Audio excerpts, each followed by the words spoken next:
EA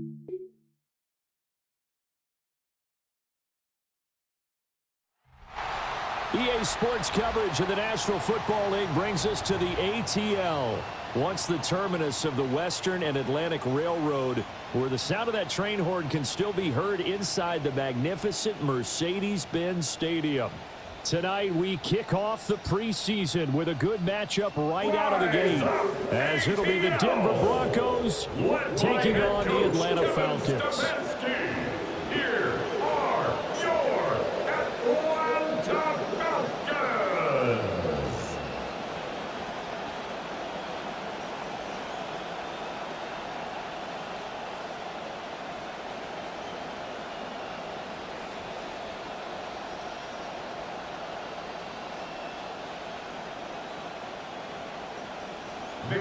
There's Nick Folk ready to put this one in the air. And we are underway from Atlanta. And he brings us out past the 20 to the 24. The Broncos take the field behind their third-year QB, who has really come into his own, leading Denver to the AFC title game last season, Bo Nix. Was an immediate starter as a rookie and continued to grow as the Broncos advanced to the AFC Championship game last year. Expectations this season, get to the Super Bowl.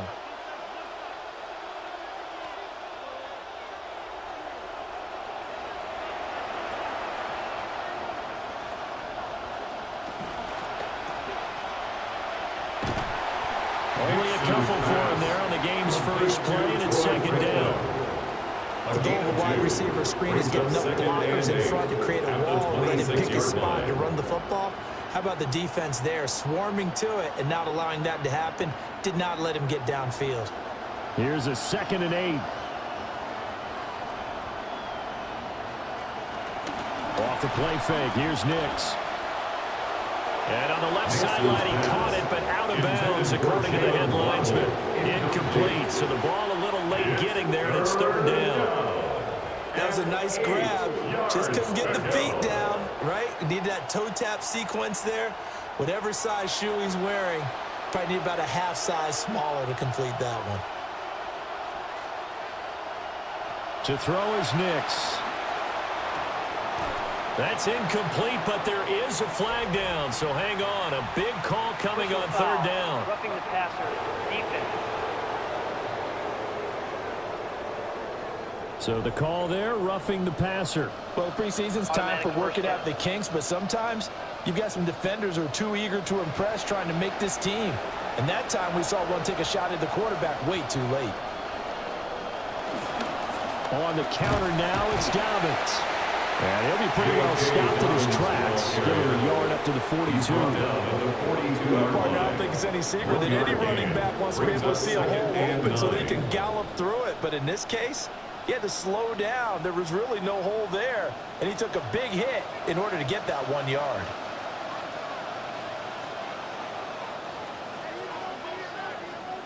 Nix to the air. Setting up a screen for Harvey. Oh, some strong running. And he'll be taken down, but not before he works it past the 50. A 10-yard pickup, and it's enough for a Broncos first down. And as you're game planning as a staff, you go through all the different ways you can neutralize the other guy's pass rushers. Extra linemen, leave a tight end in, bring the running backs back in to block. Or you can do this, a little simple screen pass, and it works to perfection.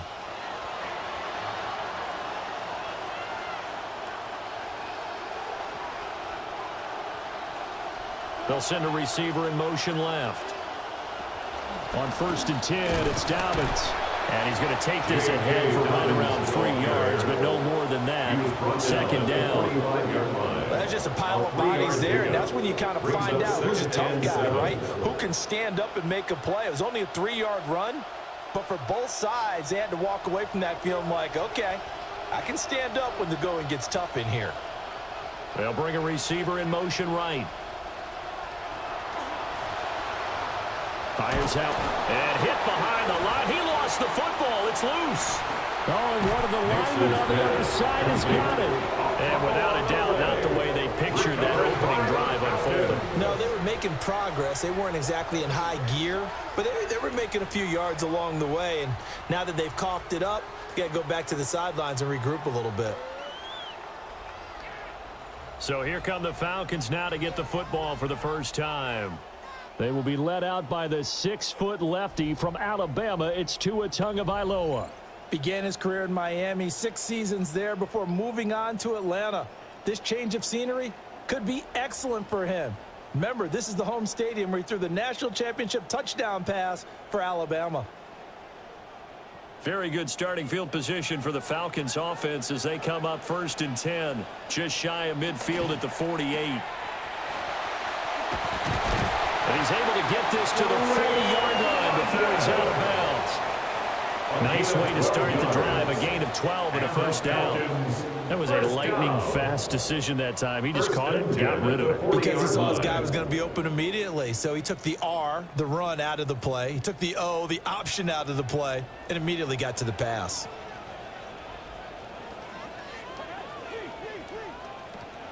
Now a play fake. Here's Tagovailoa. Zacchaeus here hauling it in.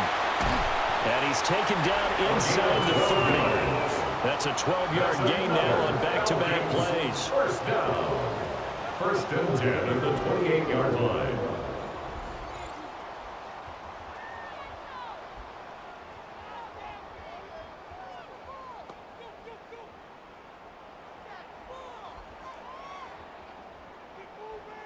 Back-to-back good plays have them on the move on 1st down. Now Tua just going to bat this forward on the end around. And the reinforcements come in as they're going to stop him behind the line. But despite the completion, they're going to wind up losing 3 there. 2nd down. Well, I think the hope is, with a touch pass like that, maybe you catch the defense off guard, but they were all over that one. And it is the kind of play that works better against certain defenses. And this clearly was the wrong one to run into. Really nice. And he's going to be taken down back around the 35-yard line. Nick Bonito coming in there to record the sack. That's a ball he needs to let go of there. Wasn't the most time in the world to work through his progression, but NFL quarterbacks, they've got to sense the pressure. They've got that internal clock, and the ball has to be gone. And if you're not going to escape and run for it, you have to let it go before the pressure gets to you and puts you on the ground. Oh, the ball comes out on the hit, but they'll say it's incomplete.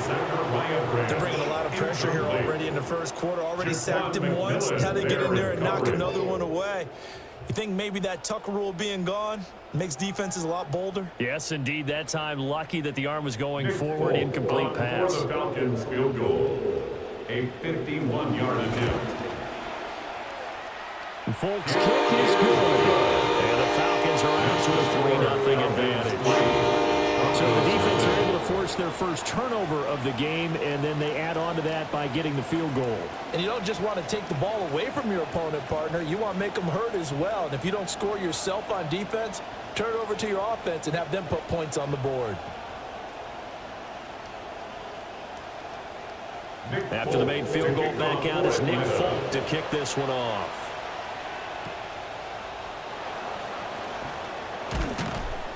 And up to about the 26-yard line, just across the 25. So now the 2nd drive offensively coming up for the Denver Broncos. They fumbled the last time they had the football. Fortunate that it only led to a field goal. 3-0 the score as they start 1st and 10.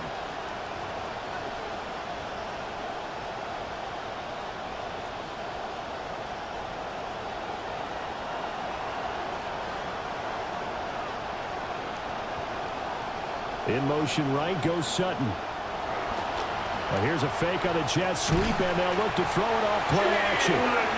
Jalen Walker. Credit him with a sack as he buries him for a loss of 10.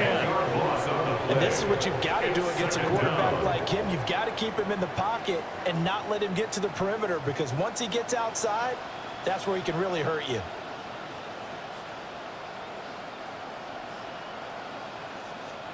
So now 20 yards to go on 2nd down after the sack. Work to be done. To throw, here's Nix. A short throw to Ingram. And he'll take this across the 25 before going out of bounds. They get 11 back on that one. It leads to third down.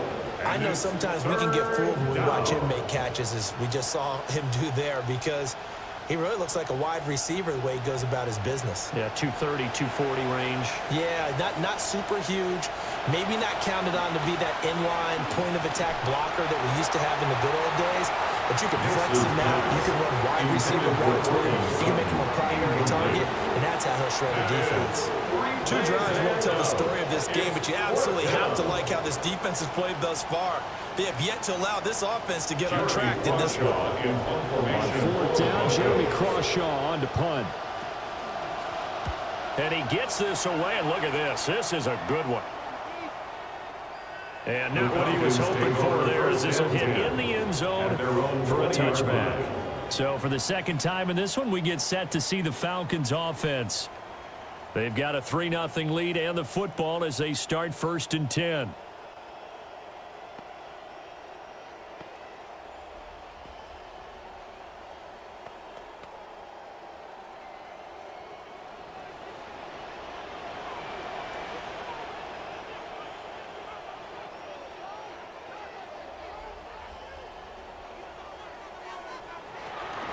Play action. Now it's Tua. Under a heavy rush, and down he goes. The sack recorded. It's a loss of 5, and now it's 2nd down. Second and 15. What a nice read and play by the defensive tackle. Never bought the play action fake. Went right for the quarterback and put him on the ground. Coming up now on a 2nd and 15 following that sack. From the gun, it's Tua. Under pressure, and they got to him again. A well-designed corner blitz that gets him for a loss of 8 yards. And that is the 3rd sack this offensive line has allowed this first quarter. Yeah, that puts him on pace. Let me do the rudimentary math here. To be sacked 12 times in a game. I know he's not going to go for that. I wonder if it's going to reshape what they decide to do on offense in terms of play calling. Well, I can tell you what, when he popped up, shaking his head, frustrated right now behind center. And that is incomplete. Not a great start dropping his first target, but let's face it, it won't be his last chance because he'll get opportunities to make up for that one throughout this game. The Falcons send out their punter, as his first punt will come from inside his own end zone.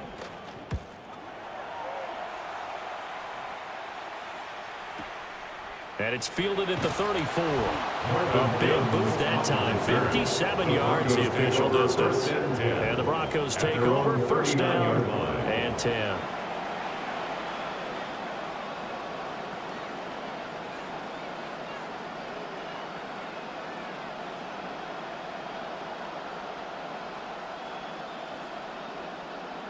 Looking to put a drive together.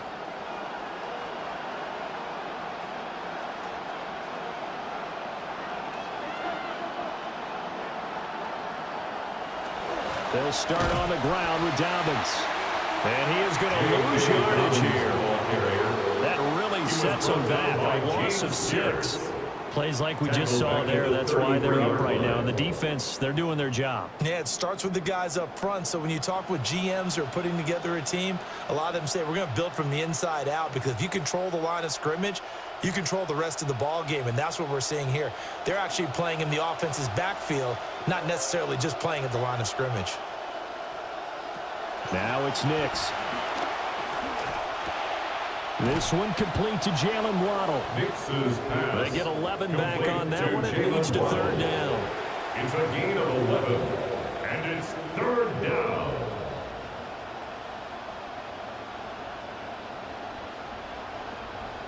Here is 3rd and 5.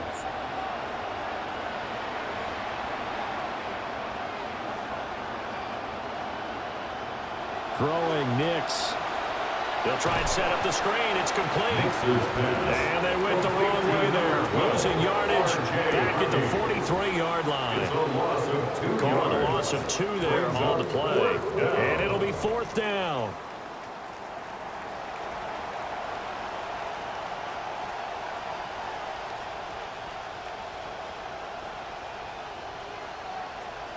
Here's Jeremy Crawshaw now, as he'll punt it away for the second time.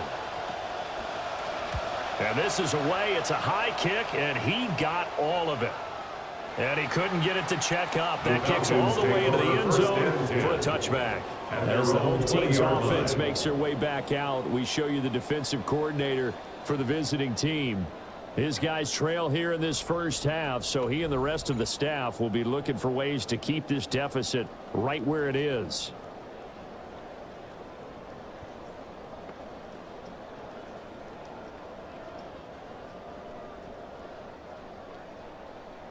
Looking to put a drive together.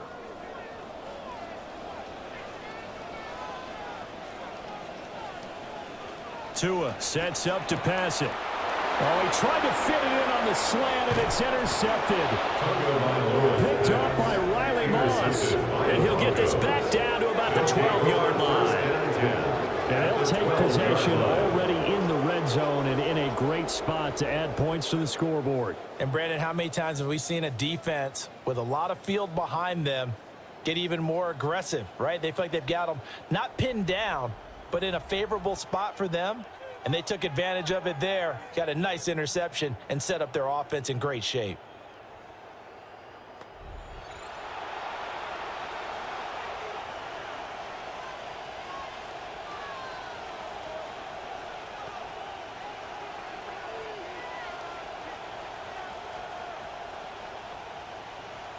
From down at the 12, it's 1st and 10.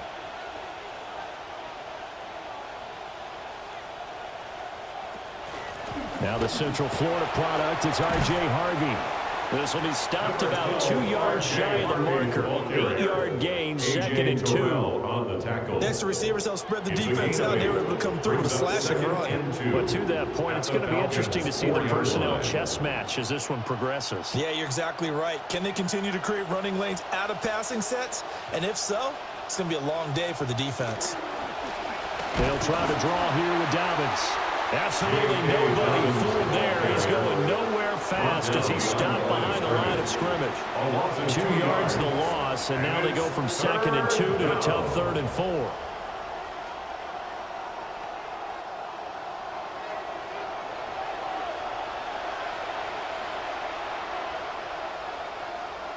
Here's Nix.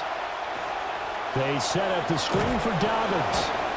And he won't get close. Only a yard, 4th and 3. Good reactions there defensively. That screen was a little slow in developing, and they shut that one down with little gain.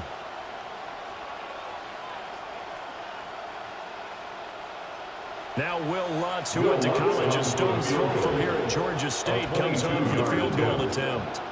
From the left hash, a chip shot here. The kick by Lutz is good.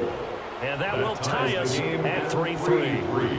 So the interception set him up with terrific field position, but 3 points, the end result. Yeah, we can make this one pretty simple, partner. You always want to end drives with points, but that's one that you're going to look back on and probably say, we should have done better there.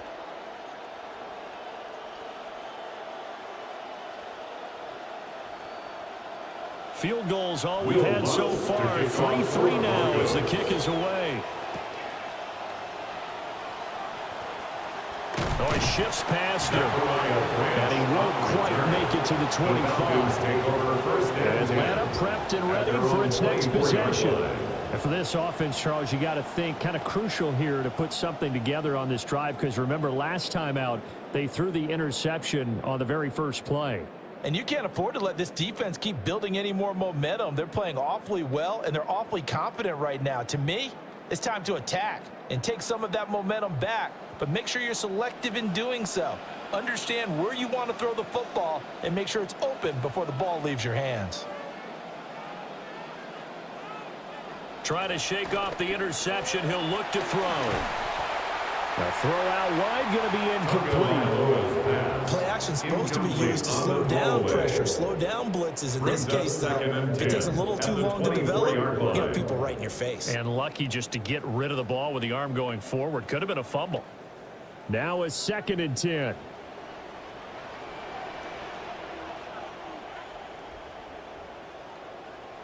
Looking to pass. Tua hit, and the ball is out. Oh, one of the linebackers has got it. He was under duress, surveying, trying to find somebody to get the ball out of his hands. And in the meantime, the defense, they took it out of his hands. And when the ball snapped, I know exactly what the defense is thinking. Get a sack, put him on the ground. But when you can also knock the ball free while doing so, oh, there's the bonus for you as a defender. Denver's offense now set to go. And they start in the best of all positions, 1st and goal.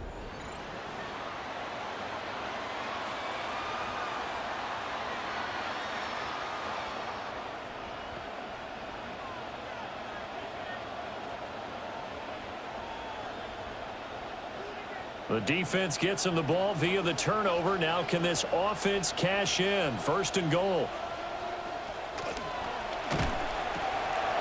Quick hitter here. It's complete. And he'll be pulled down as a penalty flag will rein in as well. And that would appear to be a face mask. Defense. So a tug on the face mask, and that's going to cost him 15 yards. And sometimes it'll go unnoticed, but that one, pretty obvious for everyone to see.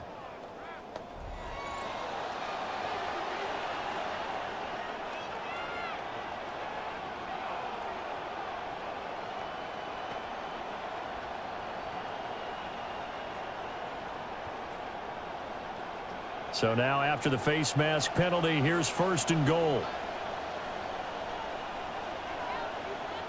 Looking to throw. Nix toward the end zone, but that's going to wind up incomplete. Partner, this is almost an unwinnable spot for a defense. They have to come right out for a 1st and goal trying to stop them. But let me hold on a second. Let me take that back real quick. They can win here if they force a field goal try. Still a long ways away from that happening, but that has to be what they're thinking right now.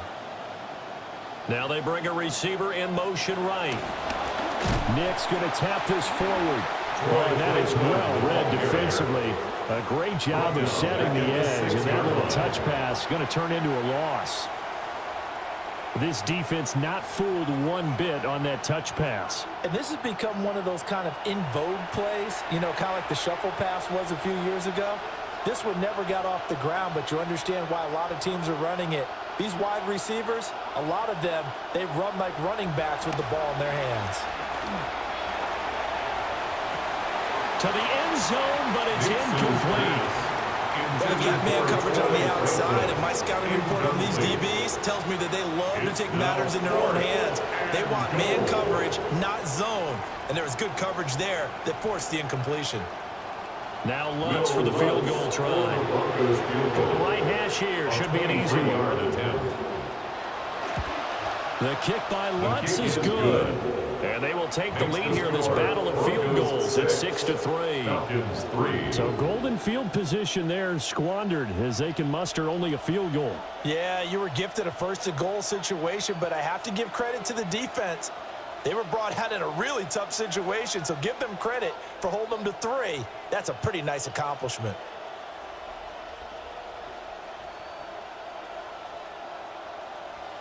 So all field goals so far, 6-3-yard score as the kick is away.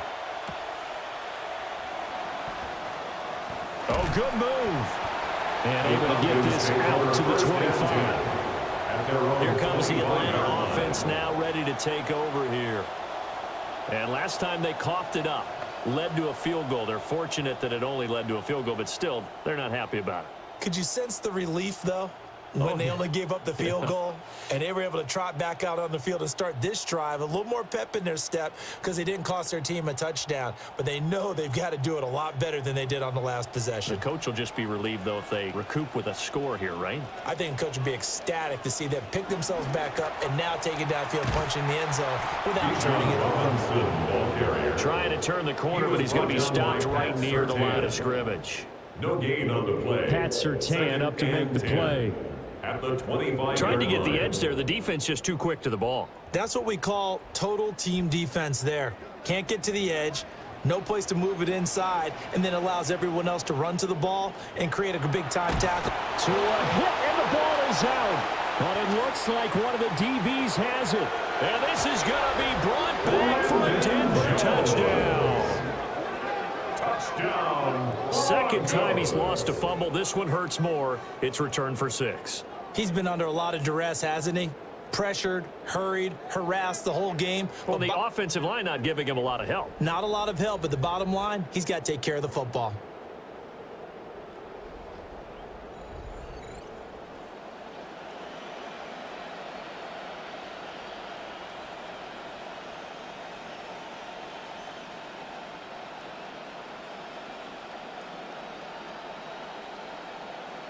Will Lutz on for the point after.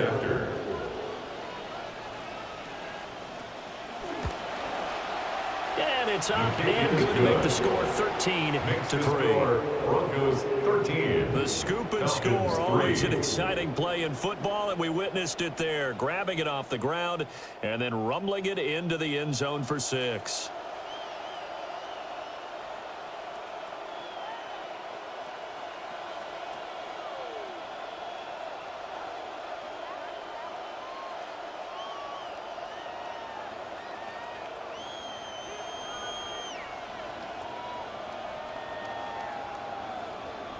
And you can bet they're preaching two hands on the ball here as the kick's away following that fumble return.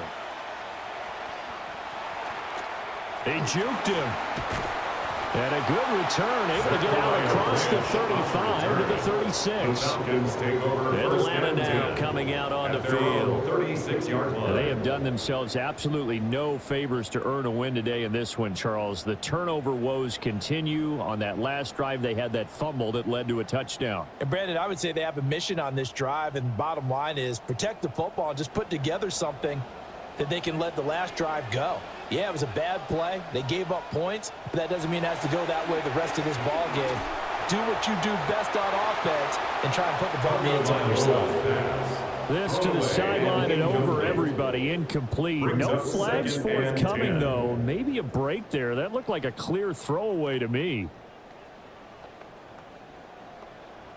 2nd and 10.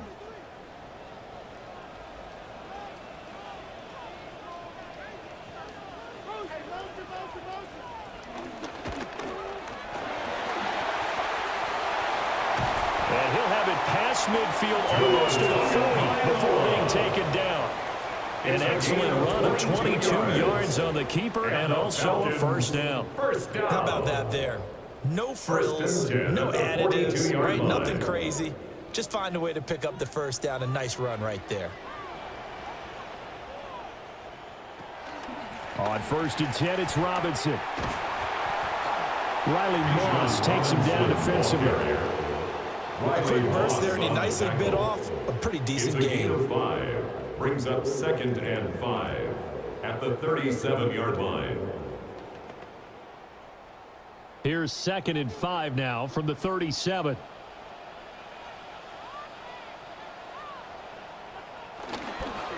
Again, it's Robinson. And now we'll get a stoppage here. There appears to be an injured Falcon on the field. So as the medical staff takes a look, we'll step aside.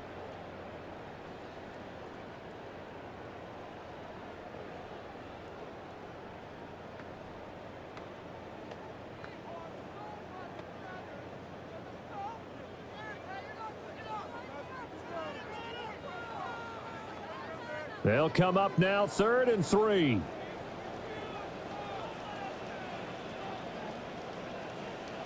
Here's Tagovailoa to throw. He throws it on the move, but can't connect as that falls incomplete.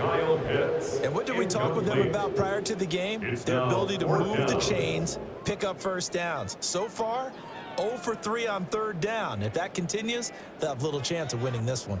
Would have been right at about a 52-yard field goal try, but no, they are going to go for this thing on 4th down. They're going for it. Here's Tua with it. Throwing into traffic there, and that's complete. A solid pickup of 5 and a very solid 4th down conversion, and defensively pure frustration.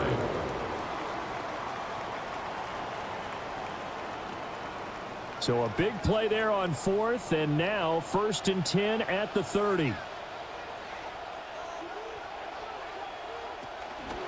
Back to the ground with Robinson.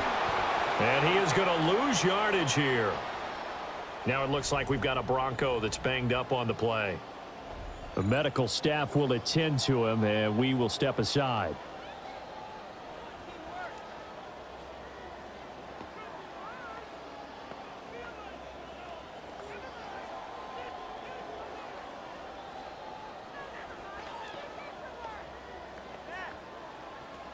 After the loss, they'll come up 2nd and 13.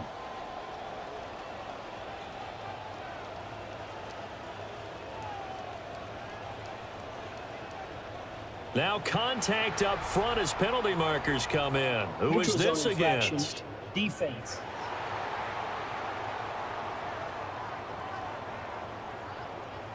And that'll be a free 5 yards for the offense. Just like a tennis match, that's just an unforced error. Stay alert, don't jump early, and give them free yardage. So the penalty erases their earlier loss. Now it's 2nd and 8.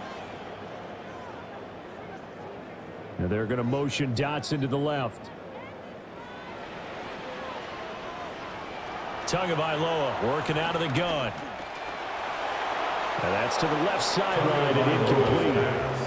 And I think it's high time to get him some passes that he's comfortable with. Some easy throws, some completions. He's not even hitting 50% thus far. Well, certainly that has played a big role into why they are trailing right now. Out of the huddle now for play number 9 on this drive. This is 3rd down and 8.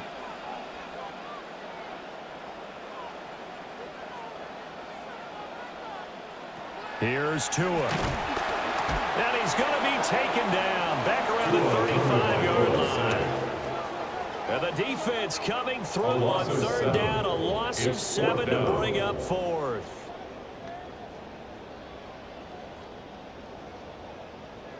Here's Nick Folk now on for the field goal. From the left hash, this will be a 52-yard attempt. He's got the leg, but it's no good. He missed it right, and they will not cut into that 10-point lead. Now listen, now no kick from 50-plus is a gimme, but here you're indoors in a dome. You'd think ideal conditions. Yeah, and it's one that he would expect himself to make, not just us expecting him to make it. Over the years, my theory is very simple.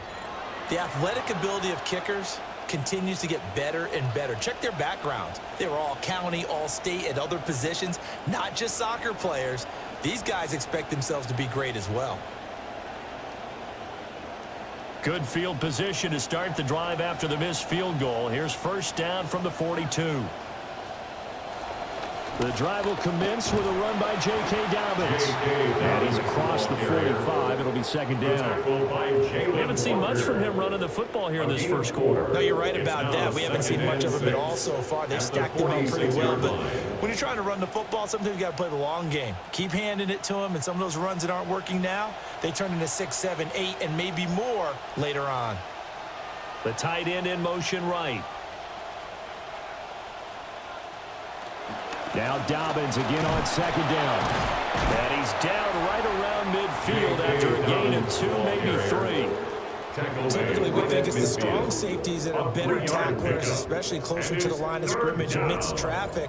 But in this case, how about the free safety coming up and making the big-time play?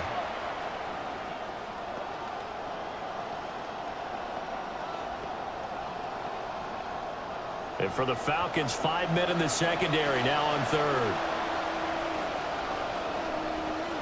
From the midfield stripe, they'll look to throw. Work in the middle of the field, and he's got a man complete. And he will have a Broncos 1st down as they're able to get the 3rd down conversion. We've seen quite a bit of the short passing game here early on first quarter, haven't we? We have, and I think it works a couple of ways for this team because, number one, you throw the short game until they stop it. And if they're not going to stop it, you keep throwing it, and occasionally you'll break a tackle and turn it into a bigger gain. Also, if they start to creep up, start to pressure receivers, now you go over the top, take it deep, and now you get some of those big shots downfield.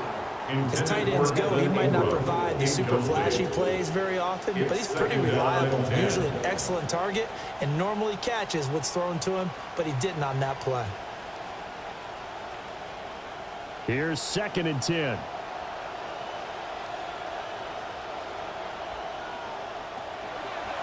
Out of the gun, they'll look to throw. Throwing middle, but it's incomplete. Nice back-to-back plays defensively. They're stacking momentum now. One incompletion, two incompletion. They're going for more.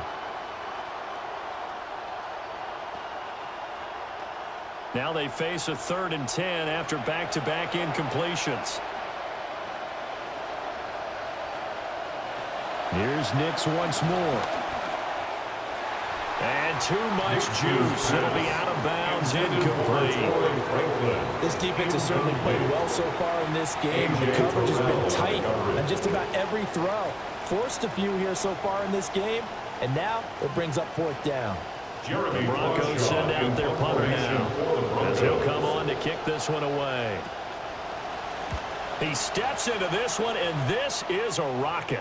Yeah, he was looking for the checkup bounce, didn't get it. That scoots all the way into the end zone now for a touchback. Now the Falcons offense, they get ready to head back out here. Last time out, they had that long 50-plus yard field goal that they missed. And I'm sure on their sideline they're thinking to themselves, okay, do we still want to try one if we're in that position again? And I would dare say that the answer would be yes. They're going to have a lot of confidence in their kicker. But just to be on the safe side, I'm sure they told their offensive guys, can we get a little bit closer this time? Yeah, get a little closer. Yeah, you know, I'd rather get in the end zone first and foremost. But if all else fails, less of a field goal attempt for him.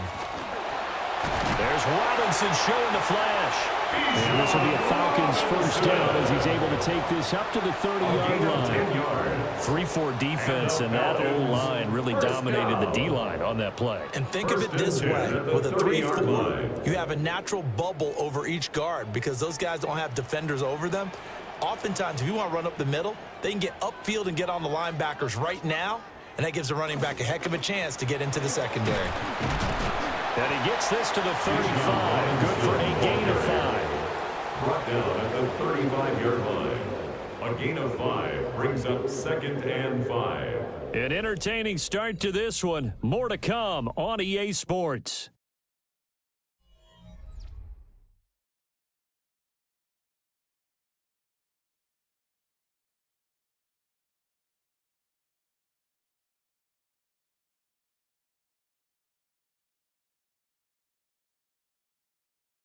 Back now in Atlanta, second quarter action. The Falcons with the football as they are looking at a 2nd and 5 situation. Out of the gun, they give to Robinson. Looking for a seam, but finding none. He'll get back to the line of scrimmage, and that's it. No gain on the play there, so they're left with a 3rd down and 6. 3rd down and 6.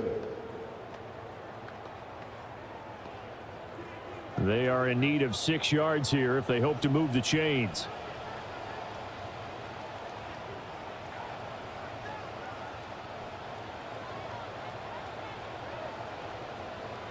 Tua going to throw.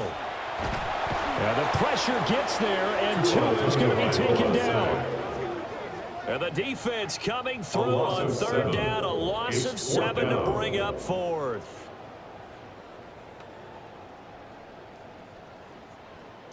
Here's Jake Bailey now. For Atlanta.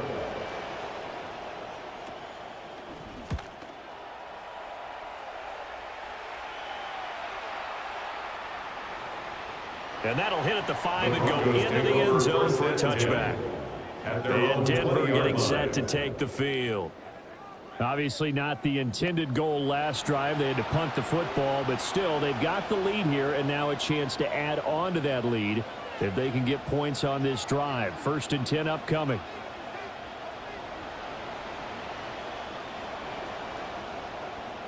Looking to put a drive together. In motion left goes Sutton. Now they'll fake the jet sweep here and throw off play action. And he's got it past the 30 before he's hit and dropped. Give him 13 yards on the opening play of the drive and also give him a 1st down. And as a quarterback, you always want to exploit gaps in the defense, and he finds one here. Crossing route, working from right to left across the field. And once you get defenders going in the wrong direction, it is awfully hard for them to pivot back, and you end up getting the 1st down. And he is going to be stopped cold behind the line of scrimmage. That's going to wind up a loss of a full 3 yards on 1st down. An awful lot of congestion in the middle third of the field, but how about our defensive tackle right there? He didn't just hold the line. He provided some push and smacked the ball carrier down for a loss. 2nd and 13. Oh, it's a screen pass. That's complete. And he's going to lose yards. They take him down at the 26. So that'll go as a 4-yard loss on the play. And they're going to face an uphill battle here on 3rd and long. Facing some long odds here if they hope to convert, as they're well behind the original line of scrimmage. Now on 3rd and long, they'll look to throw. Nowhere to go here. He lost the football. But this will get out of bounds, so possession will stay the same. And while all of that was going on, we have an injured player out there in need of some attention. While they come out and take a look at him, we will step aside for just a moment.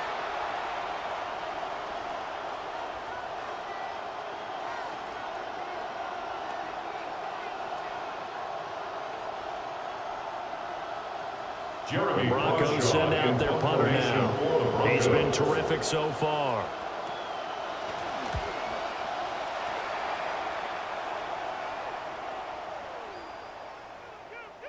And this one hits at the 3 and then bounces into the end zone for a touchback. Atlanta regains possession of the football. Defense got the better of them last series, forcing a punt. See if they make a few changes in the game plan here and try to get points out of this drive. 1st and 10.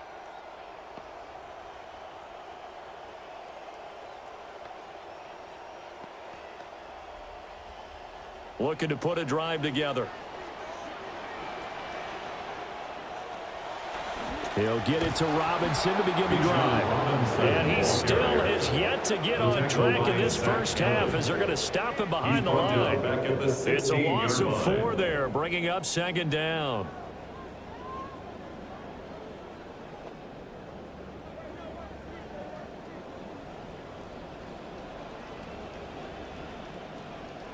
Going to the air, Tagovailoa. He's got his pass-catching tight end. That's Pitts. For many teams, the evaluation of tight ends has really changed. We used to wonder about how they would block first and foremost.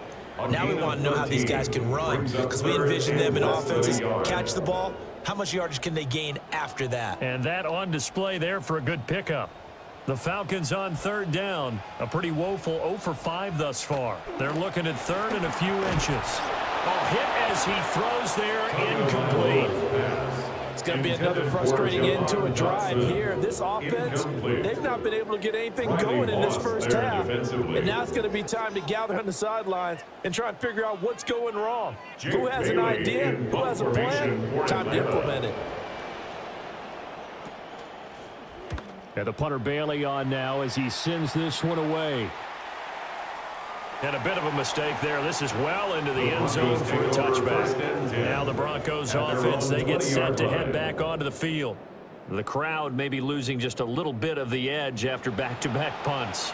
They want some big plays. They want to see some offense. They want to see somebody break away, whether it's through the air or on the ground.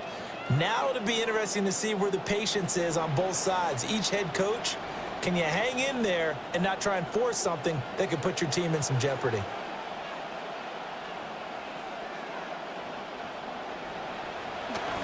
They'll start on the ground here on 1st down. And he'll work this forward for about 3. It's 2nd down.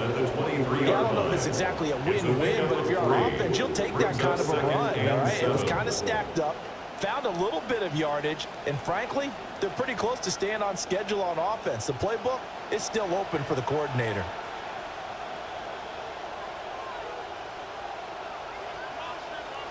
To throw is Nix. Open net is Waddle, complete. Some fancy footwork, but not much room to operate. Just up past the 25 and no further. It'll go as a gain of 4. And now it's 3rd and 3.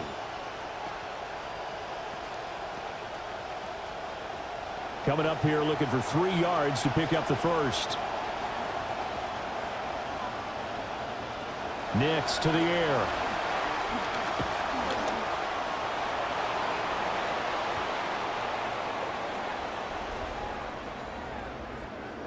Holding offense. So that one a hold right guard. And you understand why offensive and defensive linemen probably go to martial arts schools and work on their hands so often, because that can be the make or break difference on a play.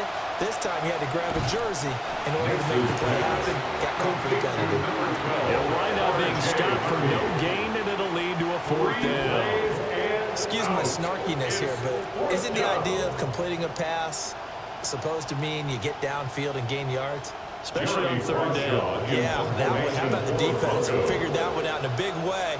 Yeah, they completed it all right and lost yardage. And this will be taken at the 13. A pretty good punt, but a nice 13-yard return. And it will be Falcon football. Here comes the Atlanta offense now ready to take over here. And Charles, a very uninspired effort. The last time we saw them out there, it was a quick 3-and-out, then they punted the football. Yeah, and you never want to get stopped so soundly during a series, but what would be even worse now is letting it happen again right here. They've got to get going. Looking to put a drive together.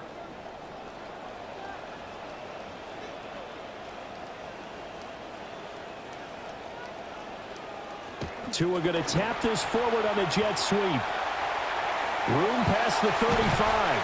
And finally brought down right at the midfield stripe. That one goes for 24 yards. Just a simple tap pass, but it pays off in a big way. And sometimes the simple stuff causes the most problems for a defense, because there's a breakdown in communication there. When that receiver goes behind the line of scrimmage and it looks like he's going in motion, someone either has to go with him or he has to be passed off to another defender. Somehow they didn't get that communicated well, and it turned into a nice play. Well, that tight end position, it just seems to continue to evolve every year in the NFL. Yeah, you're getting really terrific athletes. A lot of them maybe were wide receivers at one point. They continue to give you speed, great hands, and big bodies, which make them excellent targets for quarterbacks.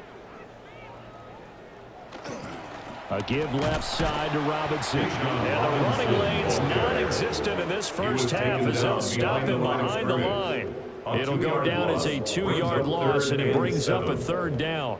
This defense has really flown around in the first half. They've gotten to the ball carrier before they can really get started. Offense got to come up with something else in order to try and get this running game going. Out of the gun on 3rd down, here's Tua. He's going to loft one deep left side here. And this is dropped. Oh, it's incomplete. He had a big gainer in his sights, but he could not reel it in. Concentration, so key on a ball like that. It's hard. I know how difficult it is, but that's a ball you've got to come up with. And instead, a big play is going to slip through their fingers, literally and figuratively. On 4th down, the punt team is on as this is sent away. And this will be out of bounds, and they spot it at the 15-yard line. Not too bad.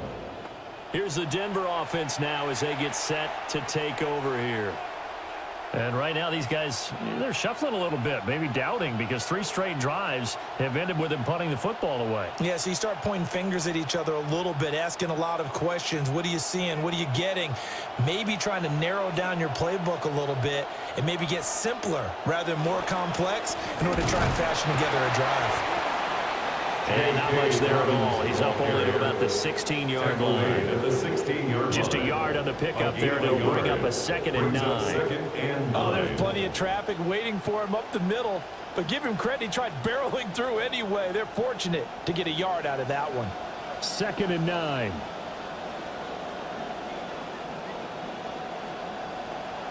They'll go play action with Nix. And that went too far in front. He couldn't reel it in. It's incomplete. I know coaches tell us all the time that having a powerful arm isn't the #1 thing they look for in a quarterback. But when you're trying to throw inside routes and you need to put some heat on it, it helps have the big gun. In this case, just a little bit too much. The offense on 3rd down tonight, not so hot. 2 for 9 to this point. This is 3rd and 9. Dancing to his left. And he will slide to a stop. He does have the 1st down.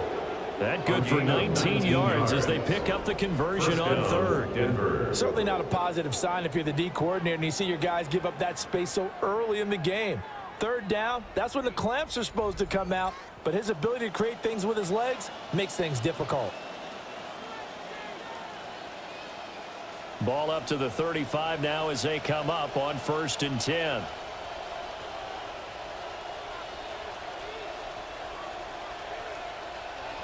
Back to throw.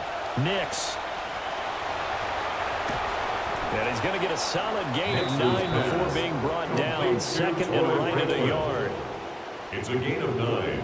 Brings up 2nd and a yard at the 43-yard line.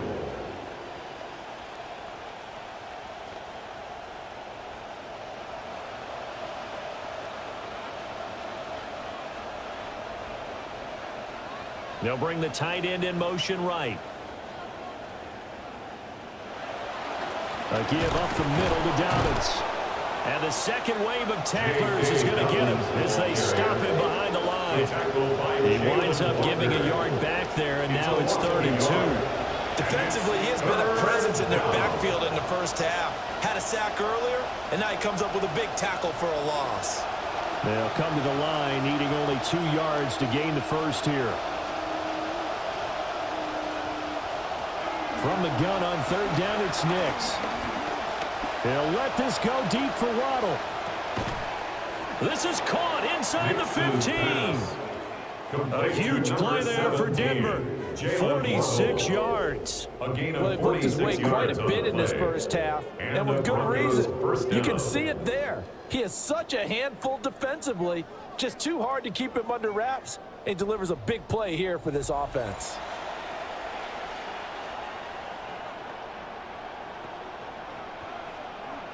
Now a 1st and 10 at the 11.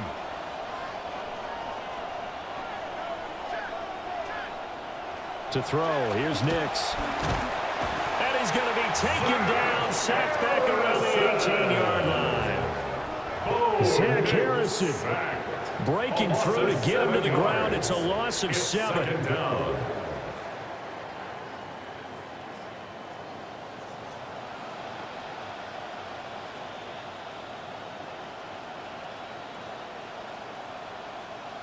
Sacks, a growing theme in this first half. This is 2nd and long. Looking to throw. Nix. Incomplete. Tight end has become a bigger and bigger part of the passing game in the NFL, but if you drop the football, that position can get swapped out with a wide receiver in that spot, a running back in that spot. There are other ways they can go if you're not going to catch the ball. And that's not just his first drop, his second drop of the game.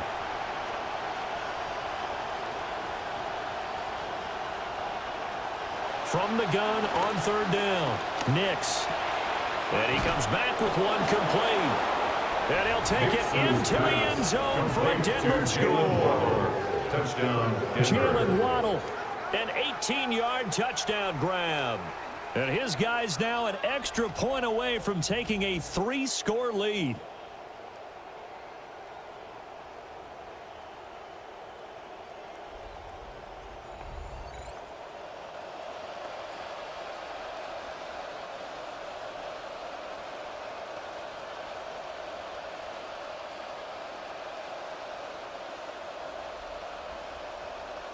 Alonso looked at the extra point.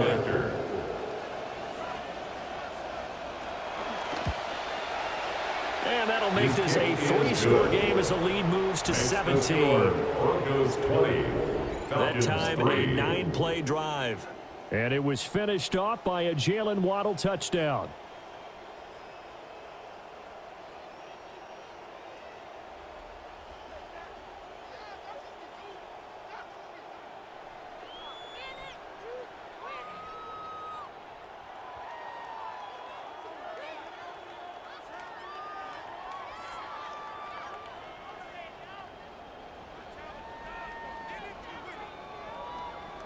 After the touchdown, Lutz to kick it off.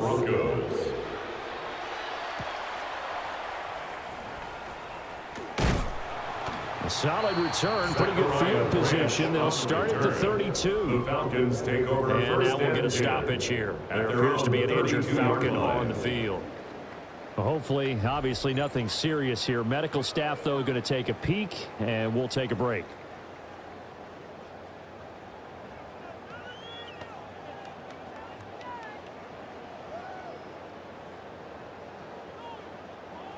The Atlanta offense out there for their next drive.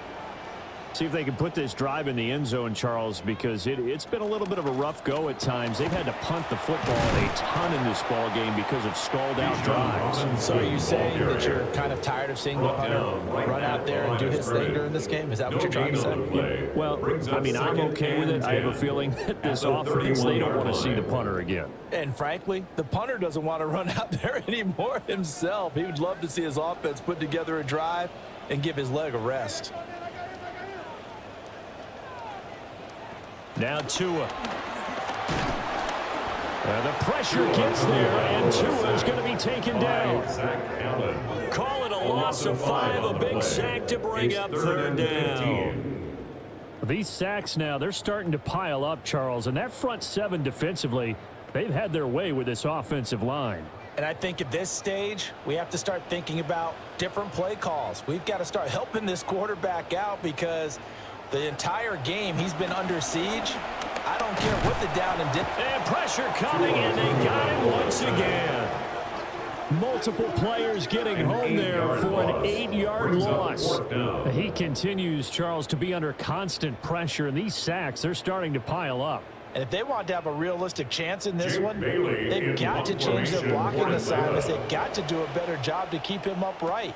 If he's going to be on the deck constantly, they've got no chance to win this game.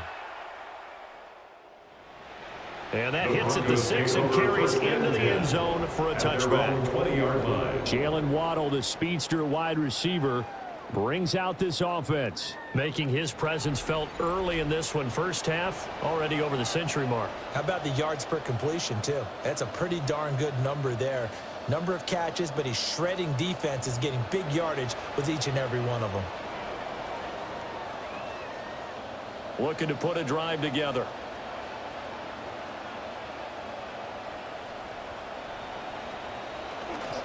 He'll start with a handoff to Dobbins. And he stopped right at the 25 after a gain of 5. That's a really nice job by them picking up the run blitz and detecting it and blocking it and turning it into a nice run. And a lot of times you think if you blitz a running play, you're going to smother it. But a lot of the blitzers, they come in a little bit high. They don't have great leverage, and they're easily blocked and turned to the side. Now Dobbins again on second down. And this one goes nowhere. Losing yardage back at the 22. That second down play nets a -4. And that's what I'd like to see out of this defense, a little fire, a little toughness. It hasn't been the best first half for them, but they did do a nice job there, forcing a loss on that play. On third down, he'll drop to throw. Now a quick throw there, but it's going to be incomplete. I think he could have scanned downfield forever, but there wasn't anything available. Ends up throwing an incompletion, and I think he'll take that. The Broncos send out their punter now, as he'll come on to kick for a 6th time tonight.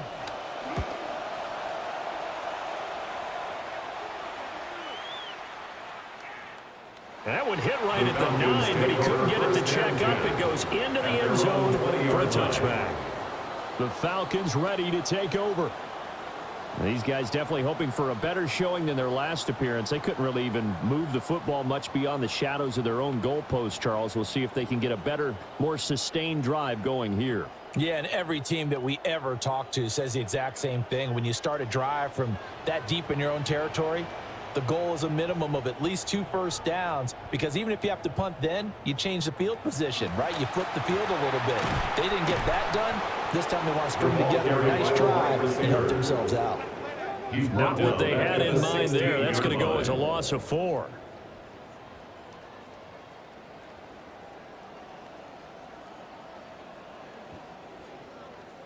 So they had the big loss on that first down pass play and facing a 2nd and long.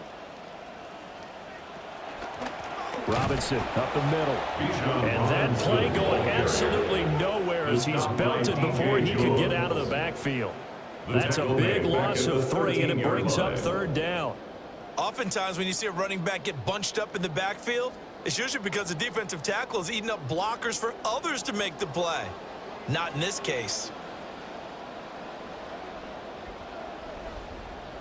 2 minutes remaining in this first half of football. These guys have punted 4 times already, and they're staring at a 5th, barring a conversion here on 3rd down. Throwing now is Tagovailoa. And he's going to go down. Back at his own 5-yard line, it's a sack. Now the Broncos are going to call the first of their timeouts. So as they talk it over, we step aside.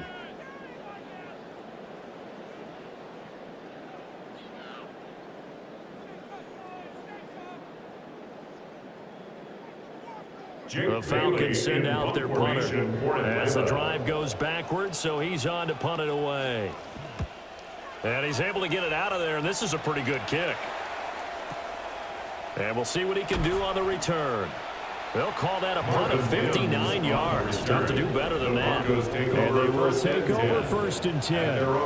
Jalen Waddle, the speedster wide receiver, brings out this offense. He's up over 100 yards, has the touchdown. He's a big-time receiver in this league, so the question becomes, how do you limit him going forward? Well, you know the guys trying to cover him, they haven't had a whole lot of success thus far, and while they will still accept the challenge, maybe you have to change your focus. You have to get after the quarterback a little bit, disrupt his timing, because right now it feels like pitch and catch. Make sure he's not able to have clear sight lines to him, and maybe that'll slow him down. And this is not the guy you want to let play pitch and catch. Give him a gain of 5 on the completion, and it's 2nd down. Nice rhythm throw there on 1st down. He located his tight end, made it a nice, easy pitch and catch. Hoping he could break a tackle or two. Wasn't able to do that there, but still good yardage. Here's a 2nd and 5. Now it's Nix. And incomplete. His back has been a dependable safety valve all game, so he went back to him when his first read was covered. Just unable to connect, so the play results in no gain. 5 yards to go. They come up now 3rd and 5 following the incomplete pass. Throwing Nix. He's going to wind up and air it out. This is intercepted. Picked up by Jesse Bates. And the Falcons are going to take over once again with a football at their own 20-yard line. So really the first speed bump that this offense has encountered. They'd had the rule of the roost here in this first half, but now slowed up just a bit by the interception. And there's a chance that's a wake-up call for them because you don't want to go on autopilot too early. That team on defense is capable of making some plays similar to the one they made right there.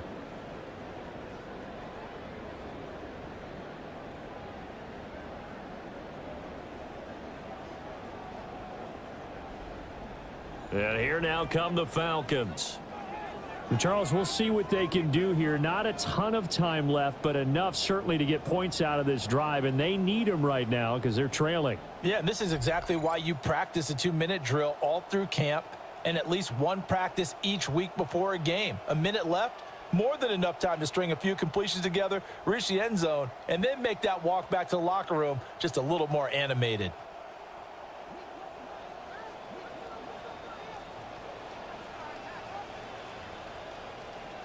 And they'll send the slot in motion left. Now Tua going to fake the jet sweep and the handoff as he'll drop to throw it. Call it no gain there on the first down play. They like going to him in the slot. He catches another one. I think this comes under the heading of until they stop him, why not go back to him? He has something going really well. Great working relationship with the guy throwing the ball, and they keep making the connection.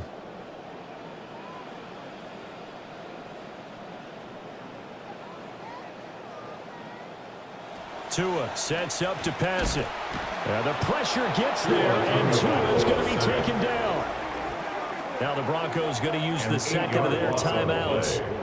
So that means they're down to 1 remaining here as we head toward halftime.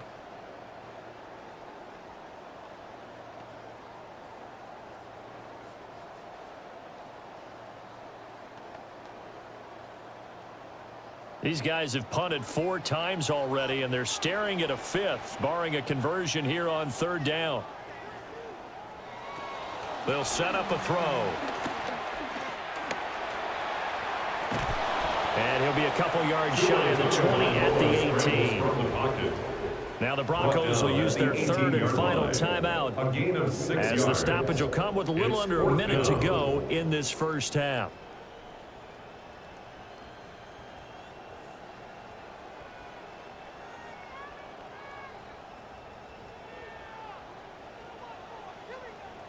Jake Bailey on now to punt here on fourth down. And he gets this away, and look at this. This is a good one. This will be fielded at the 17. Officially, that'll be a 63-yard punt. Well done. And the Broncos take over, first down and 10.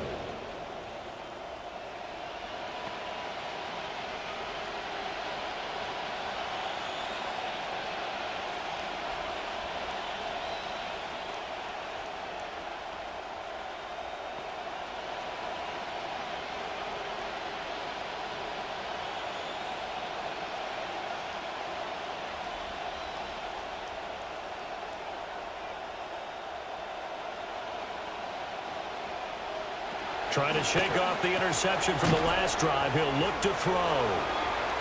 So give him 5 yards there on the pitch and catch. And that's going to bring up second down. They gave up the completion there, but this is what zone defenses count on. Catching the ball and not much run after the catch. 2nd and 5. Here's Nix. Man open. He's got it complete to Cortland Sutton. And they get him down, but not before he takes it across the 40-yard line. He's got his first catch here before halftime, and it goes for a first down.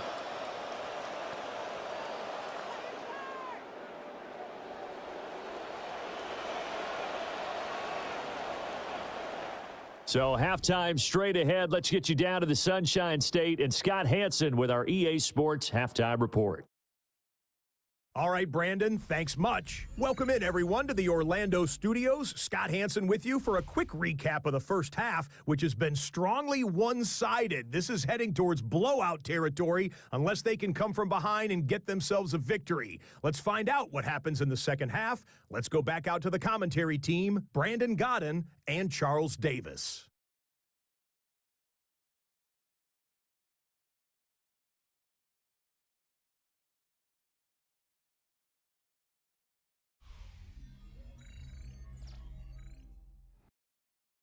All right, Scott, thanks very much. And we welcome all of you back here on EA Sports for quarter number 3.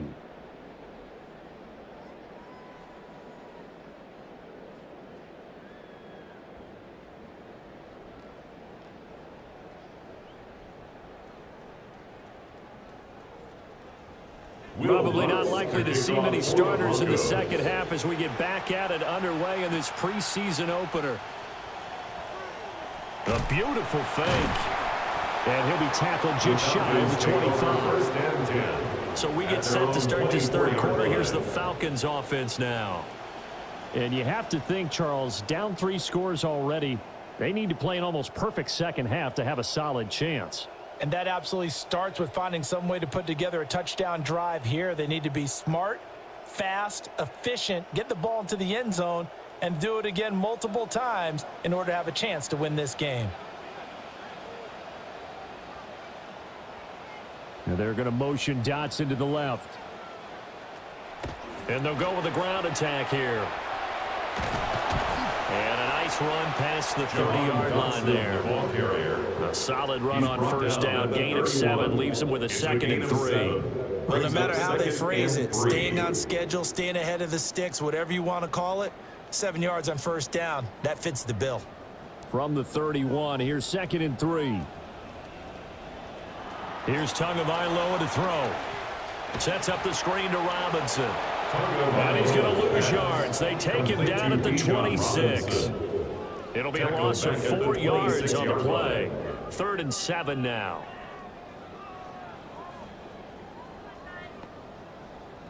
So 7 yards from the first down here as they come up to the line of scrimmage.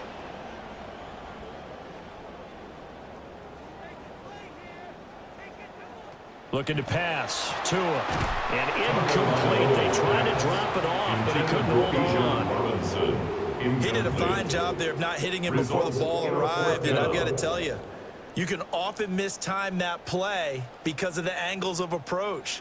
When you're going to get him, sometimes you panic as well and think, I've got to be there right now. Instead, in this case, timed it perfectly and knocked it free.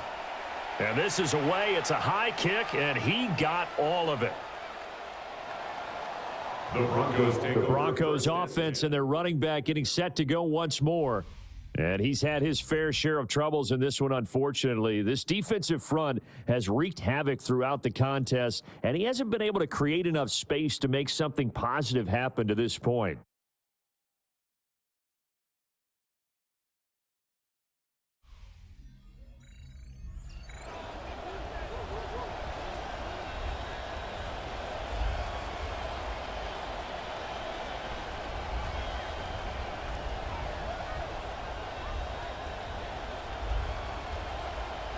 Looking to put a drive together.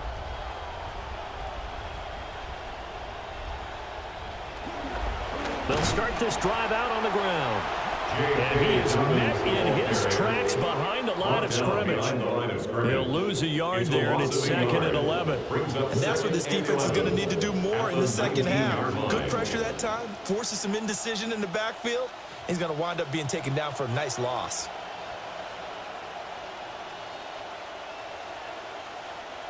Operating from the gun, Nix. A short throw to Ingram. Down he goes at the 23, a pickup of 4. That was an okay hook up there with his tight end, but unfortunately, they didn't get the kind of yards they had hoped for. That's going to bring up 3rd down.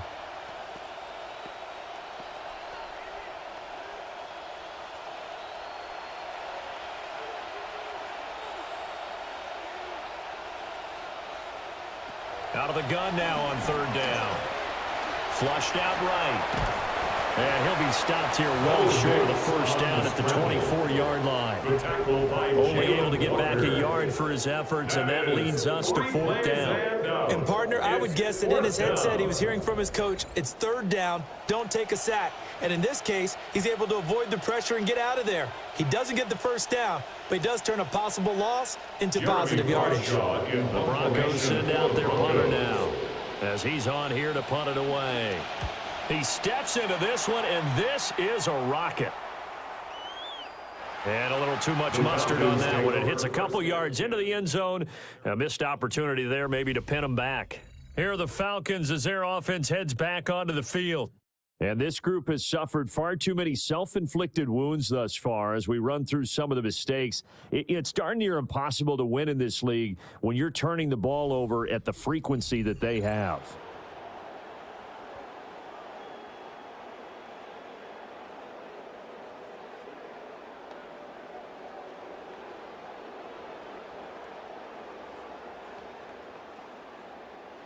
Looking to put a drive together.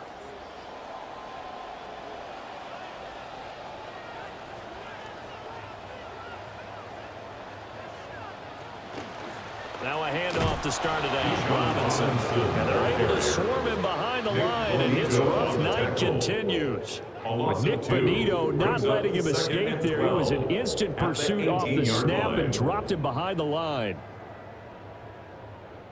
First play of the drive goes the wrong way. Here's 2nd and 12.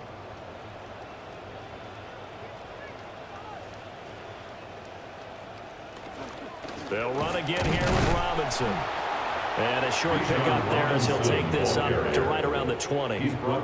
After getting stuffed on 1st down, not much better there. 2-yard gain. Another modest gain there on that one. And I think, Charles, you can probably pin part of the deficit on a failure on their part to really get this ground game established. Yeah, and they've really struggled to be multidimensional in this one, haven't they, partner? Because they have to be extremely one-dimensional now if they hope to get back into this game. Call it a loss of 4 there on the sack. And speaking of the number 4, it brings up 4th down now. I think we've seen this before. Someone's down 3 scores. That situation there, it's just going to add to their growing frustrations, don't you think? Yeah, a bad number 3 right now. 3-score game, 3rd quarter, 3 and out, not what they wanted. And you can tell on the sideline, those faces are getting a little bit longer as this one goes. So possession goes over here on the punt. And that will come the offense as they take over. Denver's offense now set to go.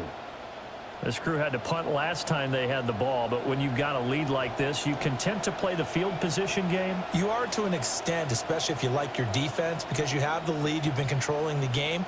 But why put them in a tougher spot? You want to get out there and get something done on offense and maybe take command of this game yourself. Looking to put a drive together.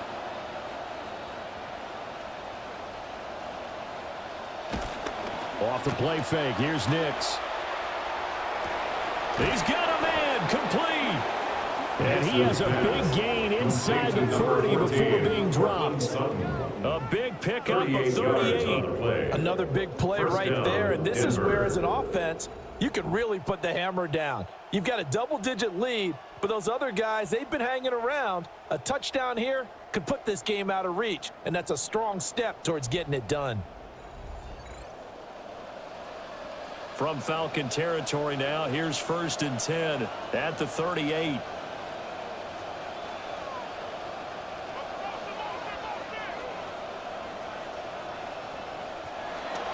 A pitch comes to Dobbins.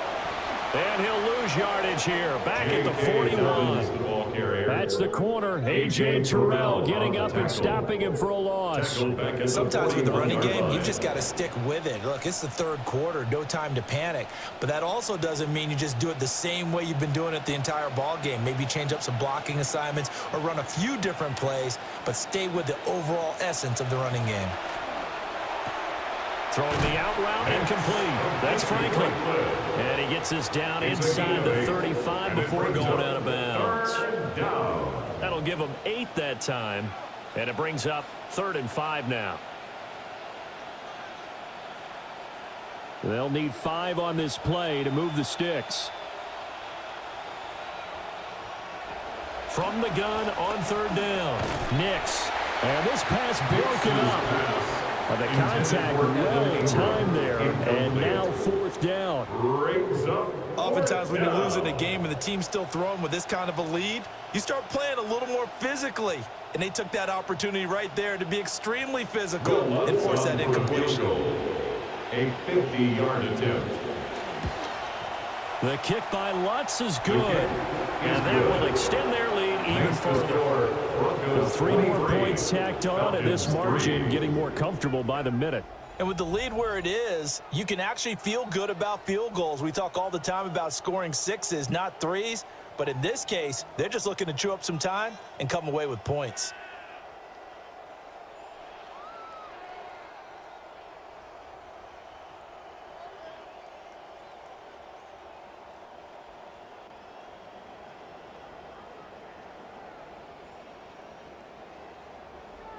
Following the made field goal, Lutz to kick it away. Broncos.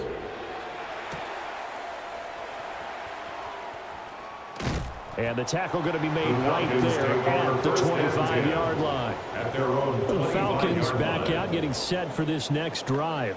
I kind of feel like they've reached a do-or-die point in this game, Charles. If they're going to try to pull off an impressive comeback, it has to start right here, right now. Yeah, now they've got a final chance to get out of this situation, but they also understand they've got to move the ball and move it fast. In addition, they need to save as much time so they can get 2 more possessions. Here's Tua. And that is going to be incomplete as he let him a bit too much. And those two just haven't been in sync thus far. They've done a nice job against him, but still, with his talent, you would expect them to have more completions to him in this game. Following the incomplete pass, here they go again. 2nd and 10 from the 25. Now a shotgun snap as they'll look to throw.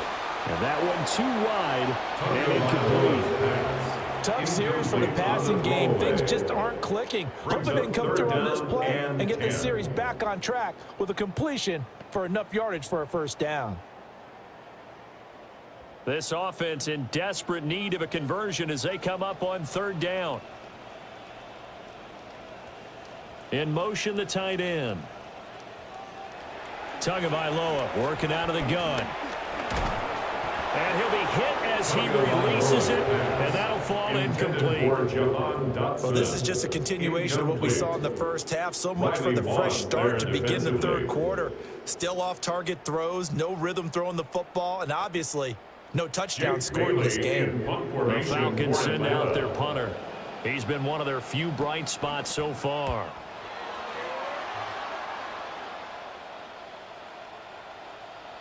And that'll hit at the 5 and go into the end zone for a touchback. And the football going back over to the Denver Broncos.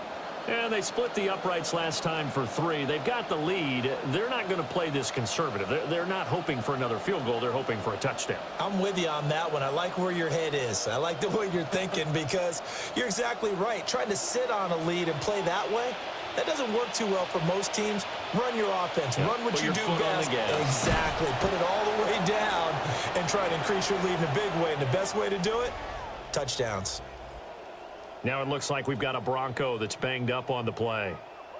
Well, the medical staff is going to come out here and take a look, and we will take a short break.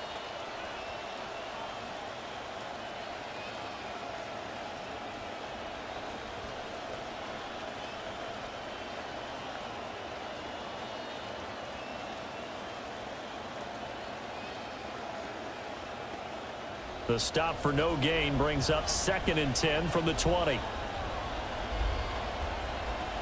Back to throw. Nix. And this one is going to be off the mark, too far out in front. I think put just a little bit too much heat on that one. When you throw it to the outside, you do have to be careful because you got to keep it away from the defender. But you also have to give your own guy a chance, too. They come up to the line now facing a 3rd and 10 after the incompletion.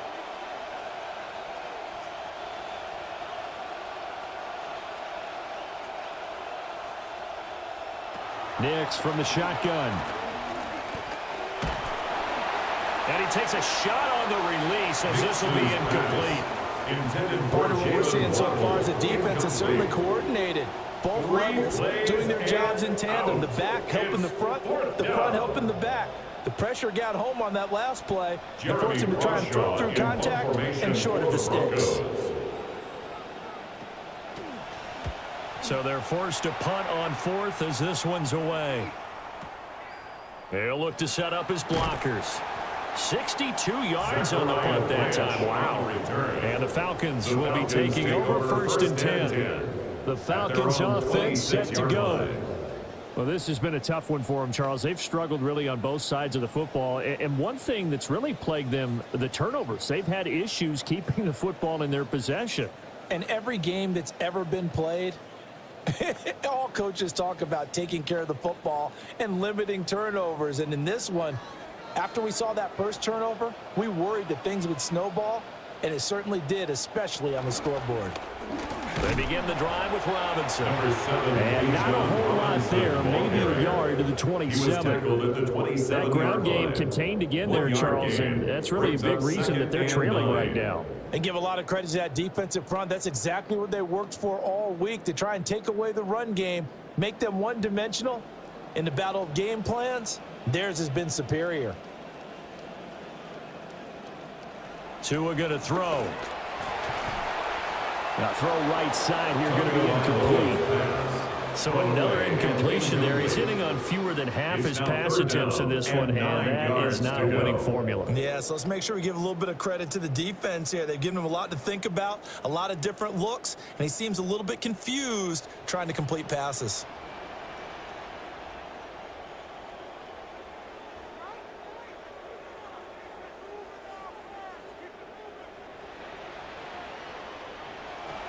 Looking to throw. And the pressure gets there, and Tua is going to be taken down. It's a loss of 10 on the sack, and it leads to 4th. Looks like another empty possession here, partner, and I don't think with 3 scores down in the third quarter, they can truly afford any more the rest of the way. No, especially the way their offense is sputtering. I think you're exactly right. They got to find some answers quickly. And the punter Bailey on now as he sends this one away. Fielded at the 20. A good return there, call it 13 yards. And it will be 1st and 10 as they take over. And Denver getting set to take the field. No points last time out. They were forced to punt, if you remember, but no time to dwell on that. They've still got the lead here and a chance to add to that here. 1st and 10 as this new drive starts.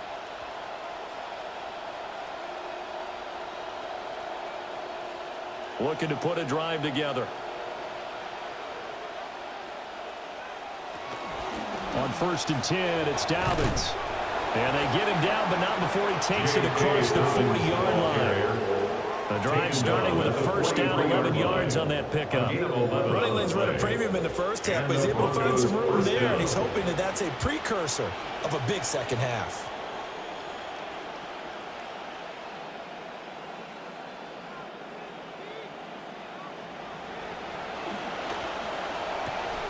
And the pass is intercepted. He was looking for Ingram. Picked up by Mike Hughes. And the Falcons will have solid field position here as they take over at the 45-yard line. At their own 45-yard line.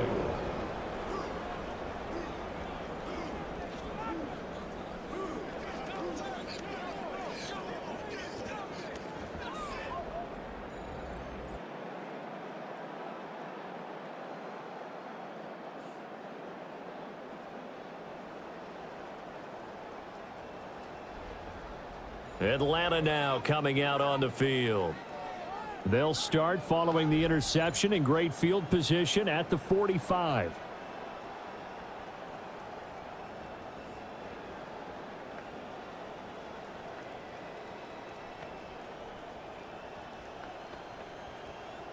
Good starting field position for them here as they come up 1st and 10 at the 45. After the turnover, it's Tua. Complete to Zacchaeus. And this will be good for a pickup of 9 to the 46. And his play caller does a nice job of giving him an easy throw to start this drive, and he takes advantage of it. The completion sets up a manageable 2nd down. 2nd down and a yard.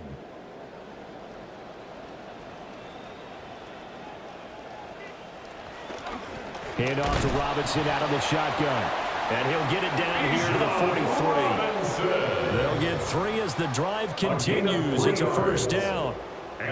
I'd say they've got to find a way to get him going. He's such a big part of their offense. I wonder if they might throw it a little and come back to the run. Anything, because you're right. He's pretty much been completely neutralized. Going to the air. Tagovailoa. And the Broncos get there and take him down. And hang on here. We got an injured player, and that is QB Tua Tagovailoa, who's in need of some assistance. Well, now they're going to come out and take a look at this injury, and we'll be back in a moment.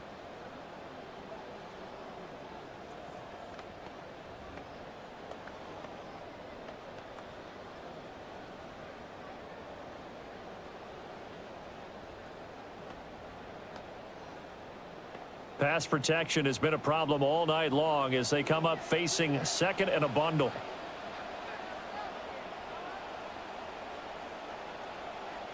And here comes throw number 1 for the backup QB. On the throw, let him too much that time. It's incomplete. Down several scores and playing behind the chains is not the way to have success in this one. Right now, if you're the offensive line, your big concern, protecting your quarterback and give him a chance to try and throw something downfield to pick up the needed yardage. This offense in desperate need of a conversion as they come up on 3rd down. And looking to throw, Penix. In trouble, and he's taken down. Looks like a 9-yard loss, and it also brings up 4th. I think you saw the same thing that I did there, partner. Remember, he's their backup quarterback, so the last thing they need is to lose another one right here on the sack. Looks like he's going to be okay, though. Yeah, he looked like he was favoring something in the left leg. Appears to be fine now, but you're right. That O-line, they got to protect it. And this is going to hit the goal line and continue on into the end zone for a touchback. The Broncos offense and Bo Nix getting set for this next possession. And it's been a rough night at the office for him. He's been more of a liability than an asset throughout the contest, and this offense is having a hard time overcoming his struggles to this point.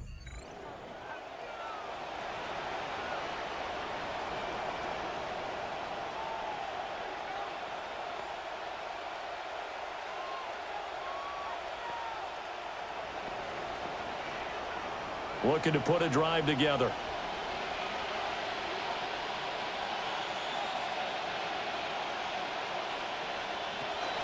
They'll start on the ground with Dobbins. And he's going to get 7 out of this before being taken down at the 27. And hold on here, because on that last run, it looks like we have a player who was shaken up. So as the medical staff takes a look, we'll step aside.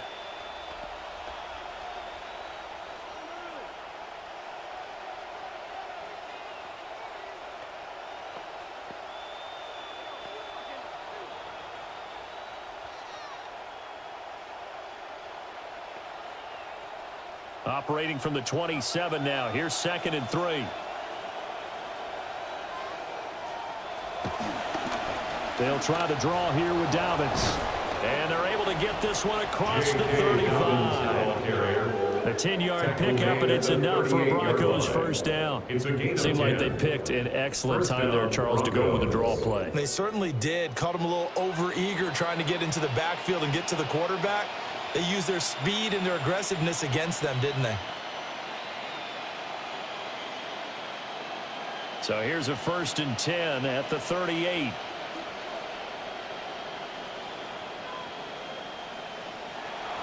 Off the play fake. Nix. Got a man open. It's Sutton. And this winds up a gain of 4 to the 41. 2nd and 6 at the 41-yard line.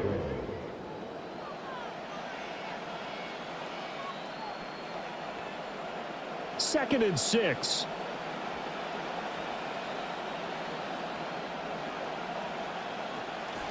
They'll run up the gut with Dobbins. And that one blown up quickly, as he's going to be stopped before he could even get started. This will be a loss of 3, and now a much tougher 3rd down looming. Now, right where this set of downs started, they need a full 10 here to pick up the 1st down and move the chains. Now they'll send Waddle in motion left. To throw is Nix. And that's caught inside the 30. And he'll take this into the end zone. Now hold on here. We do have a flag down. So let's see what this is about. Personal foul, roughing the passer, defense. So obviously they will decline the penalty there, and the result is 6 points. Declined.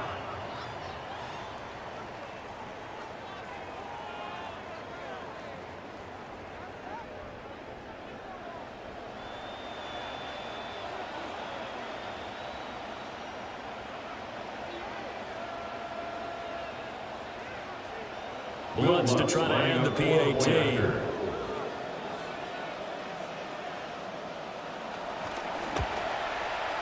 And that stretches the lead to 27. Makes the score Broncos 30. So the drive there, 5 plays, 80 yards.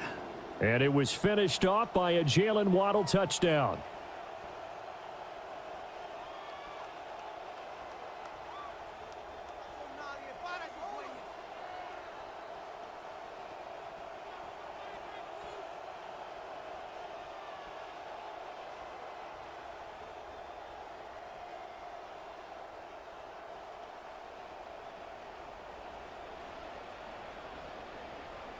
Lutz now to kick this one away.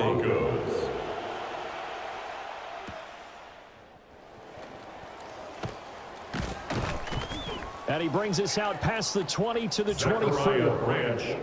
Here comes the Atlanta offense now ready to take over here.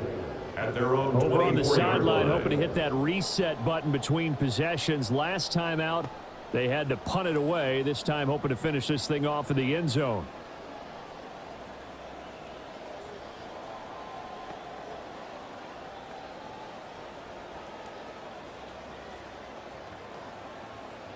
looking to put a drive together.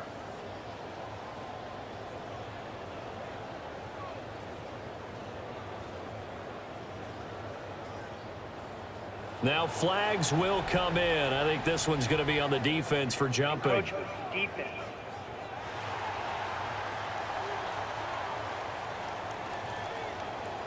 A bit of a jump there, CD. He breaks the line, and that'll be 5 yards. And you've got to stay more disciplined than that, Still Brandon. first That's just a free gift to the offense. So this helps to start a drive. After the penalty, it'll be 1st and 5. Off of play action. Tagovailoa. And that one off the mark behind him. Incomplete. Okay, let's decide here. He was open, right? Not extraordinarily open, but open enough that if you're an NFL quarterback, you've got to make that throw, right? That's got to be completed. 9 times out of 10, that's a completed pass. Yeah, he missed that one and missed it in a big way. Now 2nd and 5. Now Tua. And caught by London. 6 yards the pickup, and that's a 1st down. When a defense blitzes like that, they're trying to cause chaos, but the quarterback, he was as calm as could be. He saw the blitz and got out of his hand quickly to pick up the 1st. Ball up to the 35 now as they come up on 1st and 10.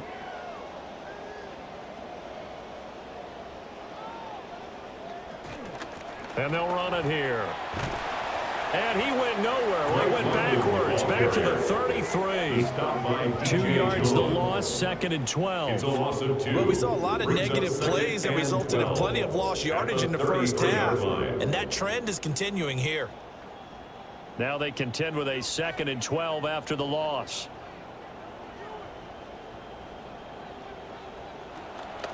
Straight ahead, it's Robinson. And he'll push ahead for about 3 to the 36. Well, this defense, they've got the 4-score advantage, and you can see why they continue to bottle up the run game, and really they've just been sharp in all facets here in this one, CD. Yeah, they've kept that offense in check the entire game, and I think it's been led by what you just talked about, that defensive front, which has not allowed them to run the football and establish control of the line of scrimmage. And that's caught inside the 35. And he takes this one down almost all the way to the 30. That's a 1st down and then some, a 32-yard pickup. And that might be exactly what they needed to wake up this home crowd. They haven't given them much to cheer for so far, and never underestimate the effect the home crowd with you can have on a game.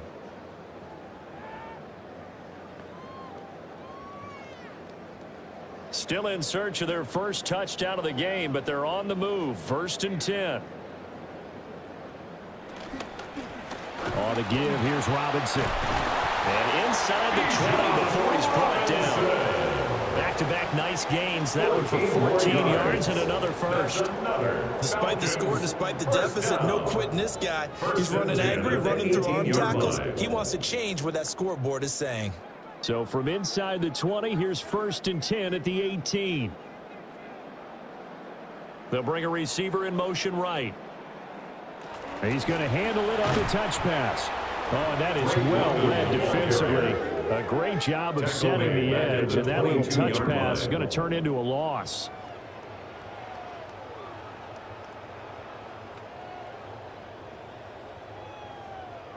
Well, this has been a good march down the field, but now they're stuck looking at a 2nd and 14.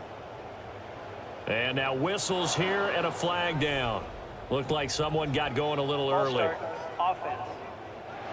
Oh, jumping early from his tight end spot. Maybe trying to get a jump start on that route. Yeah, I think you're exactly right about that. And oftentimes when you see that, that means the play call was supposed to come in his direction, and he was eager to go catch a pass. And he's going to be brought down by the face mask. Here come the flags. This is going to get him a 1st down. Defense. Well, you hate that defensively. They had him pretty well corralled, but the face mask, that obviously changes things. Yeah, it's a bit frustrating because you feel like you did everything right. You had him stop, but the hand gets up just a little too high, and the natural inclination is to hold on, and that's going to get called every time. Hand off now to Robinson. And he can't quite get there. Tackled down at the 1. Back back-to-back nice plays. 12 yards that time and a first down. Some big plays in the passing game on this drive. And here's one out of the running game. So the passing game loosening things up. Now there's room to roam.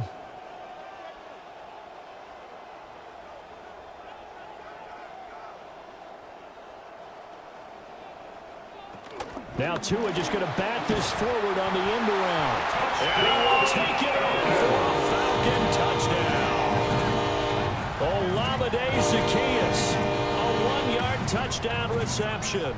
And the Falcons are able to cut into this deficit here in the final minute of the third.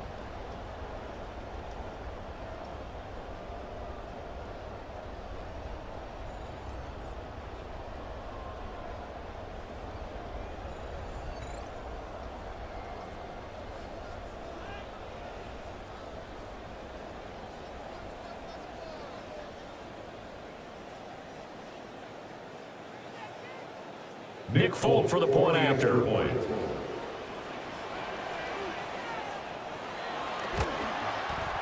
And the lead is down to 20. So that drive consumes 9 plays all told. And the end result, an Atlanta touchdown.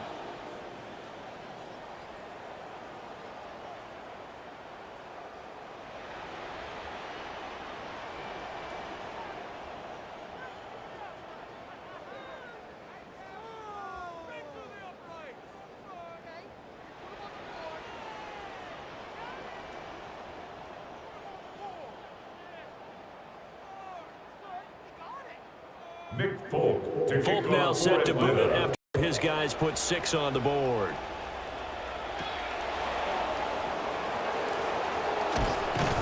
And he takes this near the 25. Just a little pass there. Call it the 26.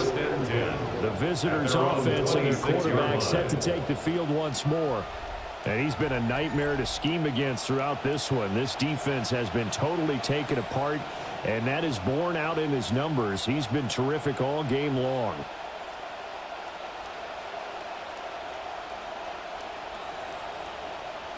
The Broncos onto the field, ready to start their next drive.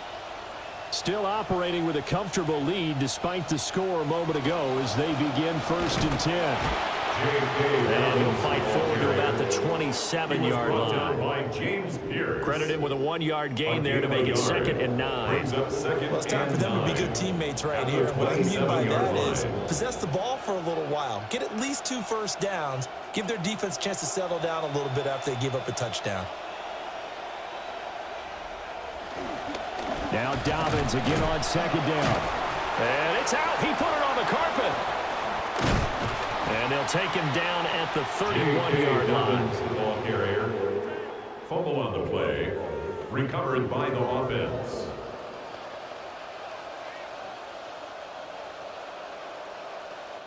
So they'll get a little extra time to come up with his 3rd down play as we've played 3 quarters. We'll return with more after this. This is the NFL, and it's on EA Sports.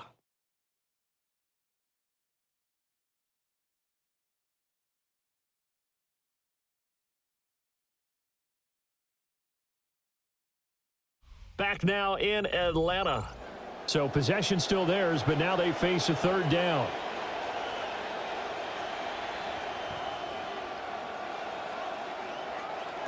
To throw. Here's Nix. And the throw there going to be incomplete. Well, the other day they told us when we've got 3rd and 5 or less, we have to be able to convert. And I guess every team would say that, Charles, but an opportunity missed there. What they were trying to tell us is they believe it's a matchup game at that point, and they liked some matchups that they had, thought they could exploit them, unable to do so on that play. On 4th down, the punt team is on as this is sent away. And that'll hit in the end zone. Much too much leg there. That'll be a touchback. So out come the Falcons now. And certainly this, not the performance that they were hoping for to begin the exhibition season, but still plenty to watch for in this 4th quarter.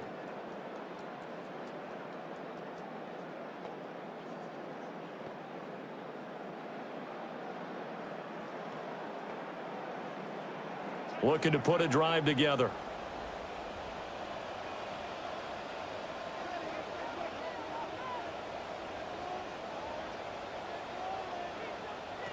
Throwing now is Tagovailoa. Complete, it's Dotson. And he'll be tackled at the 23 after a gain of 3. One thing I think that's safe to say defensively, the tackling's been really good. And because of that, it's been very, very hard for them to move the ball because you're not getting the benefits of run after catch. They're tackling them almost on the spot. That means you have to run extra plays, harder to move it. From the gun, it's Tua. And that'll be off the mark, too far out in front, and it's incomplete. As defensive coordinators around the league tell me all the time, that throw is not for every quarterback because you've really got to drive the ball downfield. It's going to be a tight window for him to fit that one into. In this case, unsuccessfully.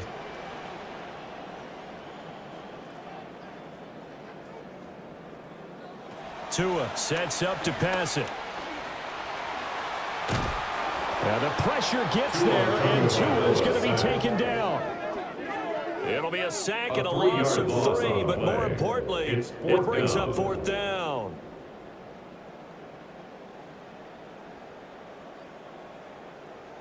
No sign of Tua departing. 4th down, they're going for it. 4th down, 4th quarter, here's Tua. He's going to loft one deep over the middle. Oh, and that is incomplete. He scores. I guess they felt like they needed to push. And let's face it, with this deficit, if they give up another score here after they didn't get it, does it really matter? Right. It really doesn't. They had to go and try and make something happen if they had any chance of winning this game.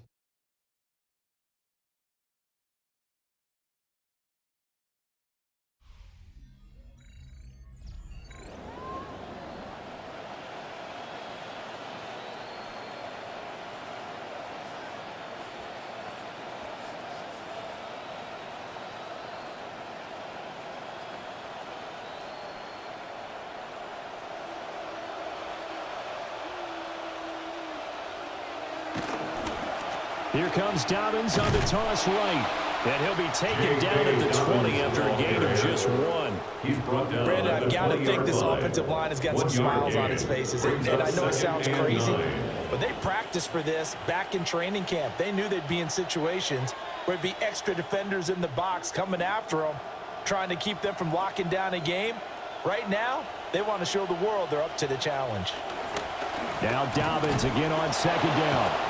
And they'll get to him just inside the 15. Even after the strong run we just saw, they're able to corral him quickly defensively. He had to fight for every yard on that run. He shook himself free of a tackle and kept fighting, even with the rest of the defense closing in on him. That's the kind of effort you'll take every single time.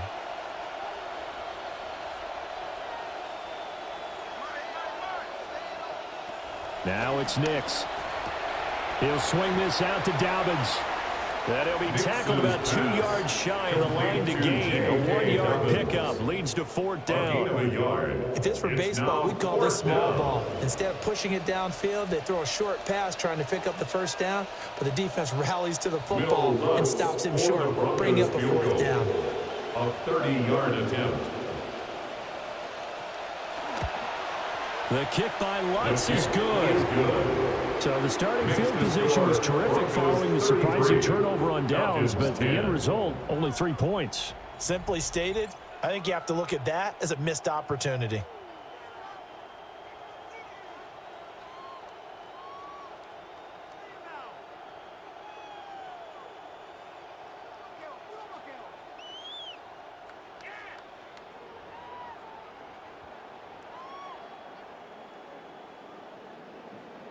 Following the made field goal, Lutz to kick it away.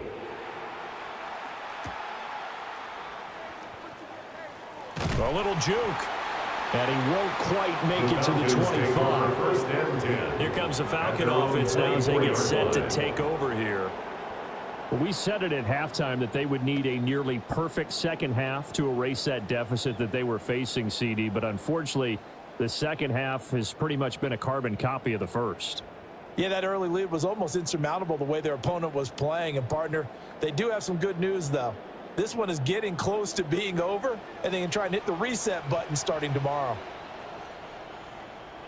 They'll come out throwing here to start the drive. A throw left sideline falls incomplete.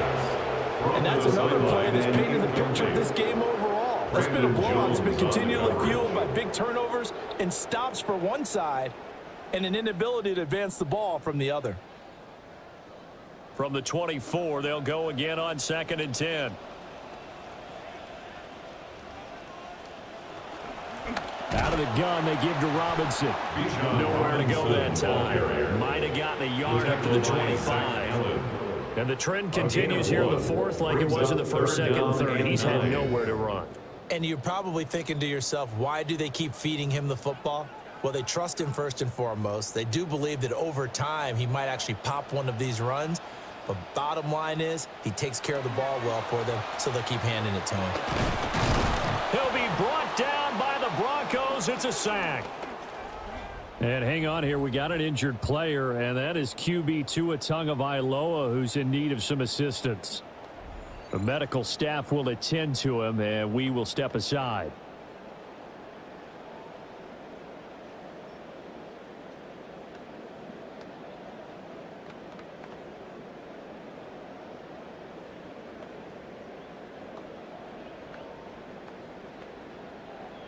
The Falcons send out their punter as the drive goes backwards, so he's on to punt it away.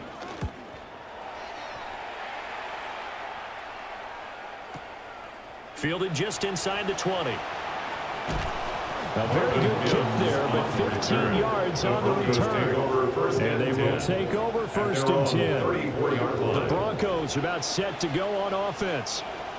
It has been a dream start to the preseason thus far as they look to finish things strong in the fourth quarter.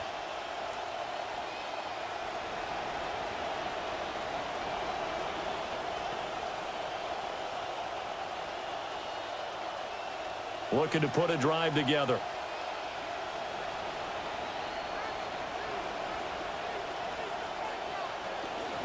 They'll begin on the ground with Harvey.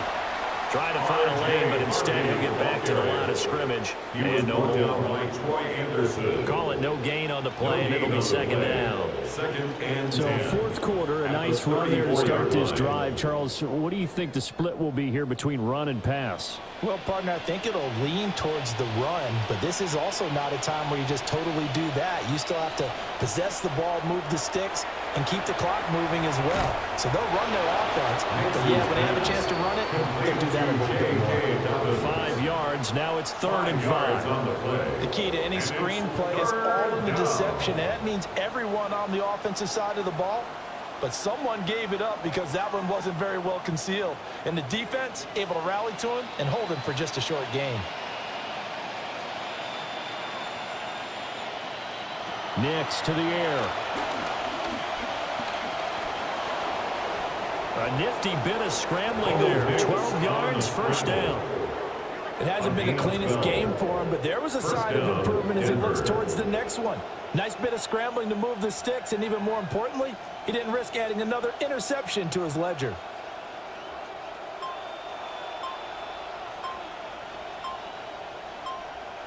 Throwing Nix. And that one drops down, incomplete. Good coverage there, forced the ball free, and it's 2nd down. Well, fourth quarter with a 3-score lead here, Charles, but they're still going back to the air and looking for more points. Well, with this game well in hand, it's an opportunity for the guys to come off the bench and get a chance to play. And a lot of coaches, they want to run their full playbook no matter who's on the field. On play action, here's Nix. Throwing quickly there, but it's incomplete. That was well defended. They clamped down on every available receiver. Just got to give the win to the defense on that snap.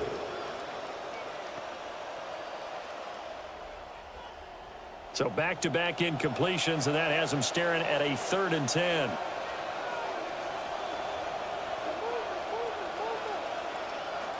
Here's Nix.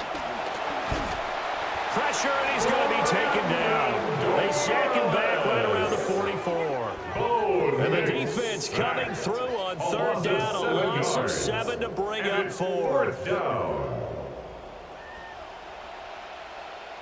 The Broncos send out their punter now as he's on to kick it away. And he gets this away, and look at this. This is a good one. Yeah, he was looking for the check on bounce, didn't get it. That scoots all the way into the end zone now for a touchback. The Falcons ready to take over. Even though they were able to force out of, especially at this late stage of the contest.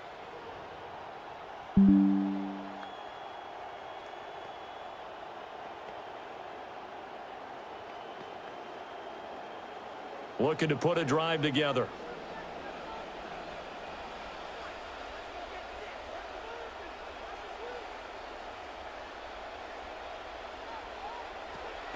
On play action, here's Tua. And he can't quite bring it in. Might have heard footsteps there across the middle. Second down. The trials and tribulations of being a quarterback in this league, it's tough. It's got to be wearing on him out there. Well, he has been sacked a number of times. He had an interception, so I'm going to give him a skosh of credit for hanging in there and trying to make something happen, despite the amount of pressure he's been under this entire game. And he's brought down at the 24 after a gain of 4. Oftentimes we praise an offense for their variety, being able to hit people with the run in the pass. But in this game, how about what we're seeing from the safeties? They are all over the field. Doesn't matter if they threw it or if they're trying to run it. I don't think we've ever awarded an MVU, most valuable unit, but you're right. It might go to them in this game. I like that. MVU. Well done. Here's Tua. Sets up the screen to Robinson. And he'll be stopped short of the first down as they rally to tackle him at about the 28. A short gain there of just 4. That'll bring up a 4th down. You got the big lead defensively. Willing to give him that underneath stuff, right? And this is why you work on your tackling. Tackle them after the catch, inbounds, keep the clock running. Just go ahead and bleed the game out that way.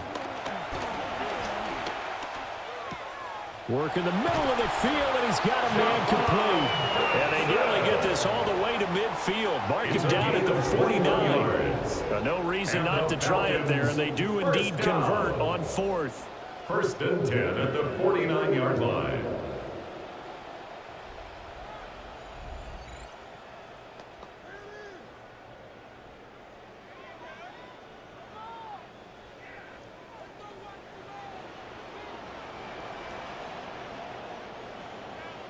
They'll send the big tight end in motion right. On 1st and 10, it's Robinson. And he is going to be stopped cold behind the line of scrimmage. 2 yards the loss, 2nd and 12. The defense was ready for the run-pass option. Diagnosed it perfectly. Not only did they stack him up at the point of attack, but he was met by a host of light-colored jerseys. Looking to pass. Tua.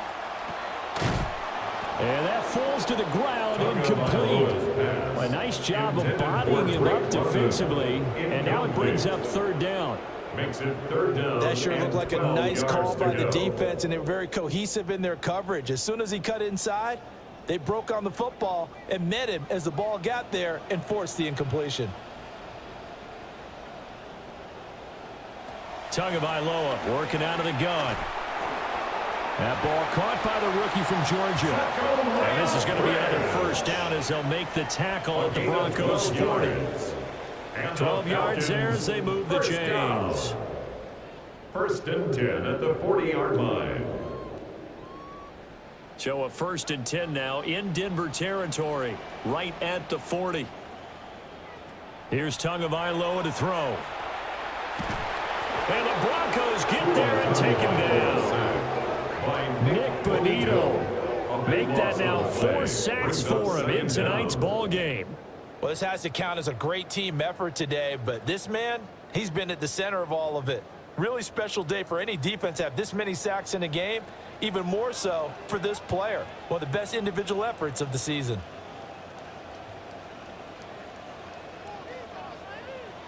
Tua going to throw. But at this point, down big, you'd have to imagine this defense are just going to sit back, blanket the field as best they can. Yeah, this is actually the easy part of the game for them because, just as you noted, they can sit back, keep everything in front of them. But they've blanketed the field the entire game using a variety of coverages.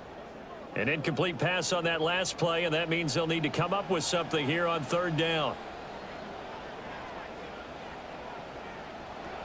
Going to the air, Tagovailoa. And that's incomplete.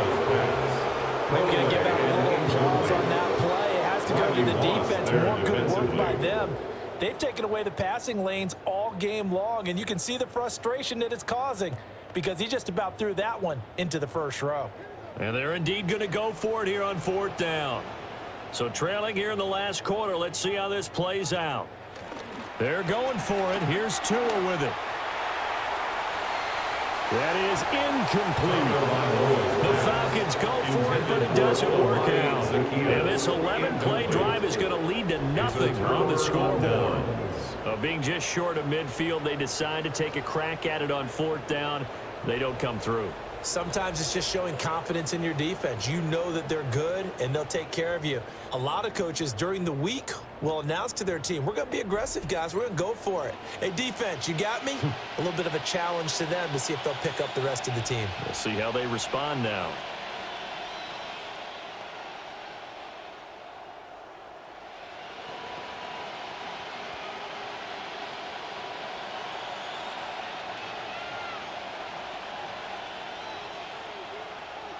In motion right goes Sutton.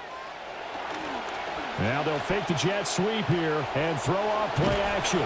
And he gets this inside the 35-yard line. Give him 14 yards there and a Denver first down. Of course, the catch was nice, but how about what happened after? Able to stay on his feet and gain all that additional yardage. So many of these slot guys, I think, have running back in their background.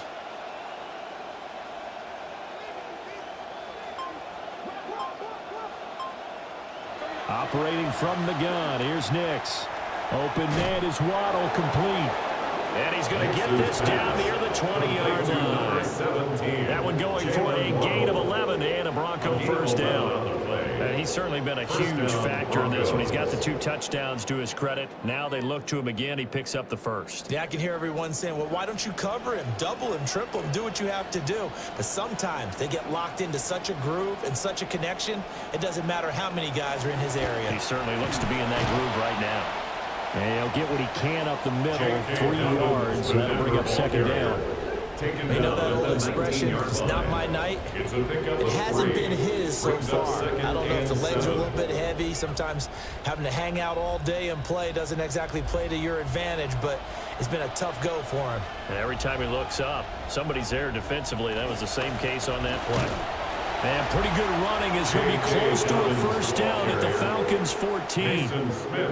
45 yards rushing for him now in the ball game. This drive is turning into an extended one, and the guy carrying the ball, he's becoming more like a body blows guy. Every carry is putting some damage on the defense. So after a while, I'm not too sure how many guys are going to want to run up and tackle him. And that's going to be incomplete. The coverage too good there. The contact popped the ball free, and it's 4th down. But what they're seeking with an RPO is space for the receiver to make a catch and then make a play downfield, but there wasn't any space available, thus the incompletion. For the field goal, a 31-yard attempt. The kick by Lutz is good, and that will extend their lead even further. They're ultimately not really sure that they're going to need those 3 points, but they'll take the 3 and they pad that lead. Yeah, this one's already wrapped up, but you and I both know if you're an offensive coordinator, you never let up on the gas unless the head coach tells you to do so. And maybe you've actually clicked him off in your headset so you can keep calling plays and trying to add to this lead.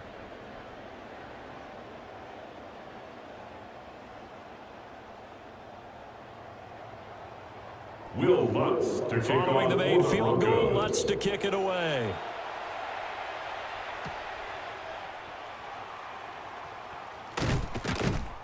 And his guys will get the football right at the 20-yard line. Falcons take over first. And here now 10 come the at Falcons. their own 20-yard line. And last time, went for it on 4th, didn't get it. We'll see if they can pick themselves up off the mat and do better this go-around. Sometimes I have this vision of coaches writing notes to themselves before a game, and sometimes that note says, be aggressive, stay aggressive. Maybe that's what we saw in the last possession. Yeah, they were very aggressive. This time, will it result in points? We'll find out. Now Tua on the bootleg here. Throw left side. There's London. Gets past one man. And he's taken down but able to slip across the 35. An excellent way to start the drive there, 18 yards. Well, this game was decided a while ago, and that completion there is going to artificially inflate his passing numbers. So right now, the only one really applauding probably his agent as he thinks about angling for a new contract.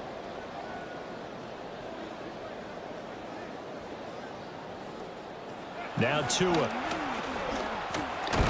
Tua hit, and the ball is out.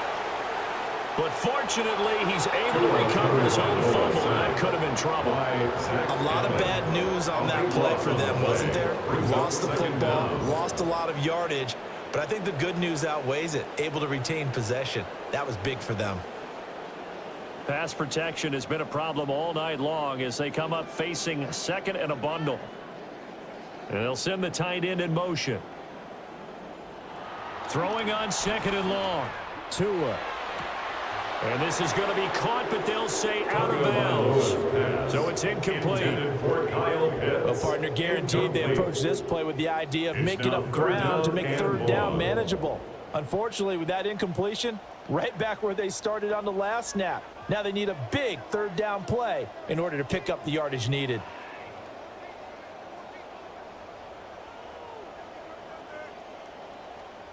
Now on third and long, they'll look to throw. And incomplete on the deep ball. Even with such a big lead late, the effort hasn't lapsed one bit. If the offense wants to score some points in this one, they're going to have to earn it. These guys are not giving up anything. All right, they're going to try and keep hope alive here on fourth down. They're going for it. As expected, they're going for it to keep the drive alive. And that's going to be incomplete. The Falcons go for it, but it doesn't work out. And that will force a turnover on downs.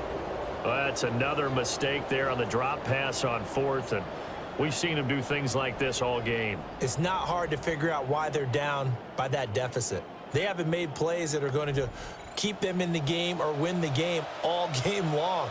That's another example right there. It all boils down at the end of it to execution. Either you make the play or you don't.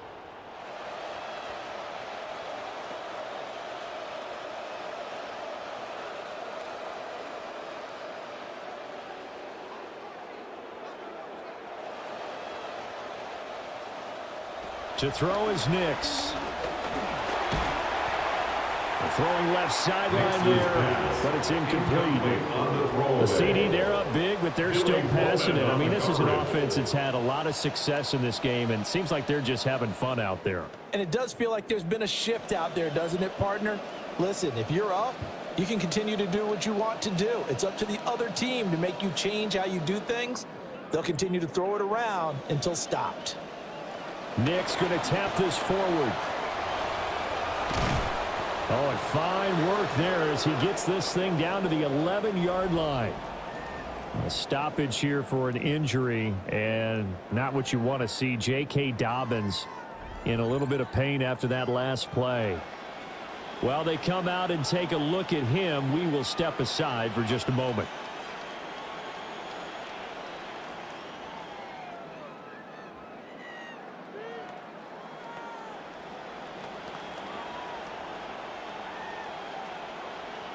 Now a 1st and 10 at the 11.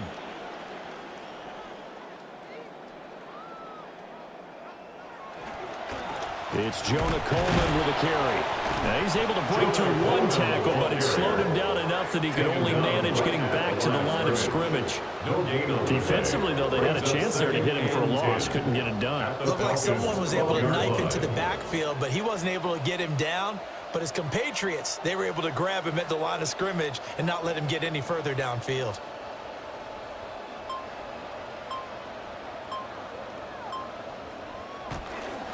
They will run again with Coleman. And he's going to work this one down to about the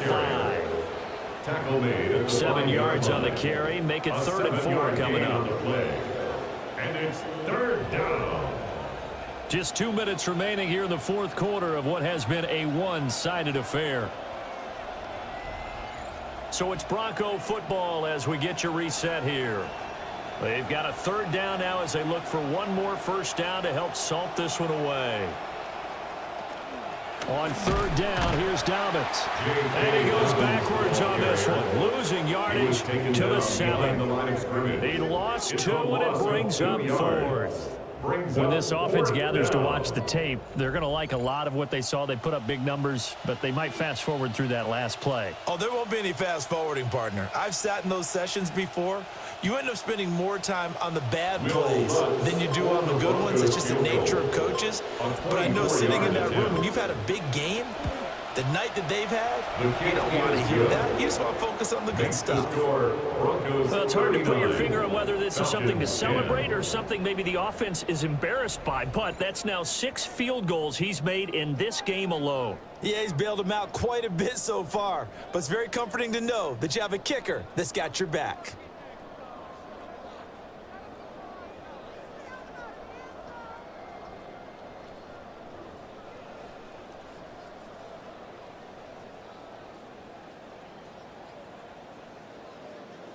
Following the made field goal, Lutz to kick it away.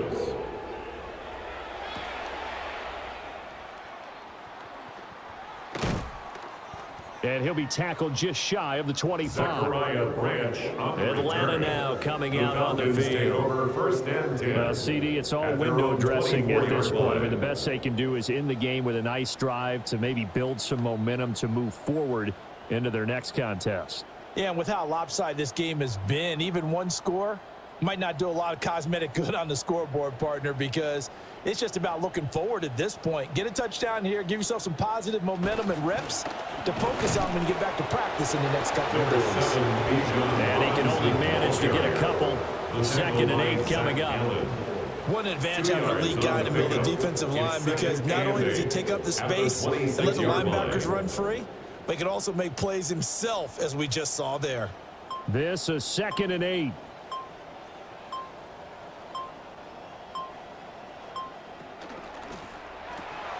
And he's got his favorite target yet again. It's complete. And he gets this up to the 34 out of bounds there. 8th catch for him now. He's been a big factor. And it's a first down.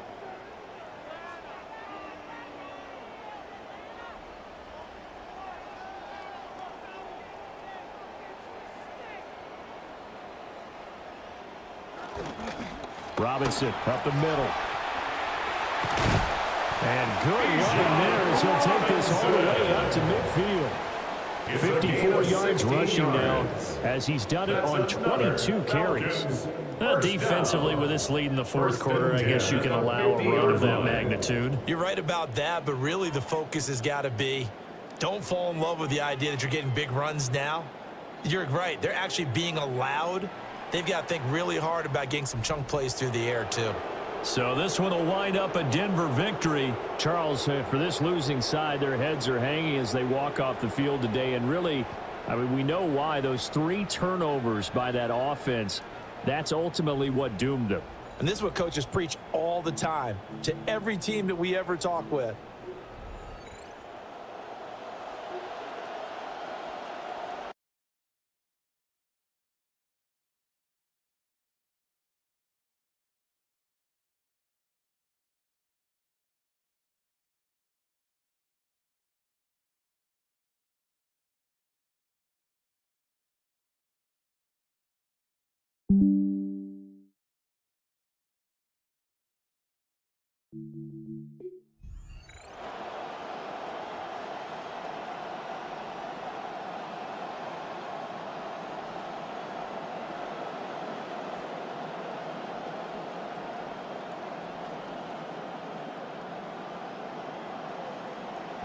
There's Nick Folk ready to put this one in the air. And we are underway from Atlanta. And a good return as he'll be stopped just shy of the 30-yard line. So here are the Broncos now for their opening drive. And they are led out there by their mobile quarterback. His ability to adjust on the fly is almost unmatched in the game right now, because it leads to a couple of snaps per game where you just sit back and ask yourself, how did he pull that off? Opponents can practice and prepare each and every week all they want, but this guy, he is hard to corral. Here's Nix to throw right away. A short throw to Ingram. Oh, that's just not fair, and now room to run. And they'll get this well past midfield before being stopped just before the 35. It's a gain of 35. And as you saw right there, this is a guy with pretty good speed for a tight end. Nice job there catching the short throw and turning it upfield. He can also be a weapon downfield as well.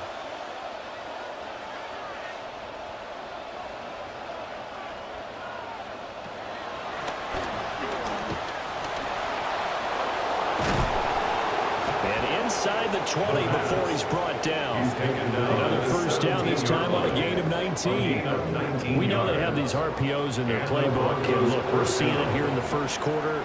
You think we're going to see it as the game continues? They trotted them out early for a reason, partner. They're letting them know that this is in the arsenal, and we rely on it. You better be prepared because this is going to be an all-day affair trying to stop them. And he's heating up at the line of scrimmage. Might have gotten a yard down to the 16. Now that's the type of play to fire up the defense. Hold them to 1 yard on a first down run. It'll be interesting to see if the offense decides to press the run at all or if they'll abandon it now after gaining only 1 on that play. They work now on 2nd and 9. To throw, here's Nix. Eluding the pressure right. And here he'll get it down to the 7. Give him 9 yards on the scramble there, but it does leave him still a few inches shy with 3rd down looming. The plan was clearly to challenge them by sending a blitz on 2nd down, but even the extra guys couldn't catch him in the backfield, though. He doesn't scramble for a first, but he does get the last laugh by evading the blitz and getting beyond the line of scrimmage. They'll try to run for it with Dobbins. And he is into the end zone for a Denver touchdown. J.K. Dobbins taking it in from 7 yards away. And the Broncos will claim the early lead as they're on the board first here tonight.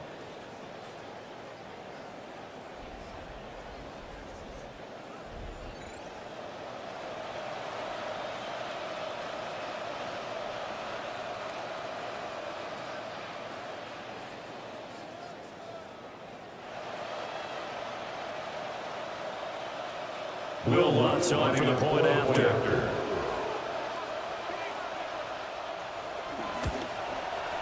And he's got it. 7-0 Broncos. Makes the score Broncos 7. So that drive spanned 5 plays. And it's finished off by a touchdown run from J.K. Dobbins.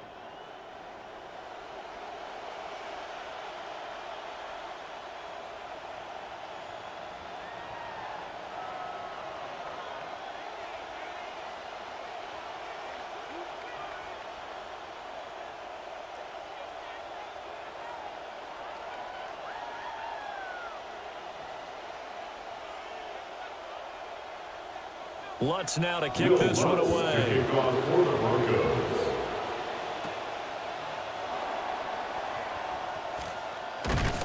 And he'll go down as this drive will start at the 25-yard line. So here come the Falcons now to get the football for the first time.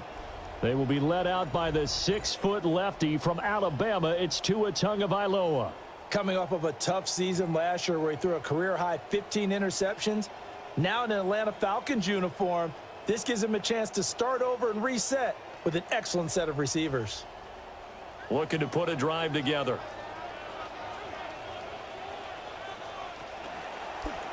They'll start with the option. And maybe the wrong read there as he's going to go down immediately. Yikes, a 4-yard loss really sets him back now for 2nd down. But sometimes that option can get bogged down before the gears really even get into motion, and I think that's what we saw there. And I think what he saw a defensive end right in his face because he looked up and he was right there. Didn't even have a chance to get going. Up past the 25 to the 26, a gain of 5. I really like the vision he displayed on that play because he saw there wasn't a lane to completely break off a huge gain. So he found where there was the most space and got what he could. A nice dirty run that's a positive play for the offense. Here's 3rd and 9. Tua sets up to pass it. He'll be brought down by the Broncos. It's a sack. By Nick Bonito Marino 8-yard loss. coming in to drop him for a loss of 8, and it also brings up 4th. Jake Bailey. Here's Jake Bailey now. For Atlanta. Marvin Mims deep for Denver. And this is away. It's a high kick, and he got all of it. And that one hits at the 7, but bounds into the end zone, and that'll be a touchback. So now the second drive offensively coming up for the Denver Broncos. And they'll be looking to make this a 2-score advantage. Had the touchdown on their first drive, Charles. Hey, they can get up 2 scores here on the road. That's a heck of a start. And not only have they thought about it, I wonder if they visualized it. I remember playing, and they used to turn the lights out in our meeting room and run through a situation like this and say, just think about what it would be like to be up on the road and take the crowd out of it. Maybe they did some of that.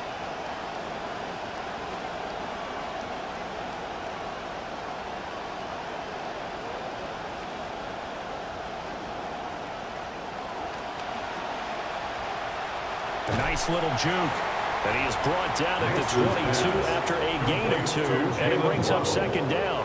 I think defensively you're okay with that. Here in the first quarter, he's going to get some catches, but they rallied to him quickly. And that's what you count on, and I like what you just said. First quarter, can you do it all game long? They catch it, you tackle them, they go down on the spot. Because when you're able to do that, you don't give up big chunks of yardage after the catch, now you put the offense in a position where every series, they have to work hard to pick up first downs, and you tend to stall them out when you do that. He'll wind up getting 4 there on his own, but it will leave him now with a 3rd down situation.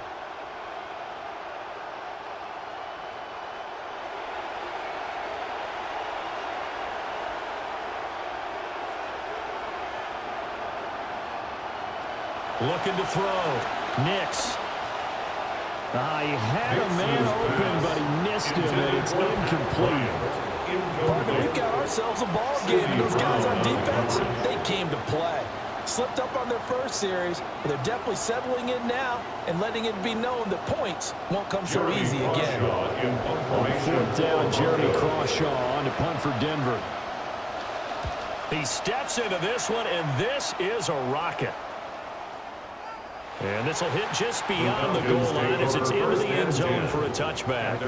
As the home team's offense makes their way back out, we show you the defensive coordinator for the visiting team. His guys have a first-half lead, all going according to plan so far, as they look to come up with a stop on this next drive.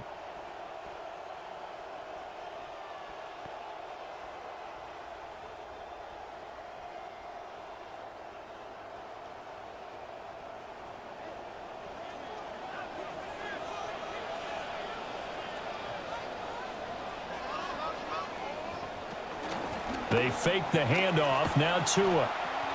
Got a man. It's London. And a nice little quick spin move before he's dropped.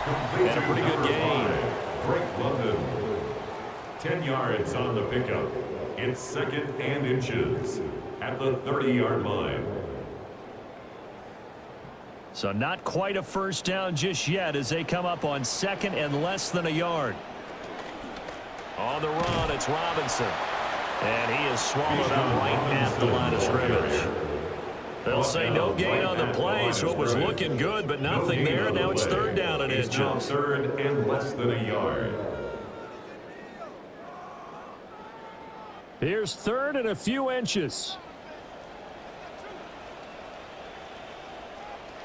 Throwing now is Tagovailoa.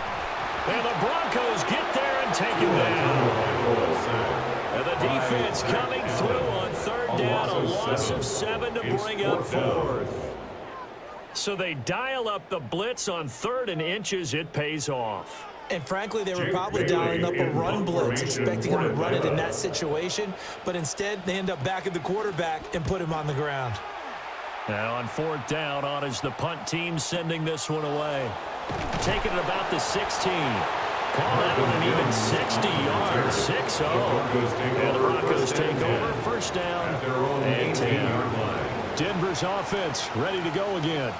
They've got a 7-0 lead in the football as well as they start out 1st and 10.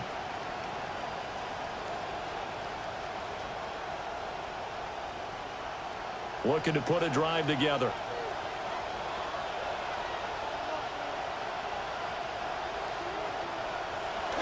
Off the play fake. Nix. He's going to get this one out to his fullback. And he's going to be taken down. Plus, there's a penalty flag in the backfield. They may get 15 more on top of this. So roughing the passer call is accepted, and this officiating crew not making very many friends here with this crowd. Yeah, we all know that everyone accuses the officials of kind of playing to the home team, but not in this case. They're just trying to administer the game the way it's supposed to be. That drew the flag. So now a fresh set of downs, 1st and 10 after roughing the passer. Nix to the air. And that is incomplete. The coverage a little too good there. And it's 2nd down. No surprise at all. They're looking for the big man early in this one. The only surprise for them, he couldn't hang on to the pass. So 2nd down, still 10 yards to go. Ball on the 43.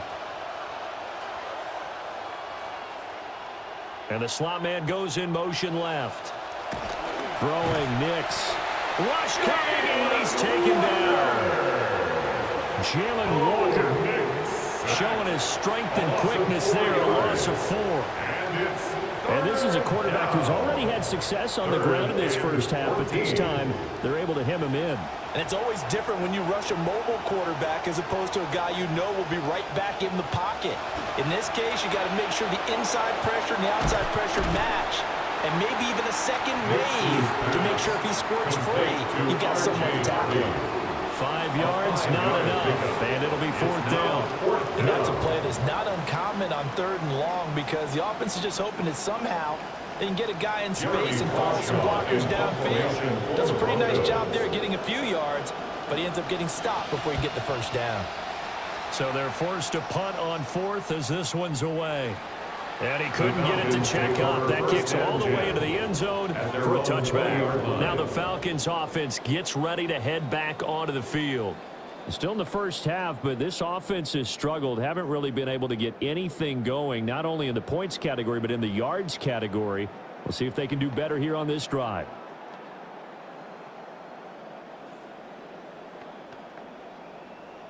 Looking to put a drive together.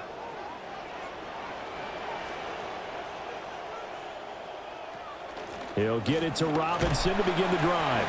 And nothing much materializing there on the 1st down run. He'll get a couple, and that's it. You've got to be impressed by that defensive front on reps like those. They were not being moved off the line, kept their shoulders square, and gave their teammates time to fight to the ball and limit that gain.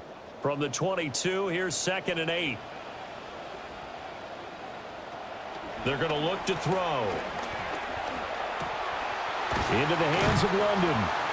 And down he goes, but he takes it up to the 40. A nice pickup there, 18 yards, 1st down Falcons.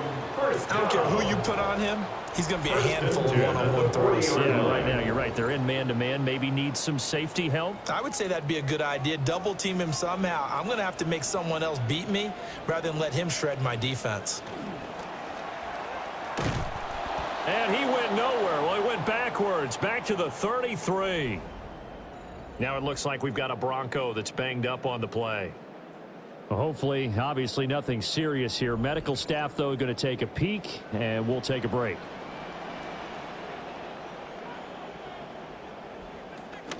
Here's Robinson. And he'll get this one up to the 39 here. And there was one of the downsides of blitzing during a rundown because sometimes you get out of your gaps. You don't fit the run quite as well because you're headed towards the ball carrier with abandon. A nickel set defensively for the Broncos here on 3rd down. And now whistles and a flag, and I think we got a jump here. Neutral zone infraction, defense.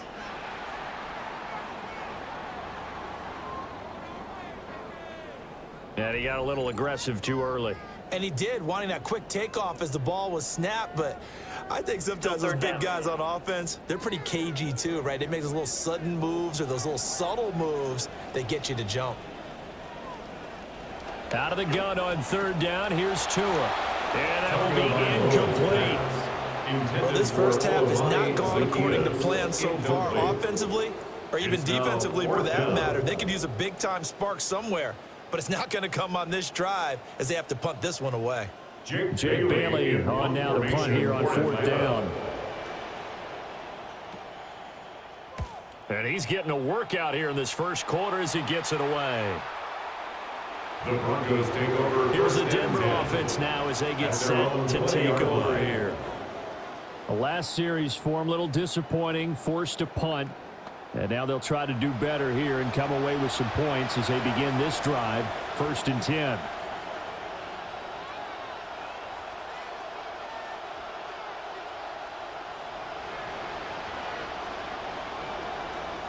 Looking to put a drive together.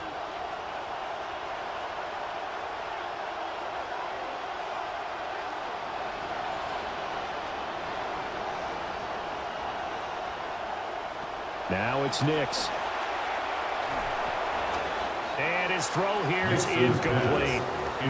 It's a tried-and-true formula, and I don't think it'll change for as long as we play football. If someone's trying to throw the ball and you can put pressure on them and make it tough, that's only going to help your defense. Yeah, he's sensed being hurried. He got rid of it before taking the hit, but incomplete.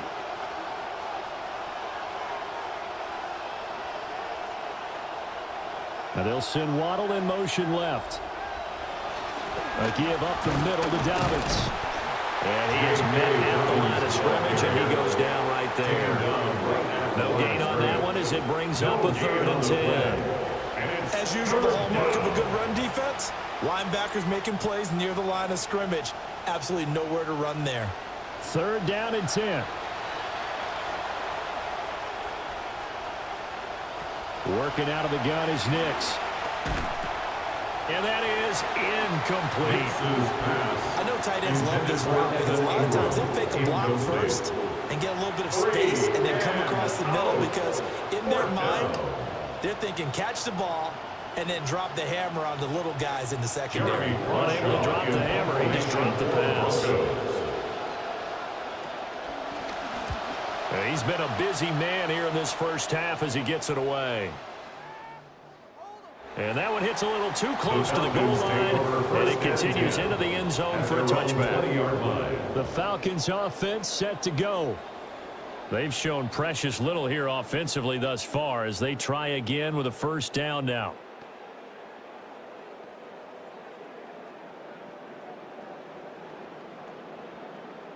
Looking to put a drive together.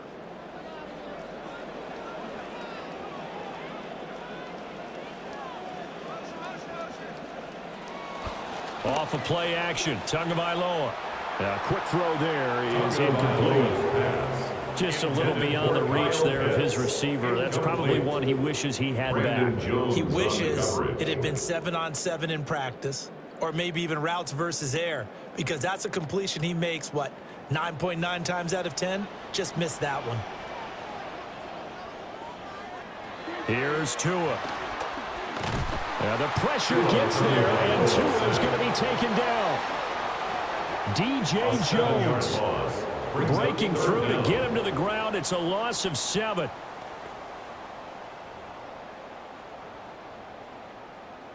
So a tough situation to overcome here. 3rd and 17.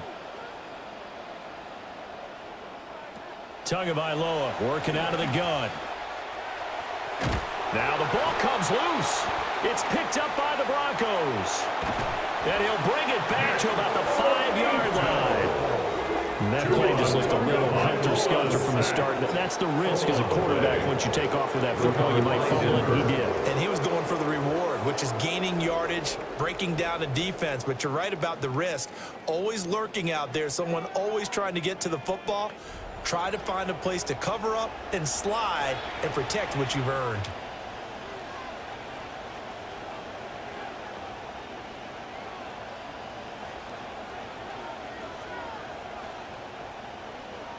The defense gets him the ball via the turnover. Now can this offense cash in? 1st and goal. They'll run with Dobbins. And he'll get this one back to the 5-yard line, but no further than that. They'll say no gain on the play, and it'll be 2nd and goal. leads to second Brandon, one and thing goal about blitzes, at the they 5-yard really line. confuse offensive linemen at times, and what you have to do is lock in on the guy right in front of you. If you don't, you saw the end result. Defensive tackle ended up making the play. One more time with Dobbins.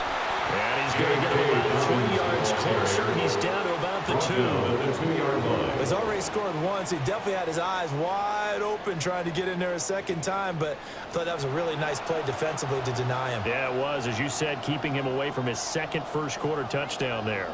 Now, they'd really like to make the short field pay off. We'll see if they can, but this is 3rd and goal. Harvey. And he gets halfway there, down to the 1-yard line. Only a yard there, so it brings up 4th and goal. Well, if this defense can hold him to a field goal here, what a win that would be. Not just a win on the possession, but psychologically take over the ball game. But this started with 1st and goal, so they were in 4-down territory right from the beginning. I say you finish it off and go for the touchdown. And it's incomplete. They cannot convert, and they turn it over. They throw for it on 4th and goal at the 1. And the Falcons able to muster together a goal line stand. Atlanta prepped and readied for its next possession. And a fumble last time. Ball security. Talk about it all the time in the National Football League. They've got to be better at it on this drive. Don't you think that when every team gets together for the first time, I don't care if it's OTAs, mini camps, first day of camp in the regular season, ball security comes up about what, the second sentence of the coach's address? And those are so many drills focus on that. All the time, and they do drills to make it even tougher to simulate game situations. Doesn't always work out, though. And he maneuvers up the middle for 3. And it's 2nd down. And give him a lot of credit there, but even more credit to the guys up front. In that situation, you know it's going to be a stacked defensive front. And to be able to gain that much yardage, that's a big win for the guys on offense. Yeah, they were just about standing on their own goal line, so to get a few yards there, a great start. Now we'll see what 2nd down brings. And that is incomplete. A lot of force bearing down on him there. He could not hang on. It's 3rd down. That's what you're going to need to do against those big receivers. You got to get in there and get physical with them. That time he got in close, got in tight, and knocked the ball away. They'd like to avoid punting from their own end zone so they could use something here on 3rd down. Looking to pass. Tua. And this is going to be incomplete. I wonder, Brandon, I just wonder, you think maybe he was worried about where he was on the field? Was he far enough? Was he close enough to the first down sticks? Absolutely. He was right there by him, and I think he was thinking first down before he caught that football. Yeah, you got to catch it first, because if you don't catch it, there's no chance of picking up a first down. And the punter Bailey on now as he sends this one away. This will be fielded at the 17. An unbelievable punt there. We're talking 70-plus yards. And out will come the offense as they take over. Denver's offense now set to go. And last time, they had it 4th and goal, rolled the dice, didn't get it. Now they've got to put that behind them, try to put together another drive. Hey, a simple tip of the cap, a nod of the head to the defense. Congratulations, you got us last time.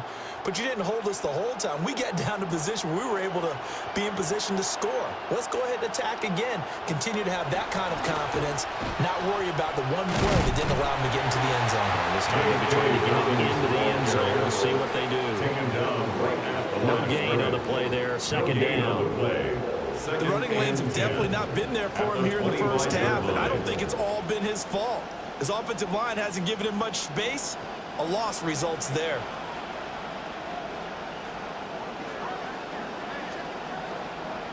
Nix from the shotgun. Looking left side, and he's got a man. That's Harvey. And he's going to be dropped following a pickup of 7 past the 30 to the 32. And we see another pitch and catch there to the running back. This position just continues to evolve. They become just as critical to the passing attack as a lot of receivers, tight ends, because their ability to make people miss in the open field can really generate big plays for an offense. Here's Nix. Oh, they would have gotten the conversion if he could hold on. Instead, the drop means it'll be 4th down. There is no denying they want to get him involved. That's already the 5th time that they've looked his way in this first quarter. So that tells me defensively that they want to insist on going in that direction. Make sure you get your best people in the area to try and take that away. On 4th down, the punt team is on as this is sent away.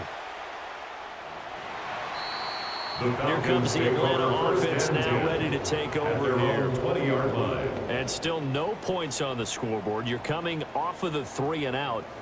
They're just looking for anything to grab onto right now, aren't they? I'm wondering if someone's going to take charge in the huddle. You know, we always look to the quarterback, but sometimes it's another player on the team, a star, a veteran, someone with some excitement and energy. It's like, all right, guys, let's shake things up and let's go, because they still have an opportunity to make things happen. Shake it off. They start on the ground with Robinson here. And he is met in his tracks behind the line of scrimmage. Officially, it's a 1-yard loss. That's going to bring up 2nd and 11. That was well played there defensively. 2 tight ends in the formation, which essentially gave them 7 blockers up front. Hard to imagine with all that size and beef that they could let a tackler through, but that's exactly what happened. A loss resulted. On 2nd down, another shot for Robinson. And he is going to be stopped cold behind the line of scrimmage. They'll wind up losing 3. And now it's 3rd down. No daylight for him to run through there, and he ran into the defensive tackle, and that guy blocks a whole lot of daylight as it is. He is truly a big man who just made a big play. Going to the air, Tagovailoa. And way up past the 35 before he's taken down. Good work on the scamper by Tagovailoa. It's a 1st down. He's a talented runner, and that means he's always looking for bigger and bigger gains when he takes off. Certainly found some bonus yards there beyond the 1st down marker, and this early drive will continue with that extra jolt from his legs. Now contact up front as penalty markers come in. Who is this against? Defense.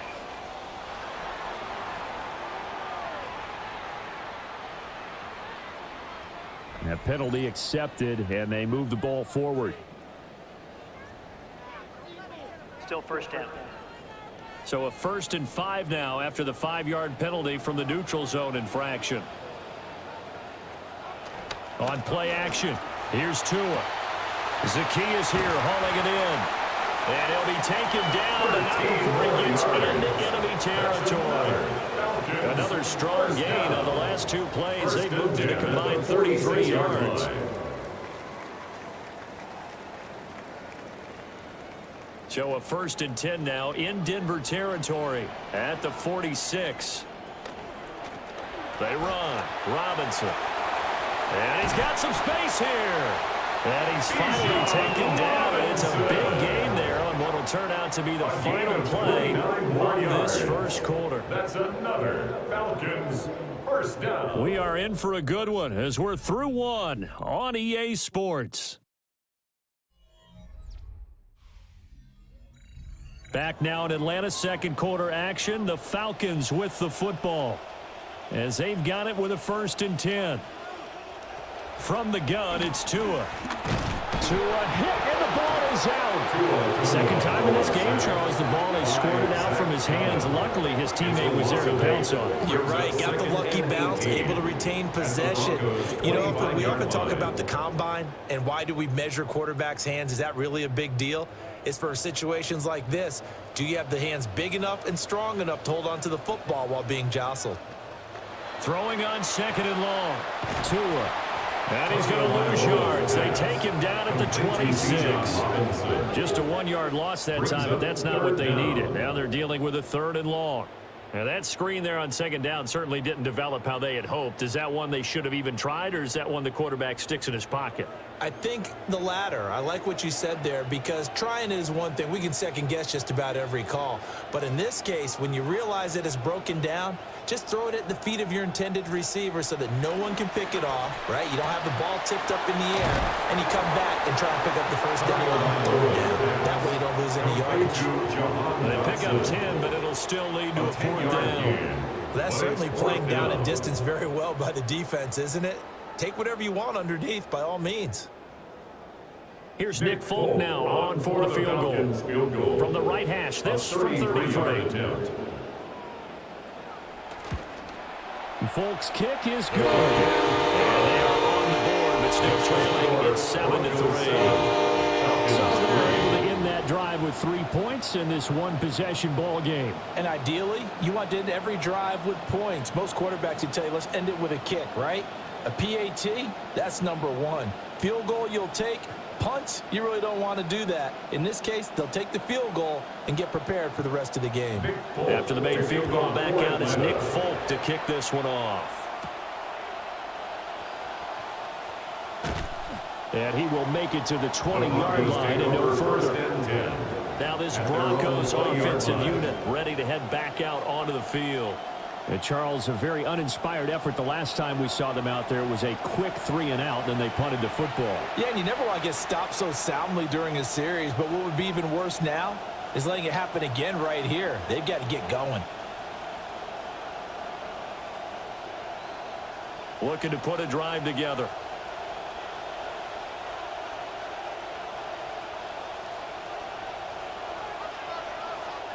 Operating from the gun, here's Nix. He's going to flip that out to the flat. It's complete. Call it a gain of a yard, and it'll be second down. I think you would agree. Just a good decision right there. Goes for the safe play, gets some yardage out. And showed some toughness as well. As you noted, he stayed right in there. Saw the rush was coming, hung in there, took the hit, dumped it out to the outside, and now they pick up some yardage, and you have a back that's grateful to you and will continue to make plays.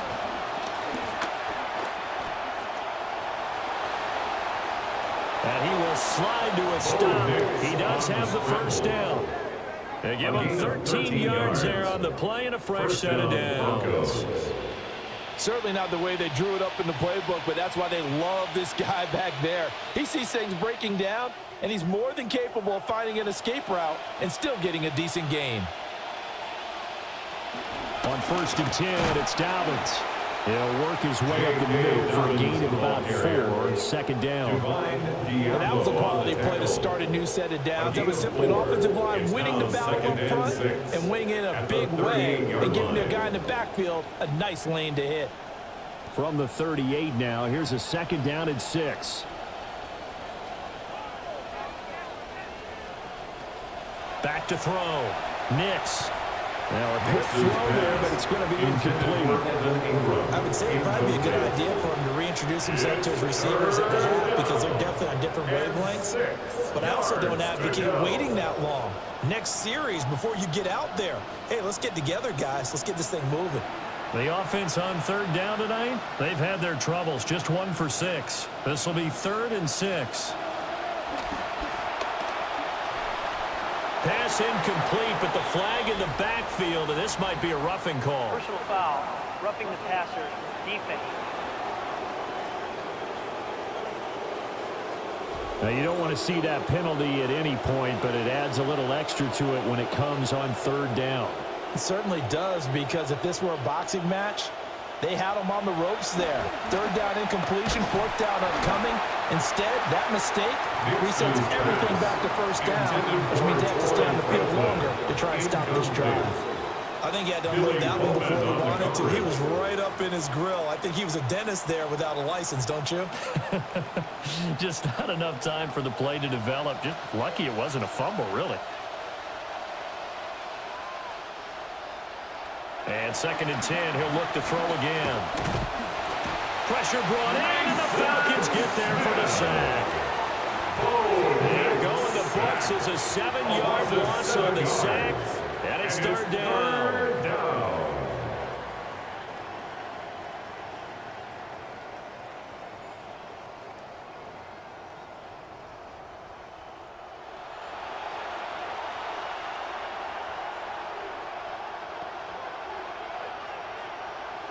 We'll see where they go for this play call. Obviously tough in this spot, backed up. Looking to throw. Nix setting up a screen for Harvey. And they show a little athletic juke, but then the daylight quickly closed. 3 yards, all they could muster there, and it'll bring up 4th down. That's a little too conservative in my opinion. You've got to trust your quarterback here on 3rd down. Instead, they try to pick it up with the screen, but the defense was able to rally to the ball and get the stop. On is the punt team now as this one's sent away. And no return here. Where will they spot it? They say just outside the 20-yard line. So out come the Falcons now. And after the field goal last time, we'll see what they can get here. At least they got points out of the last drive, Charles. I never met an offensive coach that didn't want to drive to end with a kick. Most of them wanted to end with a PAT, right? In this case, a field goal, they'll take it. Way better than the alternative, which is a punt. Yeah, but you met fan bases that wanted that, that weren't happy with that field goal. I haven't met a fan base yet that wants to drive to end with a kick, other than the extra point. That's it. Call it a full 3 yards in the wrong direction there. Brings up 2nd down. And not a lot of success to be found there. Oh, you got that right, partner, because if you're trying to make guys miss about 10 yards or so downfield, that's a pretty good play. But if you've got to do it in your own backfield, I consider that a problem. That doesn't work too well. Tua going to throw. Throw right side complete to Dotson. And able to get this across the 20 before going out of bounds. So 5 yards here, 5 on the play. And that's going to set up a tough 3rd and 9. They'll come to the line here needing 9 yards to pick up the first. Dotson in motion right. Here's Tagovailoa to throw. And that is incomplete. How about some applause for the defense there? They forced him to throw that one into coverage, and just like that, they're staring at a 4th down. Well done.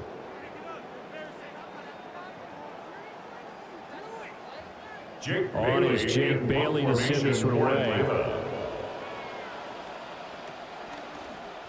And he gets this away, and look at this. This is a good one. Yeah, he was looking for the check-up bounce, didn't get it. That scoots all the way into the end zone now for a touchback. The Broncos offense now gets ready to head back onto the field. Obviously not the intended goal last drive. They had to punt the football, but still, they've got the lead here, and now a chance to add on to that lead if they can get points on this drive. 1st and 10 upcoming. Looking to put a drive together. To throw is Nix. He completes this to Sutton. And he stopped right at the 25 after a gain of 5. It's a gain of 5. Brings up 2nd and 5 at the 25-yard line. Here's a 2nd and 5 now from the 25.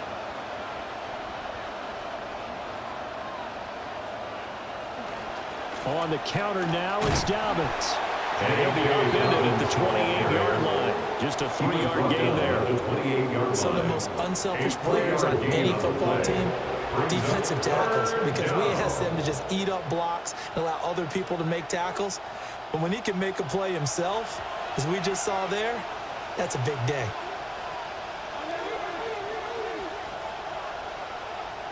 From the gun on 3rd down, it's Nix. Escaping the pressure right. And he will slide to a stop. He does have the 1st down. And now we'll get a stoppage here. There appears to be an injured Falcon on the field. Now, the medical staff is going to come out here and take a look, and we will take a short break.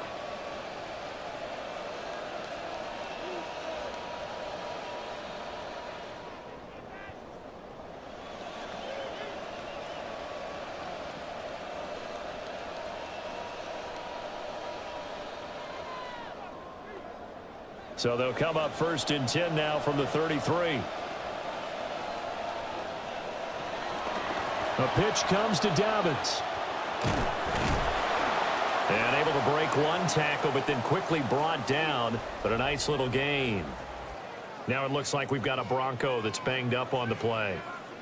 Well, now they're going to come out and take a look at this injury, and we'll be back in a moment.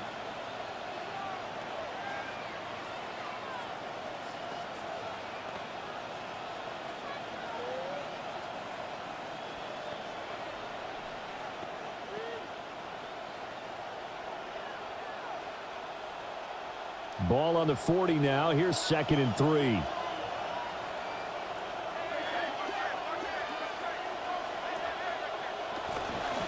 They'll go again with Dobbins.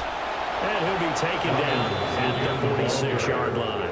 He was tackled 7 yards there and a first down. A gain of 7. That's a good, nice, crisp run for a first down. I wonder if the defense might have been loosened up a little bit, maybe anticipating a pass instead of the run that they got. Couple of first downs to kick off the drive. Here's 1st and 10 up at the 46. Nick's going to give to Harvey. And a gain of 4 gets him right to the midfield stripe.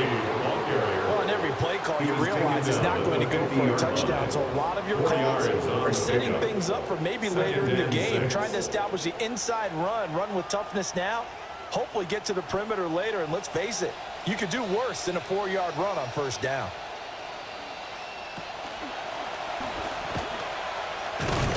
And hit behind the line. He lost the football. It's loose. And the Falcons grab it. The pocket collapsed around him. I know we talk about it a lot, but a QB has to have that sixth sense, doesn't he? He really does. And I know of one team at one point was training their quarterback with that time frame, and anytime he didn't get rid of the ball within the right amount of time, they would blow a horn or blow a whistle to show him this is what that time is, just what you're talking about, training him to understand this is the amount you have, make sure the ball's gone. Didn't happen in this case.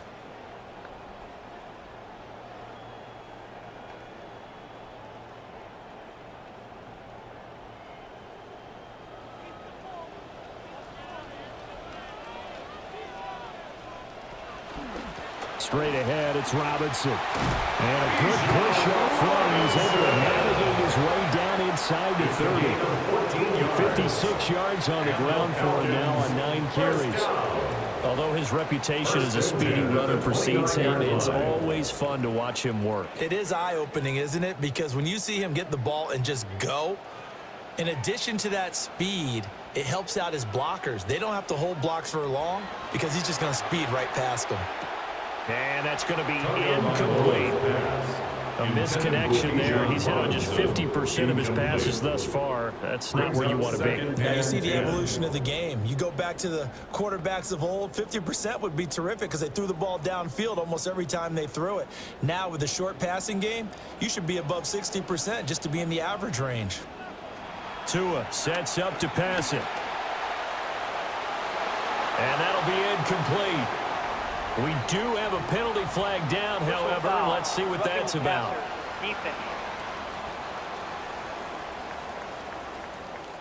So the incomplete pass there, but the roughing the passer call bails them out. Which means you have to stay on the field on defense longer because you've given the offense free snaps, not to mention the free yardage after that mistake. And they get to him quickly here as he stopped right around the 13. During that run, an injury here. We got one of those big blockers in some discomfort.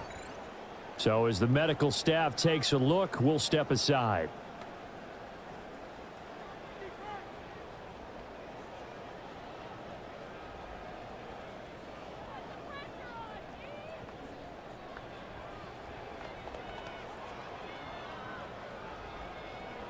Now 2nd and 9.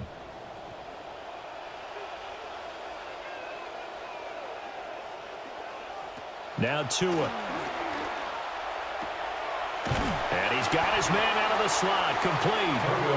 And down inside the 10 here before he's out of bounds right around the 7.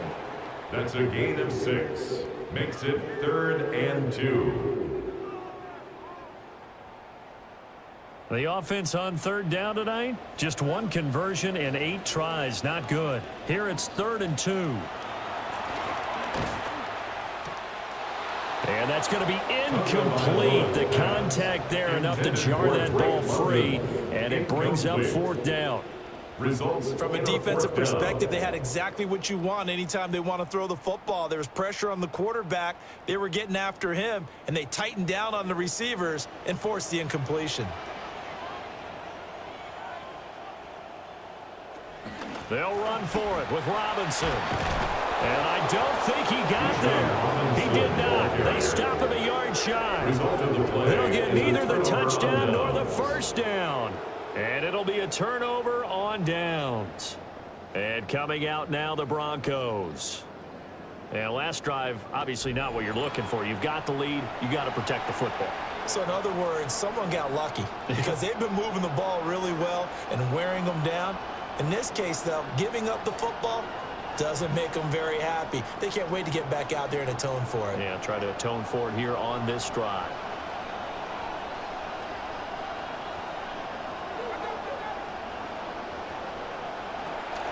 They'll go play action with Nix. That's the second-year man, Troy Franklin. He's tackled a yard short of the marker.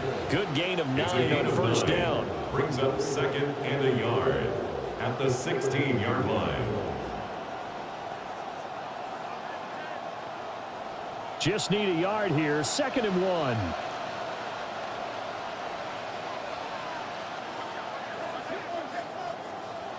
To throw. Here's Nix. Oh, he'll want that one back. Incomplete. He doesn't drop too many in that department. 3rd down. Timing's crucial in any route thrown, but when you throw it out, so many things are going through the mind of the receiver. Catching the ball, timing it up with the quarterback. Are my feet going to get down inbounds? On that play, all those things going through his head might have caused him to drop it. And Dobbins, he is not going to get there. They stop him short of the line to gain. Nothing doing on 2nd and 3rd down after that 9-yard gain on 1st.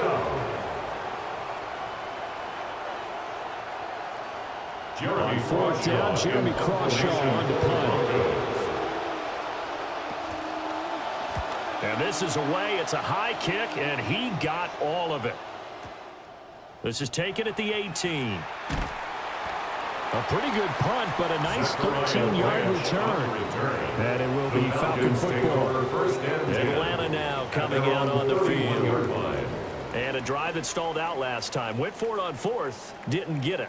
How does that translate here? I would imagine momentum's with the defense.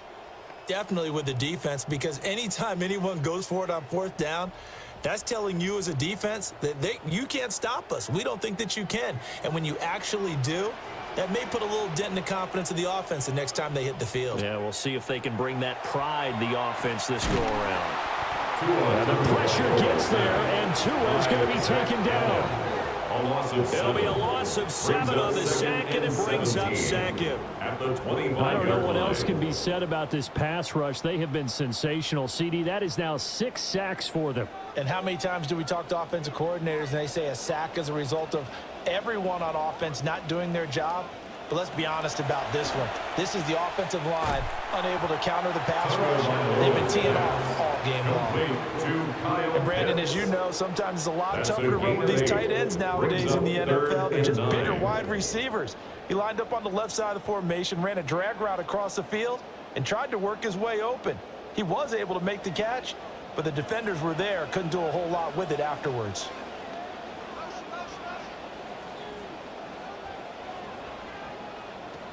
Throwing now is Tagovailoa. He'll be brought down by the Broncos. It's a sack. Looks like a 9-yard loss, and it also brings up 4th. This offensive line flat out cannot handle this pass rush. We've seen it demonstrated time and time again to the tune of 7 sacks in this game thus far. He steps into this one, and this is a rocket. This is taken at about the 14. Oh, and he's taken down here by his face mask by the looks of it. And a penalty flag is going to give a much better starting position. So that a free 15 yards. And it's always a tough one as a defender because a lot of the penalties that you commit, pass interference, holding, when they happen, you actually know what you're doing. But a face mask penalty, a lot of times it's inadvertent, but it still costs you the same amount of yardage.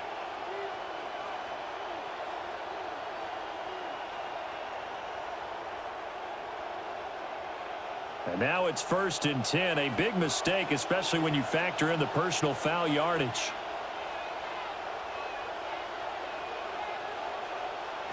Throwing Nix. The pass complete to Ingram on the crossing route. And taking it across midfield and just shy of the 40. First play of the drive, a success, 19 yards. Certainly no settling into the drive there. They came right out on the first play and attacked the middle of the field for a big gainer and a first down.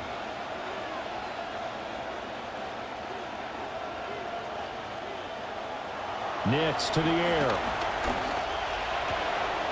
And he will find his man Sutton. That's complete.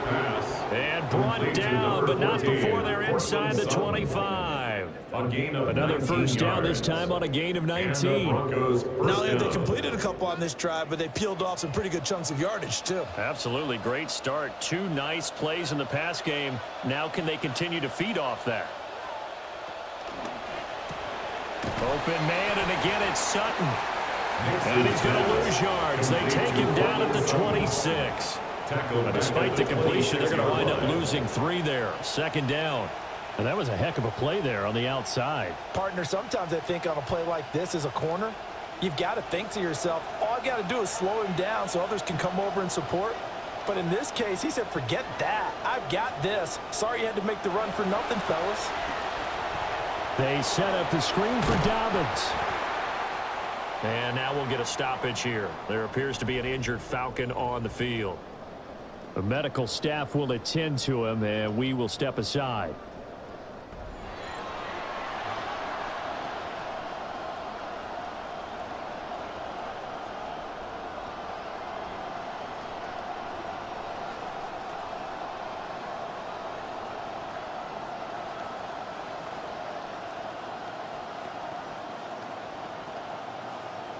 Third and 12.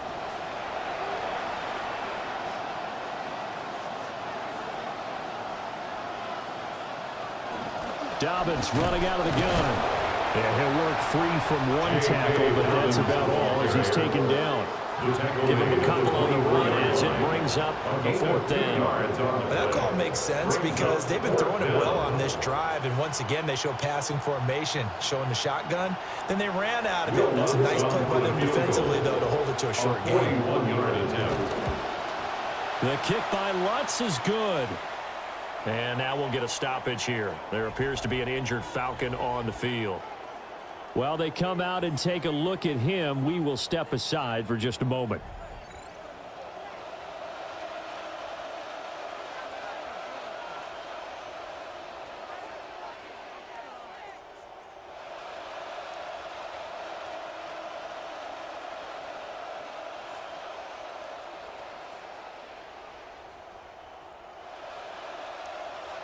Following the made field goal, Lutz to kick it away.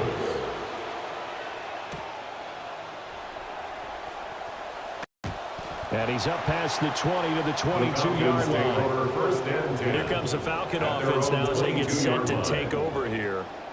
Just a lone field goal for them so far, trailing 10-3 as they come up 1st and 10.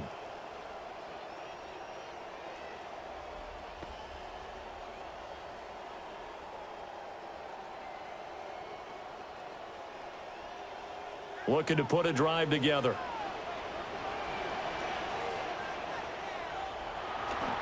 They begin the drive with Robinson. And he will lose yardage on the play. Back at his own 19-yard line. A loss of a full 3 yards, and now it's 2nd down. He came out ready to play. That's 3 tackles for a loss, Charles. We're only in the 2nd quarter. And that's problematic for the guys trying to run offense because that means he's got a pretty good idea of what they're doing and is actually beating them to the point of attack and making those plays. Might have to think about some misdirection or something to try and get him away from the ball. Now the Broncos are going to call the first of their timeouts.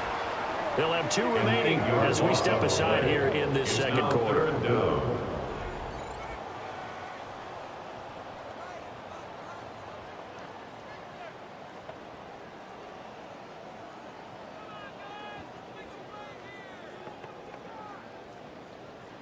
The offense on 3rd down tonight, not getting the job done at all. A very poor 1 for 10. This will be 3rd and a mile. And he is going to be taken down. They got him. As that is going to take us to the 2-minute warning. Now the Broncos going to use the 2nd of their timeouts. So as they talk it over, we step aside.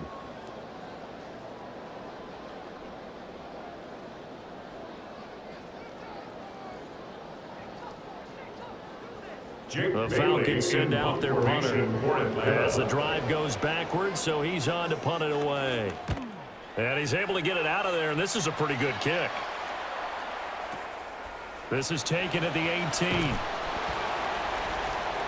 1:53 remaining in this first half of play.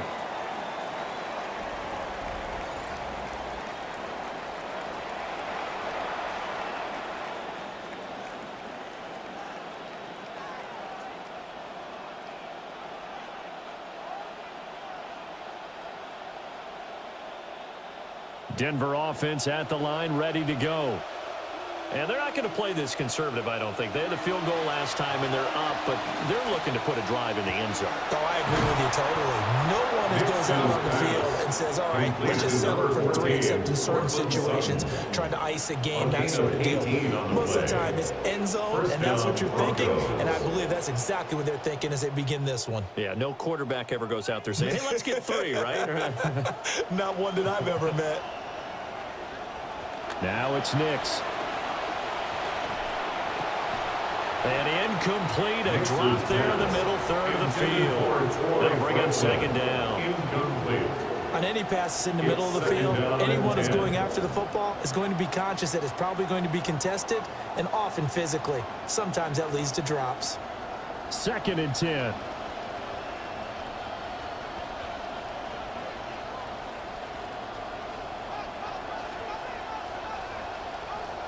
Back to throw. Nix. That's caught. Waddle on the left side. And he'll be brought down right on the 50. A gain of 3. Oh, it's time to give a little credit there to the defense. They played that very well because it was a drag route, and he ran it a little shallower than normal as he worked straight across the field. He was hoping he'd get lost behind the defensive line, but once he made the catch, nowhere to turn upfield and gain any yardage. And he will not be able to hang on to the contact. It's incomplete. The coverage strong, and now it's 4th down. They had enough yards for the first down, but a clutch hit right there defensively. Jars it free. No first down. Here's Jeremy Crawshaw now. They'll boot it away from about his 35.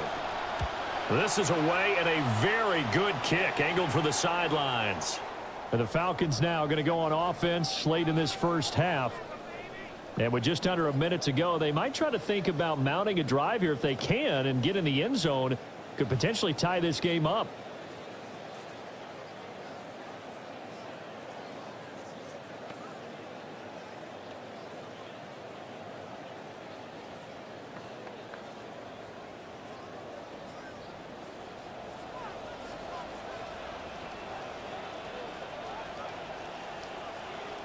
Tagovailoa working out of the gun. Got a man, it's London.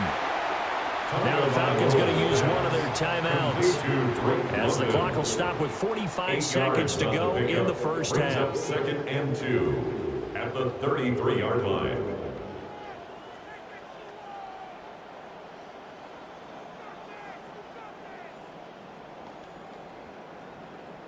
Here's a 2nd and 2 now from the 33. Here's Tua. And a flag comes in as that one falls incomplete. Now let's see who this is on. Roughing the passer, defense.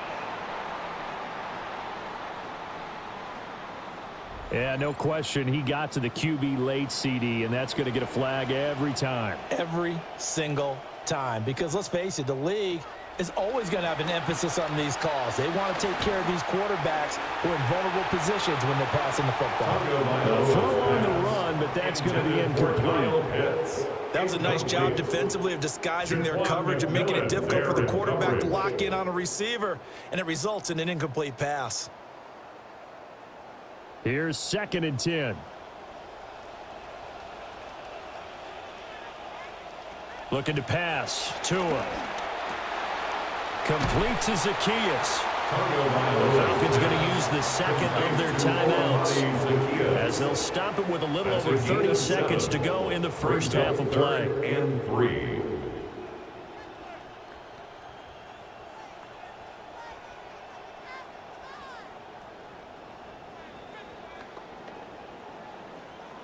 A second down completion got him 7. Now here's 3rd and 3. And again, it's Tagovailoa. Nowhere to go here. He lost the football. It's picked up by the Broncos. He already had the 1 fumble loss, so now 2 fumbles lost here in this first half. Not setting the pace the way that you want it done. I mean, here in the first half, already twice the ball's come out and hit the turf. Got to find a way to take care of it. Otherwise, they may have to start thinking about maybe someone different at that position. The Broncos going to get one more possession in this first half. And they'll start with a short field following that turnover as they look for points here before the break.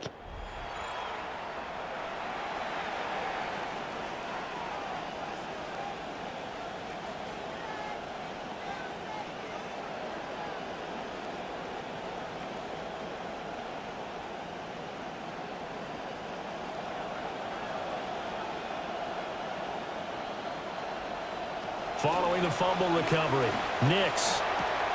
And his throw's going to be incomplete. That incompletion certainly slows things down a little bit and brings up a very important call for 2nd and long. What do? Run and try and get some yardage and make it 3rd and manageable? Or challenge the coverage again, hoping for a bigger gain? Now a 2nd and 10. Here's Nix. This will be caught. It's Waddle. Now the Broncos will use their 3rd and final timeout as they stop it with 16 seconds to go in half number 1.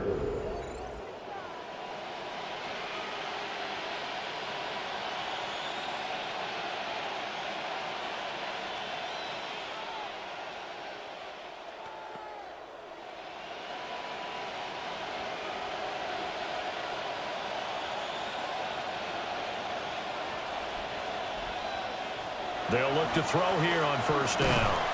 And he's going to be taken down here. A sack back at the 32. He couldn't get rid of it. He takes a sack for a loss of 6 to bring up 2nd down.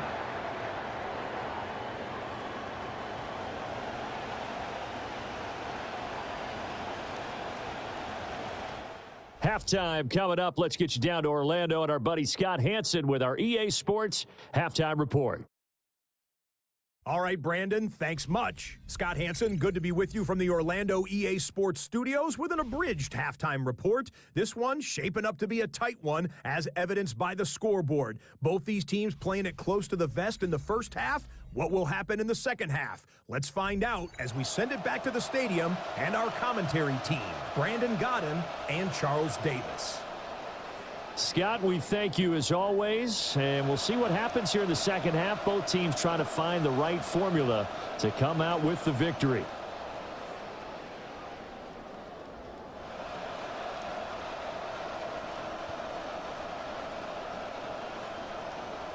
Probably not likely to see many starters in the second half as we get back at it underway in this preseason opener. Oh, a good-looking return set up here. And good starting field position. He'll get this one all the way up to about the 35-yard line. The Falcons offense ready to get going to begin this 3rd quarter. Well, out of the locker rooms here they come. Their first drive of the 3rd quarter. And, Charles, they're trailing in this ball game, but we got a tight one set up to be a very entertaining second half. And as we know, partner, in the NFL, there's trailing and there's trailing, right? Sometimes you're discouraged by how much you're down, but in this case, this is a tight ball game, so there's a sense of optimism here. I think they went in at the half and looked at their play sheet and said, these are the plays we really like. What do you say we use them to start the second half and get us going? And coaches always harp on the quarterback reading the defense and getting it to the open man. That's good recognition there. And how about what he did after the catch? Yeah, hit your tight end, let him get some rack. Yeah, when he gets moving, not many guys want to come over and put a hit on him, do they? A give left side to Robinson. And he'll lose yardage here, back at the 41. 2 yards the loss, and now they go from 2nd and 2 to a tough 3rd and 4. After seeing that, maybe time to go back to some downfield throws here. Yeah, anything, change it up, because the teams that win, the best teams, they're the ones that make adjustments. Doesn't mean you can't come back to what you thought you could get done. Sometimes when you open things up a little bit, you can get back to what you wanted to do before. Yeah, this pass broken up. Excellent coverage there on 3rd down, as that was not an easy one to hold on to. And so many times we look at the opening drive of the 3rd quarter as a tone setter, and many coaches do emphasize it. And that's a strong performance there defensively to force incompletion and, more importantly, force a quick punting situation. So they're forced to punt on 4th as this one's away. And a little too much mustard on that one. It hits a couple yards into the end zone. A missed opportunity there maybe to pin them back. So now a look at the Broncos as they head back out there for their first possession of the 2nd half. Their defense has done the job. Now it's the offense's turn as they've got it 1st and 10.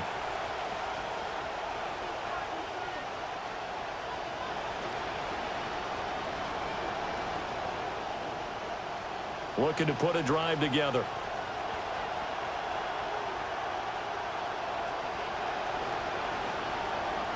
Operating from the gun, here's Nix. They'll let this go deep for Waddle. And that is incomplete.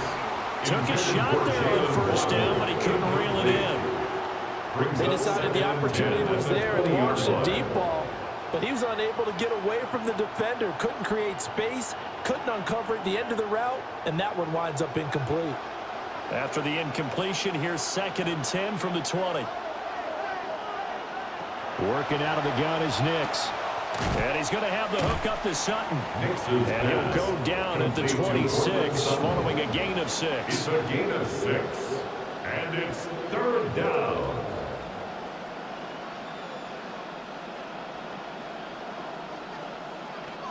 They face a 3rd and 4 after that last completion gets them 6. Looking to throw. Nix. And this is going to be incomplete. Normally he's pretty reliable. Usually catches what's thrown to him. On that play, he simply dropped it.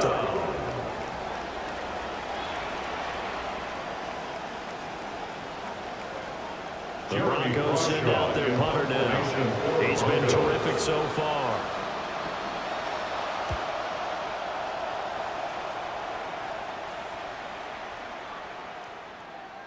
And he didn't quite have the backspin on that one. It hits at the 4 and continues into the end zone. It's a touchback.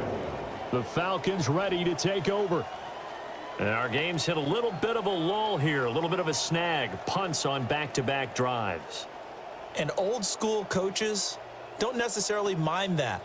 Didn't turn it over, right? Didn't create a big play for the other team. Right now what you're looking for is, can you gain an advantage in field position? And that's what both teams are seeking right now. Yeah, they'll be seeking to gain that advantage here on this drive. Off of play action, Tagovailoa. That is incomplete. No coverage bust by the defense here. They did a nice job accounting for everybody, and that led to an incompletion. Brings up 2nd and 10 at the 20-yard line.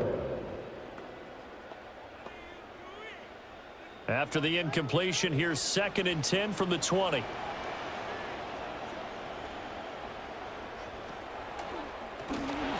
Tua, fast pass outside complete. Gets around him. And they'll get it all the way up about 5 yards shy of midfield. A 1st down there on a pickup of 25. 1st down. And that's the kind of play this offense needs to maybe kick them into gear a little bit. They've been stuck in neutral much of the game.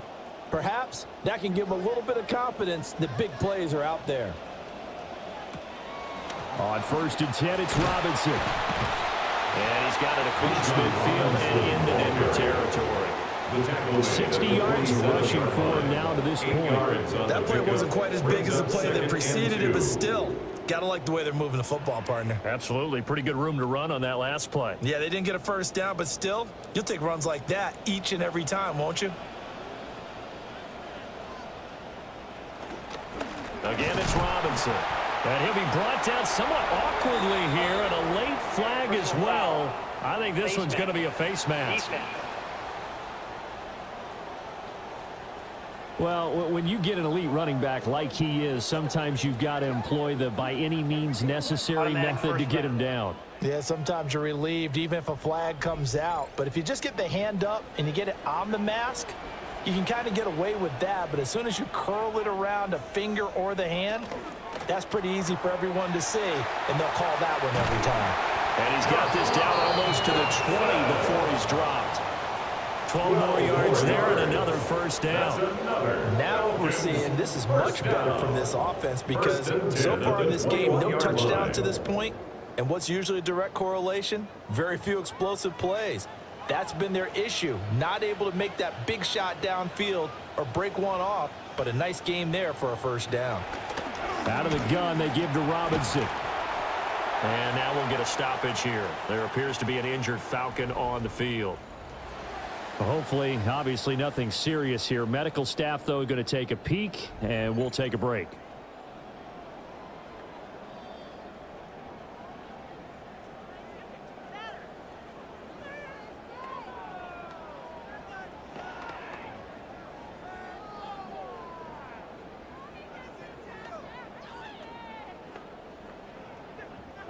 They'll come up 2nd and 7. Here's Tagovailoa to throw. That's into the hands of Pitts, the tight end. That's good. The completion there for 7 yards. And that'll bring up what looks to be a 3rd and inches. Can't be more than a half a foot.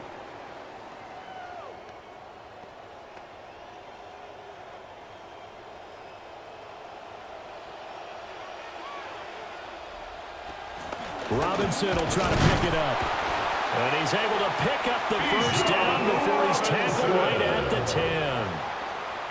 There are a lot of different formulas to winning football, but one constant over the years, winning on 3rd down. That pickup there was big because they had struggled throughout this one. Still in search of their first touchdown of the game, but they're on the move. 1st and 10. Back to Robinson now on 1st down. And he'll get this one down to about the 10-yard line. And now we'll get a stoppage here. There appears to be an injured Falcon on the field. Now, the medical staff is going to come out here and take a look, and we will take a short break.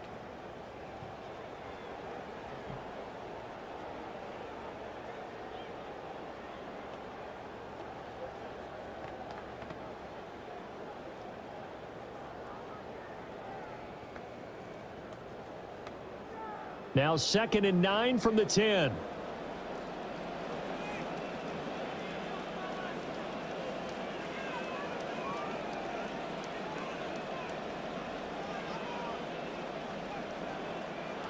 From the gun, it's Tua.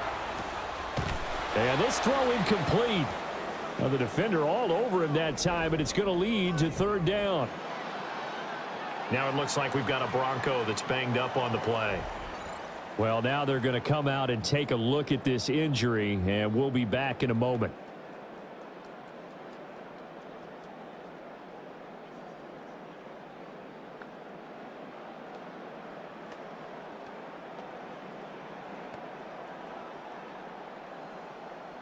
After an incomplete pass on 2nd down, that'll leave him trying to convert on 3rd and 9. Tua sets up to pass it. And this is caught for a Falcon touchdown. Jahan Dotson from 10 yards out. And the Falcons are an extra point away from drawing level. And, partner, they found a gap there on the post pattern, and it was in the middle 3rd of the field. And that's really difficult to do because ordinarily the safeties are back there to prevent that happening. But they found the opening and exploited it. Nick Folk for the point after.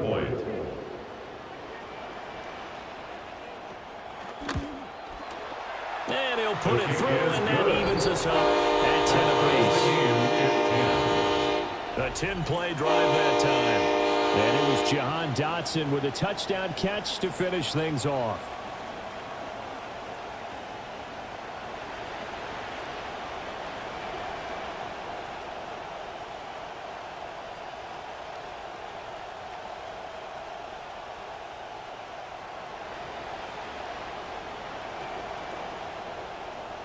picked Folk to kick All off level for now at Atlanta. 10 apiece as the kick's away. And just shutting him off there.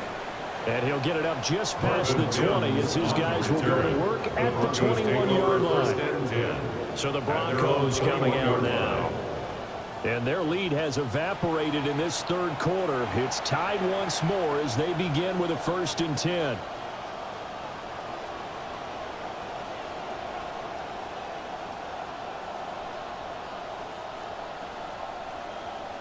Looking to put a drive together.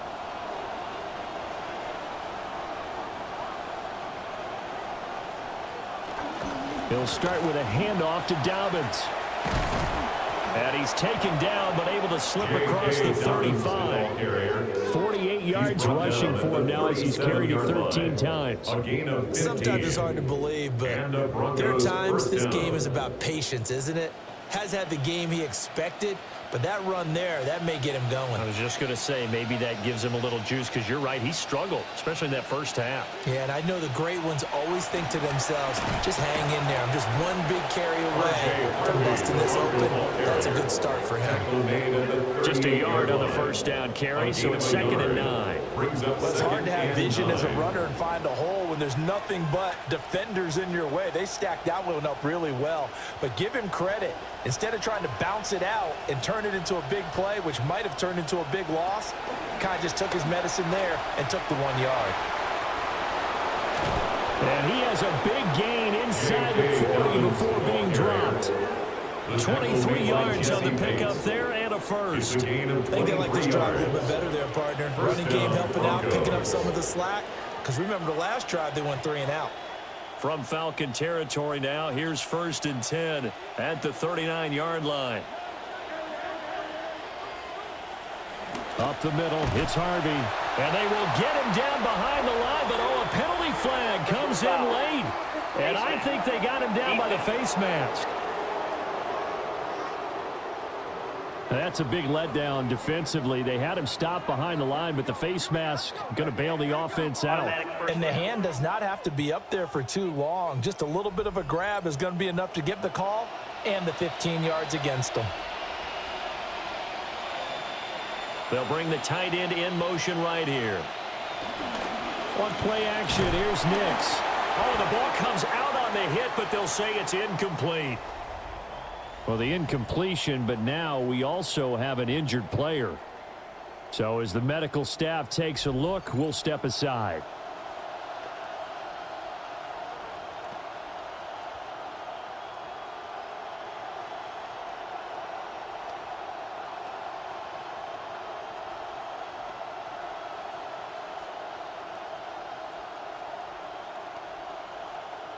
Second and 10, we're all knotted up at 10, but it appears that may change soon. Only question is, will they have to settle for 3? To throw is Nix.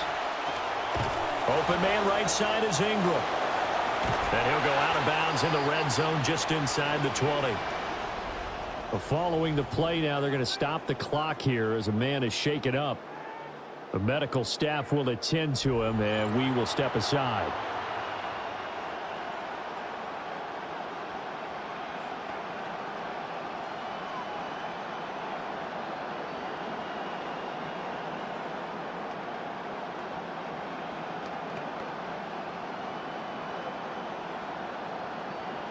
A field goal would get them the lead, but that's not what they're shooting for as they come up on 3rd down.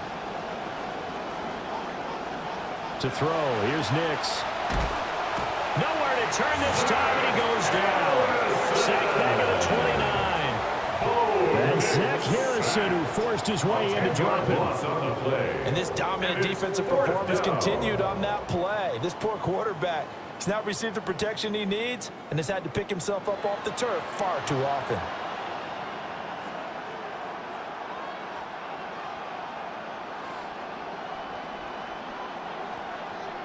Now Lutz for the field goal try.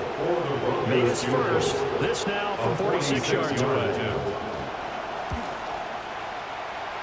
The kick by Lutz is good. And they will take the lead at 13-10. Falcons So as it turns out, that sack doesn't wind up costing them, Charles. They at least get points, get 3 of them. Yeah, that's where your kicker can really come to your rescue because, after the sack, there was a little consternation there. Are we out of field goal range? Are we going to be able to get 3? In this case, he stepped right up and gave them exactly what they needed. Following the made field goal, wants to kick it away.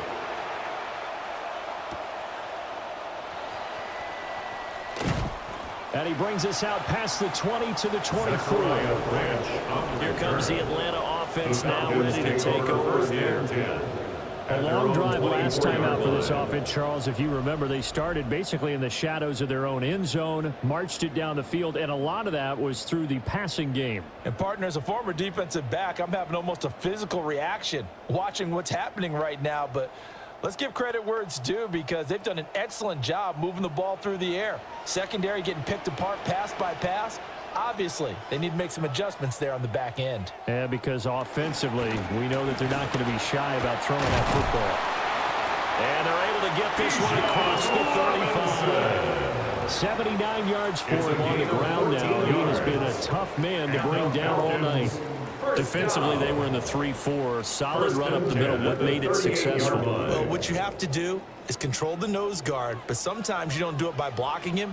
You do it by influencing him. Get him moving to one side or the other and hit him back on the opposite. And he'll be out of bounds after getting this one across the 40. Complete to Jahan Dotson. Out of bounds at the 42-yard line. A gain of 5 brings up 2nd and 5. Here's a 2nd and 5.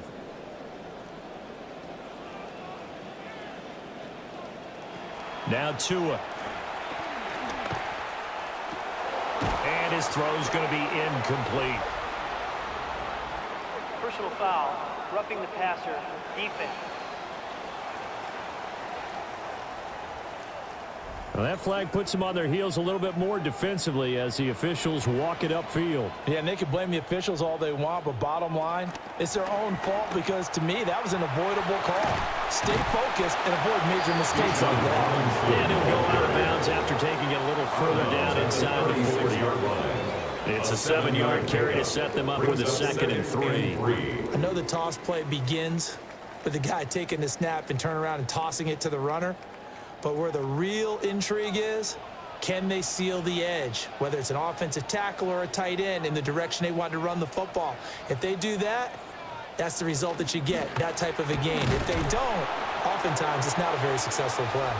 And he'll be pulled down, and now a late flag will come with it. And that's in the area of a face mask, I think. Well, I guess that's one way to slow him down, try to grab him by the face mask. Well, nothing else seems to have worked because he certainly had his way running the football in this one. The penalty moves him into the red zone here on 1st and 10.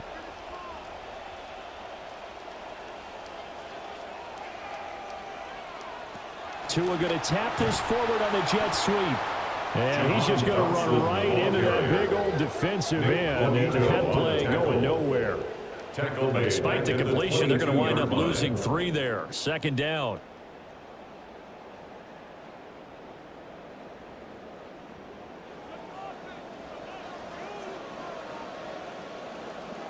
They'll motion the tight end across the formation. Throwing now is Tagovailoa. The gain of 5. And 3rd and 8 now. Let's not quibble about the gain there on 2nd down. That was a positive play because that was a take-what-you-can-get situation. Got out to the tight end. Now it gives them a much better opportunity to convert on 3rd down. Here now a 3rd down and 8.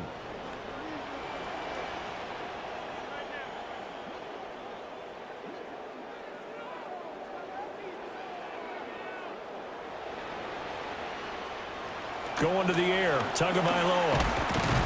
And he's going to go down. He's sacked back at the 24. Multiple players getting home there for an 8-yard loss. Well, this has turned into an absolute week to forget for this quarterback. Multiple sacks. Pair that with multiple turnovers. As far as he's concerned, if he ever sees this defense again, it'll be way too soon. A 41-yard attempt.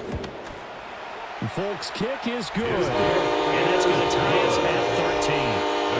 So that's a 7-play drive that ultimately stalls out there at the end. Yeah, things were a little leaky in the beginning on that drive, weren't they? But how about the front seven? As they got closer to the goal line, things stiffened a little bit, forced the field goal.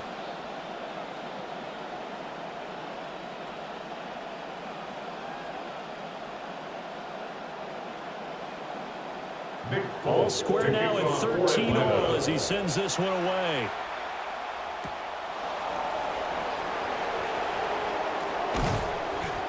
And they'll get him down inside the 30 at the 27. The Broncos offense and their running back getting set for this next possession. And you have to imagine this defense saying, how do we stop this guy? He has run roughshod through him to this point in the third quarter.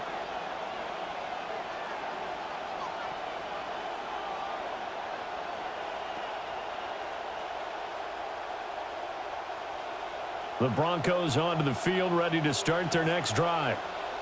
And last time able to get 3.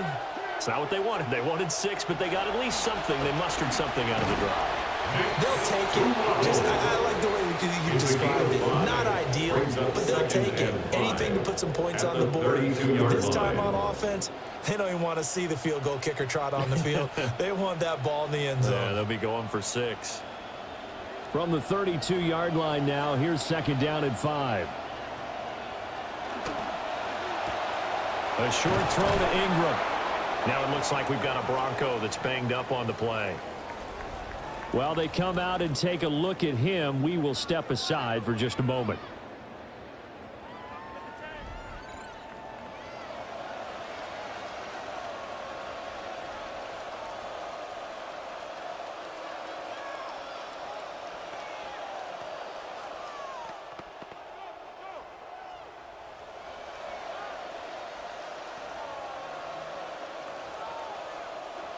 Line of scrimmage, the 37 on 1st and 10.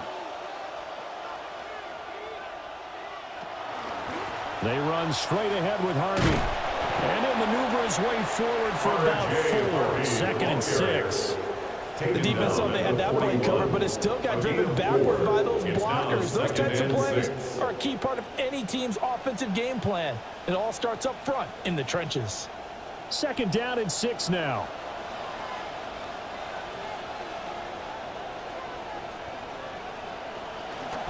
They'll run up the gut with Dobbins.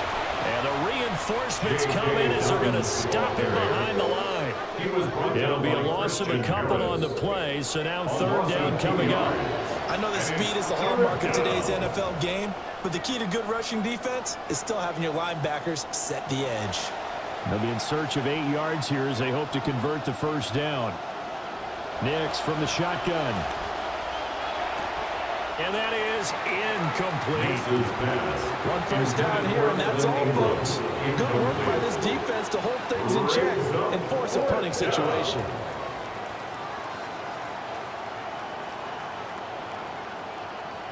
The Broncos send out their punter now as he'll come on to kick this one away.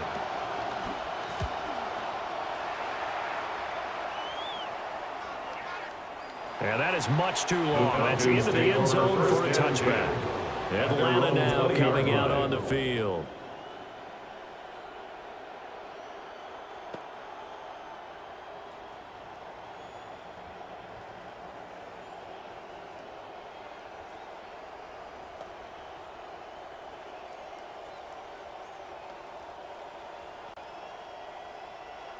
Looking to put a drive together.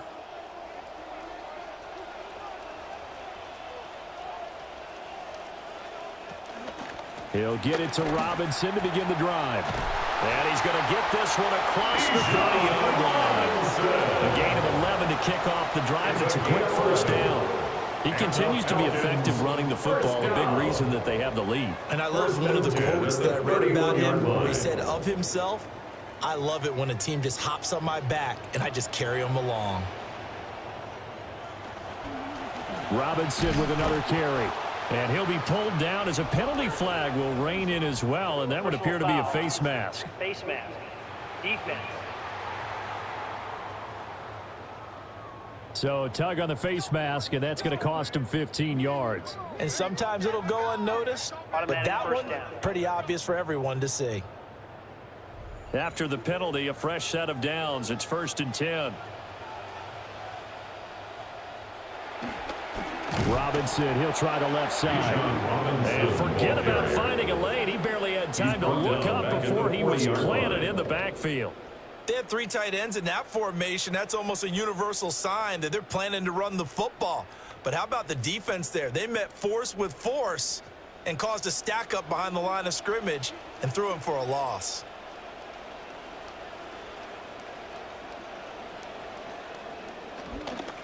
They'll pitch it to Robinson. And he is met in his tracks behind the line of scrimmage.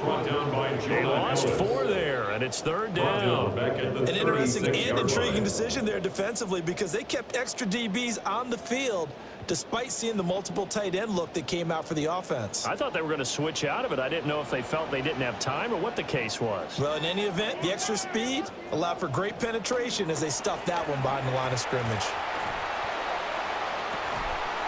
And able to catch it on the left sideline, but they're going to rule him out of bounds. So it'll be incomplete. Certainly one they'd like to have back as it brings up 4th down. Had to pass there, 3rd and long on your own side of the field. Just couldn't come up with anything. That's why teams always talk about having to win the early downs, meaning you've got to gain yardage and set yourself up for 3rd and short, because when it's 3rd and long, the odds go down significantly trying to pick up the 1st down, even throwing the football. And this is going to carry well into the end zone for a touchback. And Denver getting set to take the field. Defense got the better of them last series, forcing a punt. See if they make a few changes in the game plan here and try to get points out of this drive. 1st and 10. Looking to put a drive together.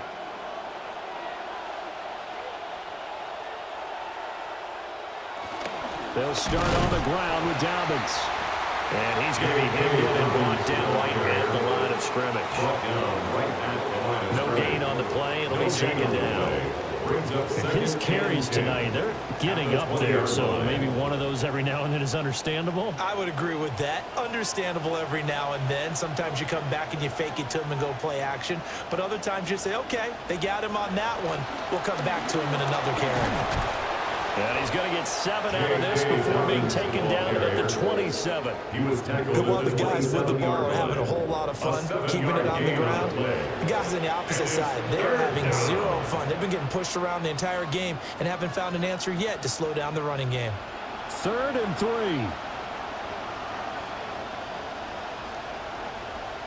Nix to the air. And the Falcons get there. The Falcons get the sack. Down he goes. Zach Harrison, his 2nd sack of the night. But collectively as a defense, Charles, I think if you get 4 sacks a game, you're feeling really good. Now they have 6 as a unit. And that type of a number is just staggering because there's so many ways to try and counteract it. But in this case, they've got no answers for this unrelenting pressure coming at their quarterback. Now on 4th down, on is the punt team sending this one away. This is taken around the 12. Yeah, that's a pretty good one for the old average. 68 yards on the punt there. And the Falcons will be taking over 1st and 10. They're on 17-yard line.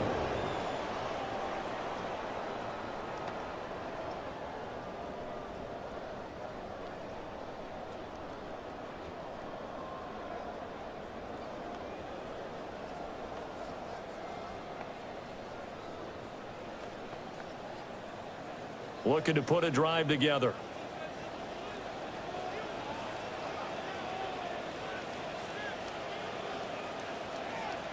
A little jet sweep to start the drive. And that is not fooling anyone. He never had a chance to turn the corner there, and they'll go backwards right away. He was unable to shake free there, and they'll cover him for a loss of a yard. 16-yard line. After the loss to start out, here's 2nd and 11.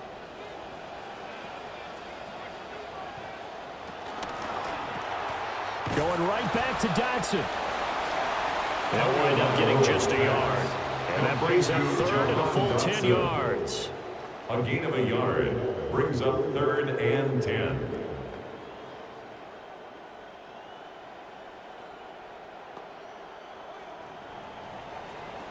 And they're not going to get to the line to run another play. So we will switch ends as the third quarter has come to a close.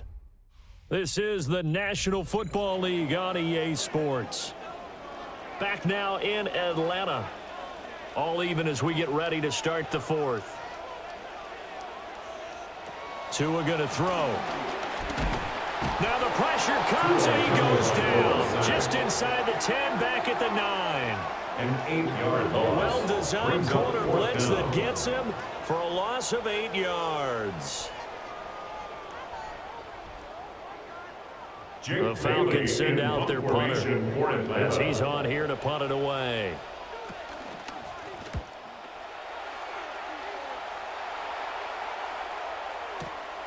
And he fields it cleanly. An unbelievable punt there. We're talking 70-plus yards. And the Broncos take over, first down and 10.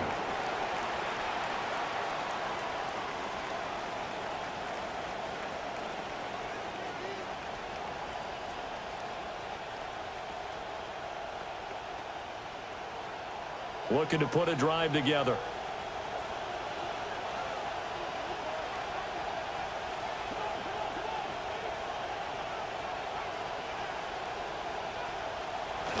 The drive will commence with a run by J.K. Dobbins.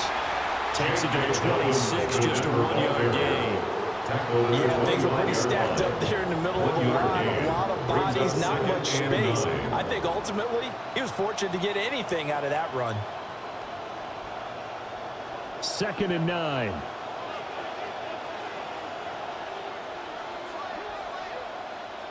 Now they'll send Waddle in motion left.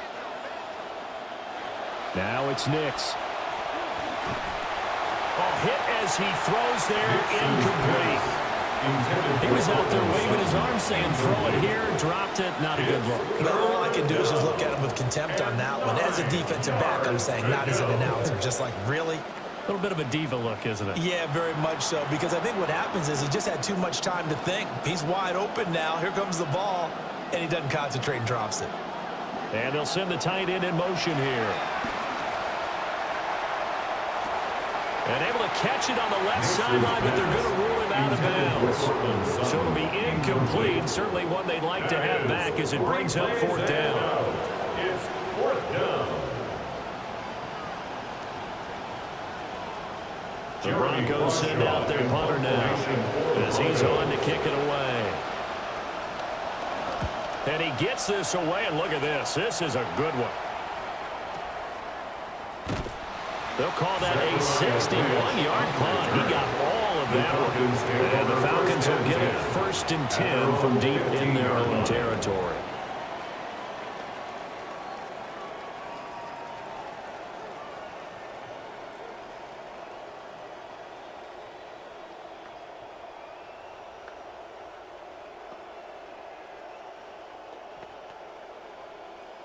Looking to put a drive together.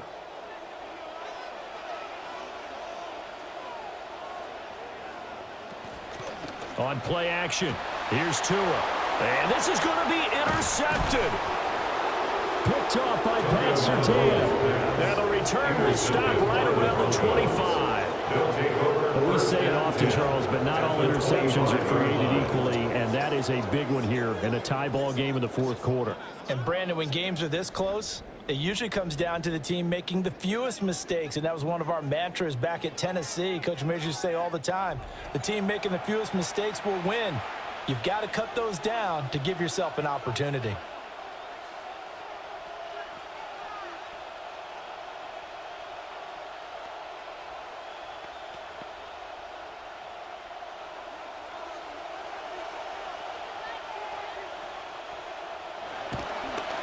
On 1st and 10, it's Dobbins. And he is going to be stopped cold behind the line of scrimmage. He'll lose a yard there, and it's 2nd and 11. Sometimes I forget how much information he has to go through before the ball's even snapped. But what a diagnosis right there. Saw the play, shot through the gap like a rocket, ends up spilling it for a loss.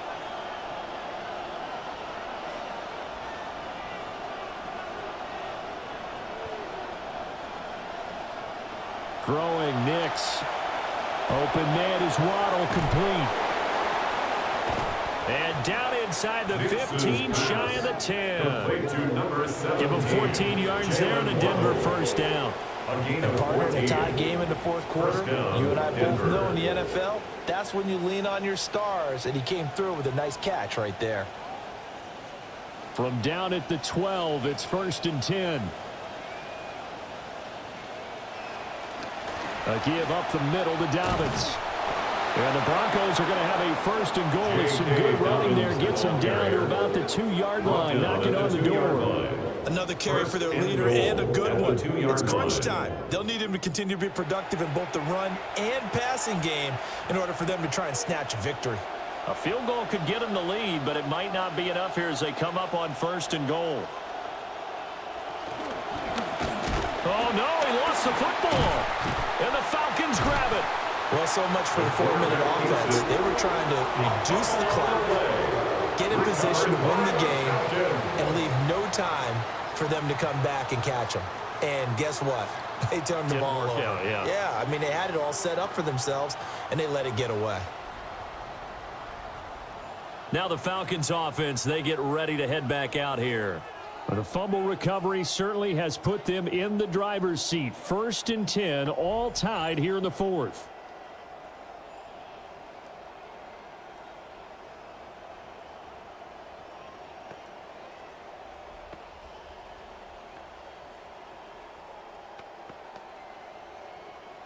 Looking to put a drive together. They'll send a receiver in motion to the right. They start on the ground with Robinson here. And he can only manage to get a couple. 2nd and 8 coming up. I know we can't hear what's going on in that huddle right now, but I'll guarantee you at least one offensive lineman is saying, my bad, we simply couldn't move them off the line of scrimmage. We've got to do a better job trying to root those guys out of there. Here's a 2nd and 8.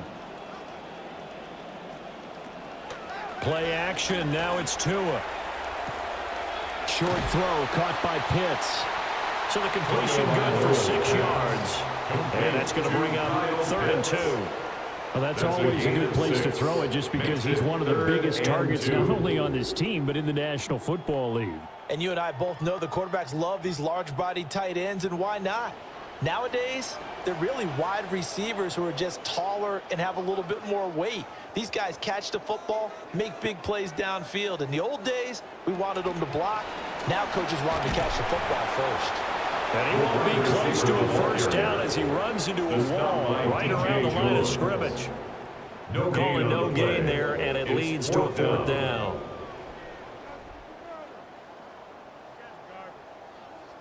The Falcons send out their punter, standing just outside his own goal line.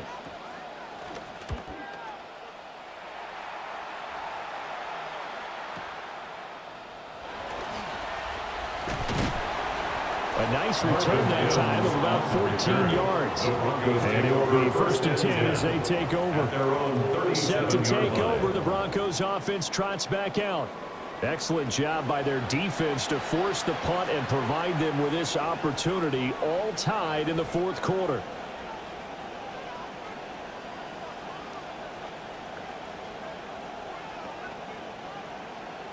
Looking to put a drive together.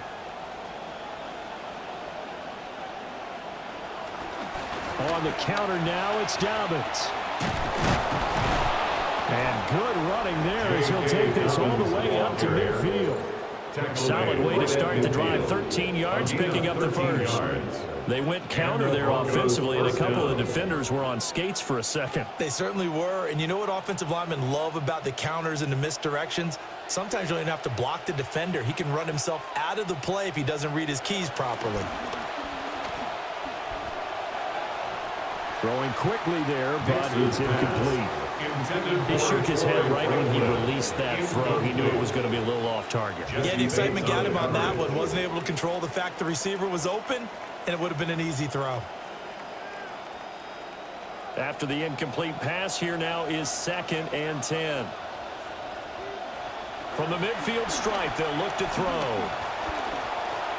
And he slides and covers up at the end as he's going to be able to pick up decent yardage. A gain of 6 yards. But this has certainly turned into a showcase game for what he can do on the ground, because They're just continuing to give him chances to run it, and he's earning every additional carry by putting up positive yardage on each run. So third down, but you got to think they'd like to get closer, even in a dome with good kicking conditions for a possible field goal.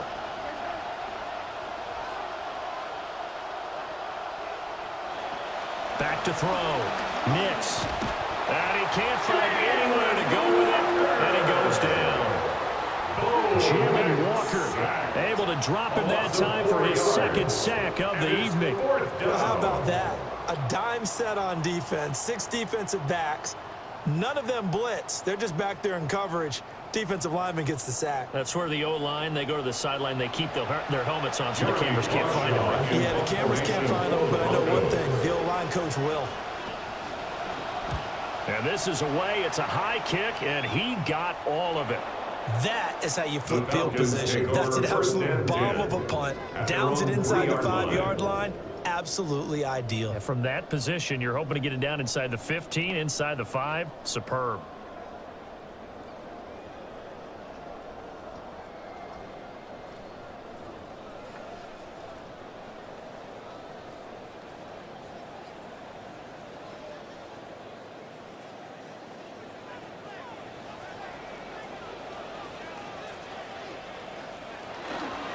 They begin the drive with Robinson.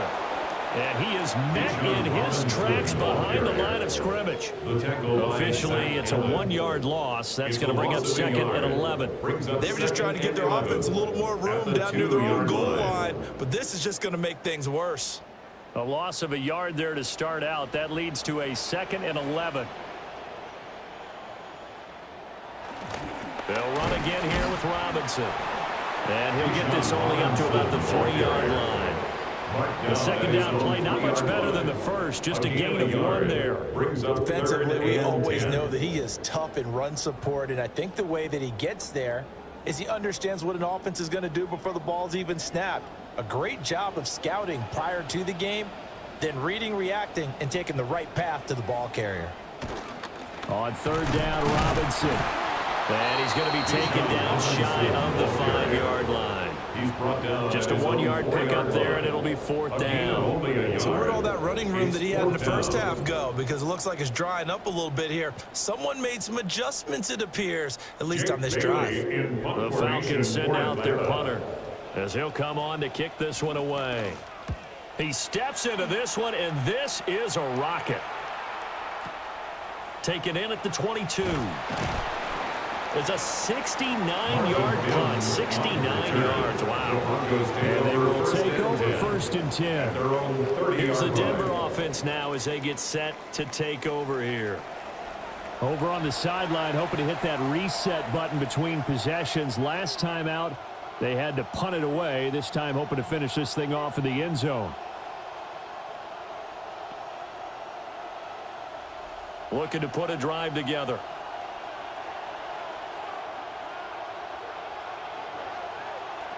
Throwing to start the drive. Nix. He'll dump this off complete to Dobbins. And he went nowhere. He'll lose yardage back to the 29. The completion, but they go in the wrong direction. Loss of yards, and now they're dealing with a second and long. As a defense, you're more balanced when you're in zone coverage because you're able to keep your eyes on the quarterback and see the play develop in front of you. They're able to keep the quick pass in front of them and stop it right at the line of scrimmage. His throw incomplete.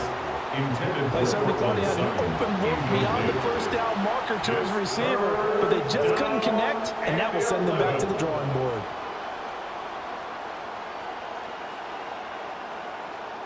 An incomplete pass on that last play, and that means they'll need to come up with something here on third down. Operating from the gun, Nix. Pressure brought in, and the Falcons get there for the sack.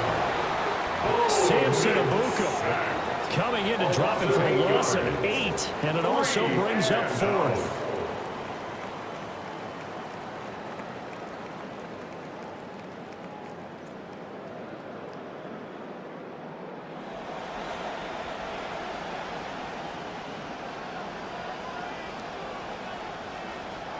The Broncos send out their punter now.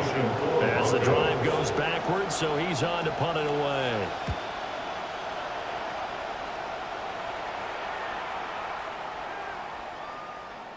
And this one hits at the 3 and then bounces into the end zone for a touchback. And here now come the Falcons. These guys definitely hoping for a better showing than their last appearance. They couldn't really even move the football much beyond the shadows of their own goalpost, Charles. We'll see if they can get a better, more sustained drive going here. Yeah, and every team that we ever talk to says the exact same thing. When you start a drive from that deep in your own territory, the goal is a minimum of at least 2 first downs, because even if you have to punt then, you change the field position, right? You flip the field a little bit. They didn't get that done. This time they want to string together a nice drive and help themselves out. Now a handoff to start it out. Robinson. And he'll go down at the 26, following a gain of 6. Well, I think after that run, the defense getting back in the huddle and looking at each other and maybe starting to question their confidence a bit. They gave up a significant run, 6 yards, and now you're saying to yourself, how do we stop them, and do I have enough confidence to make a play?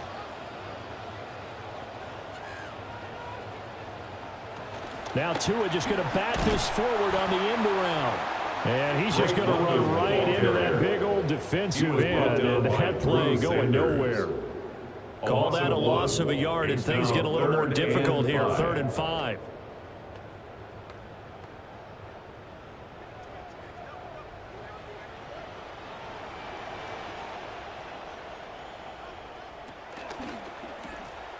Tua with a quick throw, caught out wide. And he's going to have a Falcons first down as they're able to get the 3rd down conversion.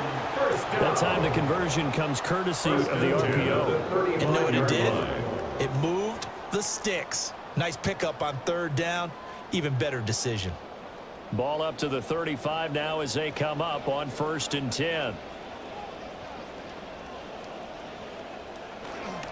A give left side to Robinson. And this defense not giving him anything there. Maybe a yard up to the 36. We talk about defenders, specifically linebackers, keeping their eyes in the right spot. He had that eye down the entire time. And you know that's not easily done because they throw a lot of misdirection at you. They try and fool you and get your eyes in the wrong place. But you're right about that one. He correctly figured that one out and made a really nice play.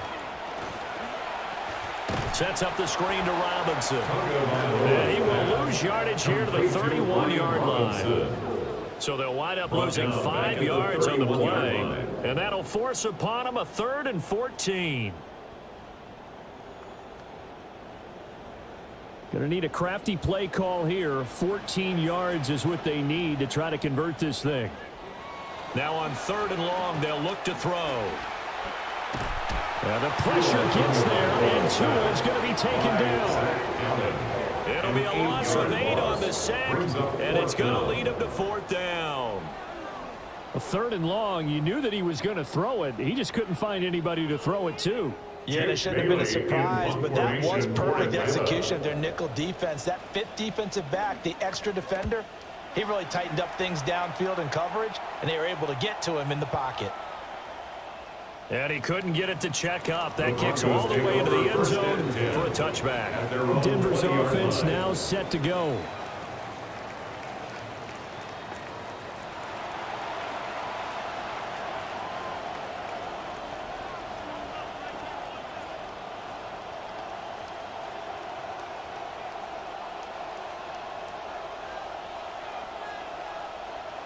Looking to put a drive together.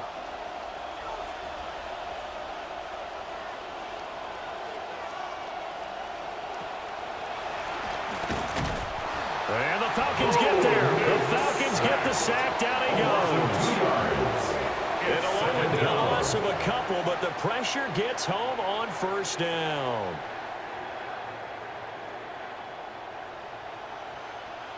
They'll come up after the sack on a 2nd and 12.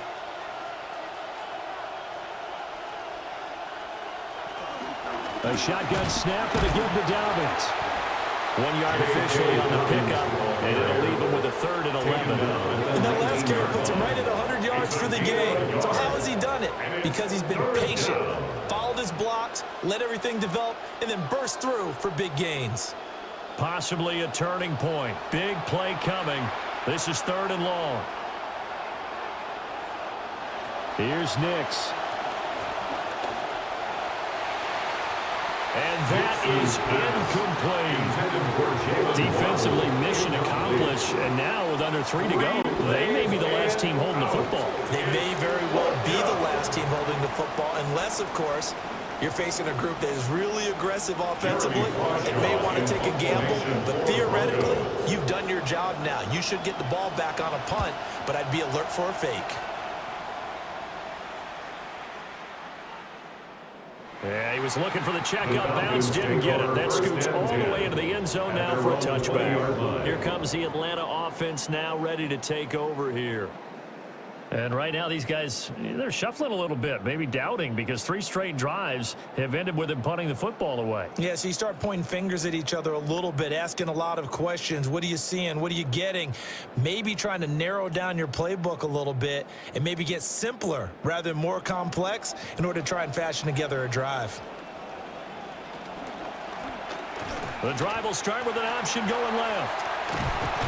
And he's going to get 7 out of this before being taken down at the 27. Now it looks like we've got a Bronco that's banged up on the play. Well, hopefully, obviously nothing serious here. Medical staff, though, going to take a peek, and we'll take a break.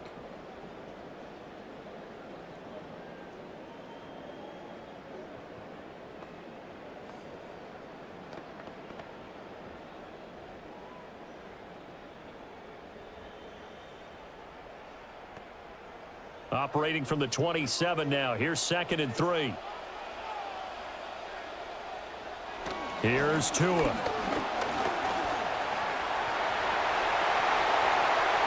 And he will slide to a stop. He does have the 1st down. From here on, any score could be the winning one, and he is certainly aware of that. Look at the way he locked in on that marker and made a mad scramble to get to it for the 1st down. 46-yard line. All 3 timeouts plus the 2-minute warning. Here's 1st and 10. First carry of the game for Brian Robinson. And no room that time, getting it to about the 46. He was tackled at the 46-yard line. 1-yard gain. Brings up 2nd and 9. Getting down to the good stuff. All tied with 2 minutes remaining on EA Sports. So it's Falcon football as we welcome you back. They've got a 2nd down now as they search for a score to break this tie. Here's Tua.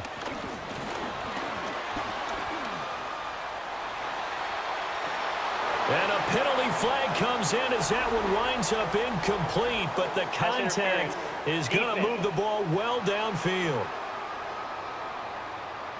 So a costly penalty yardage-wise as that'll move the football down to the spot of the foul. And what the officials are looking for in these situations, whether you're playing the man or the ball. And if you're playing the man, you get a lot less leeway in terms of what's going to happen at the end of the play. But if you're looking for the football, it's less likely to draw the flag. Kind of surprised they accept the penalty. The only thing that comes to mind for me is they want to move them back 5 yards because they feel good about their defense. But in most situations, you take the down. That's what counts more. But he picked up a little bit of yardage there, and now, in this situation, should be in no hurry to run a play really fast. Let the clock wind down. They'll come up now on 2nd down.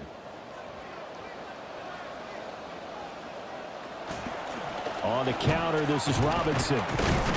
And he is going to be stopped cold behind the line of scrimmage. Now the Broncos are going to call the first of their timeouts as they'll head to the sideline and talk over what to do next.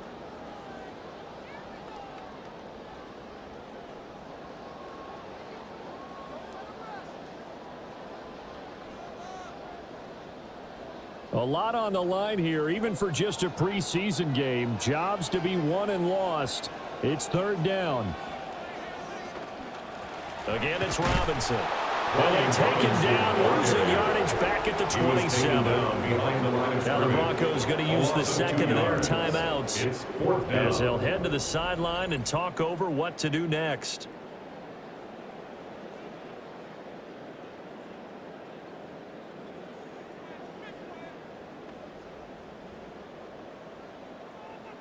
So here's Nick Folk in an important spot. This for the lead in the final stages.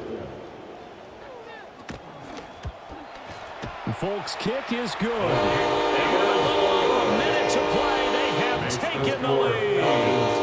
Big kick right there to give them the lead in the fourth, but there is still time left for a final drive. Did they score too soon?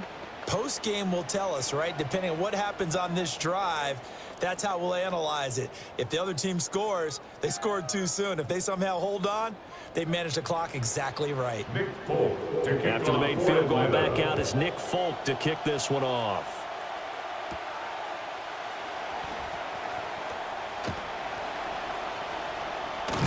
And they will wrangle him down a couple yards shy of the 30. The Broncos offense and their running back getting ready to go back to work.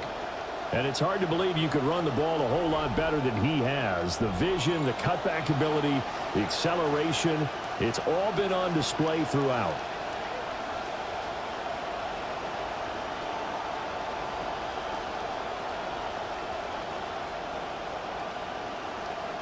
They'll come up 1st and 10 here. Back to throw. And that one drops down, incomplete. Good coverage there, forced the ball free, and it's 2nd down. It's now 2nd and 10. Work with me, partner. Take a deep breath, because that's what they're doing down the field now. That incompletion allowed them to exhale a little bit. Get in the huddle, kind of scan the crowd, see if any celebrities are here. Relax a little bit as they start this big drive. They'll look to throw. So back-to-back incompletions, now 3rd and 10. And first things first, before you think about marching the ball down the field, you got to move the chains. You're exactly right. You got to get back into focus here. Get the first down. That's what's vital to them. The sound reverberating here in the dome. This is 3rd down.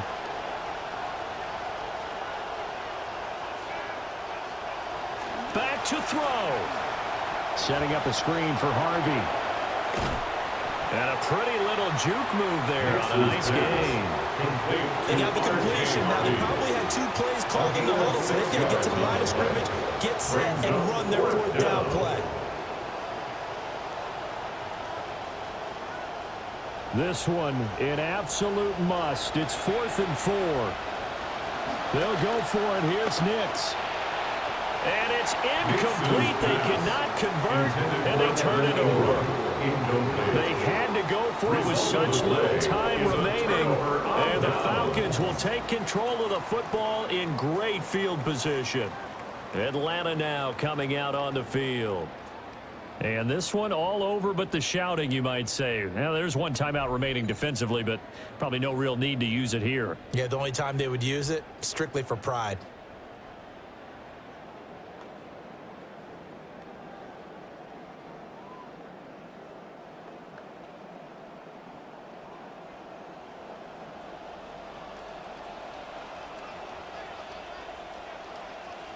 The Falcons in victory formation as they take a knee. So time runs out. It's a victory for the Atlanta Falcons. And a little bit of a surprise, they lose the turnover battle, but wind up winning the ballgame. And this is very unusual because you know all teams stress winning the turnover battle as a key indicator to winning ball games. So when you get something that goes against the grain like the one we saw here, it's quite the oddity. Now, let's face it, they'll be very happy that they pulled this off, but they do know that in the future, they've got work on taking care of the football because this won't happen very often. So that'll just about do it for Charles Davis. I'm Brandon Gaudin. You've been watching the NFL on EA Sports. For more, log on to easports.com. It's a win for the Falcons here as we say so long from Atlanta.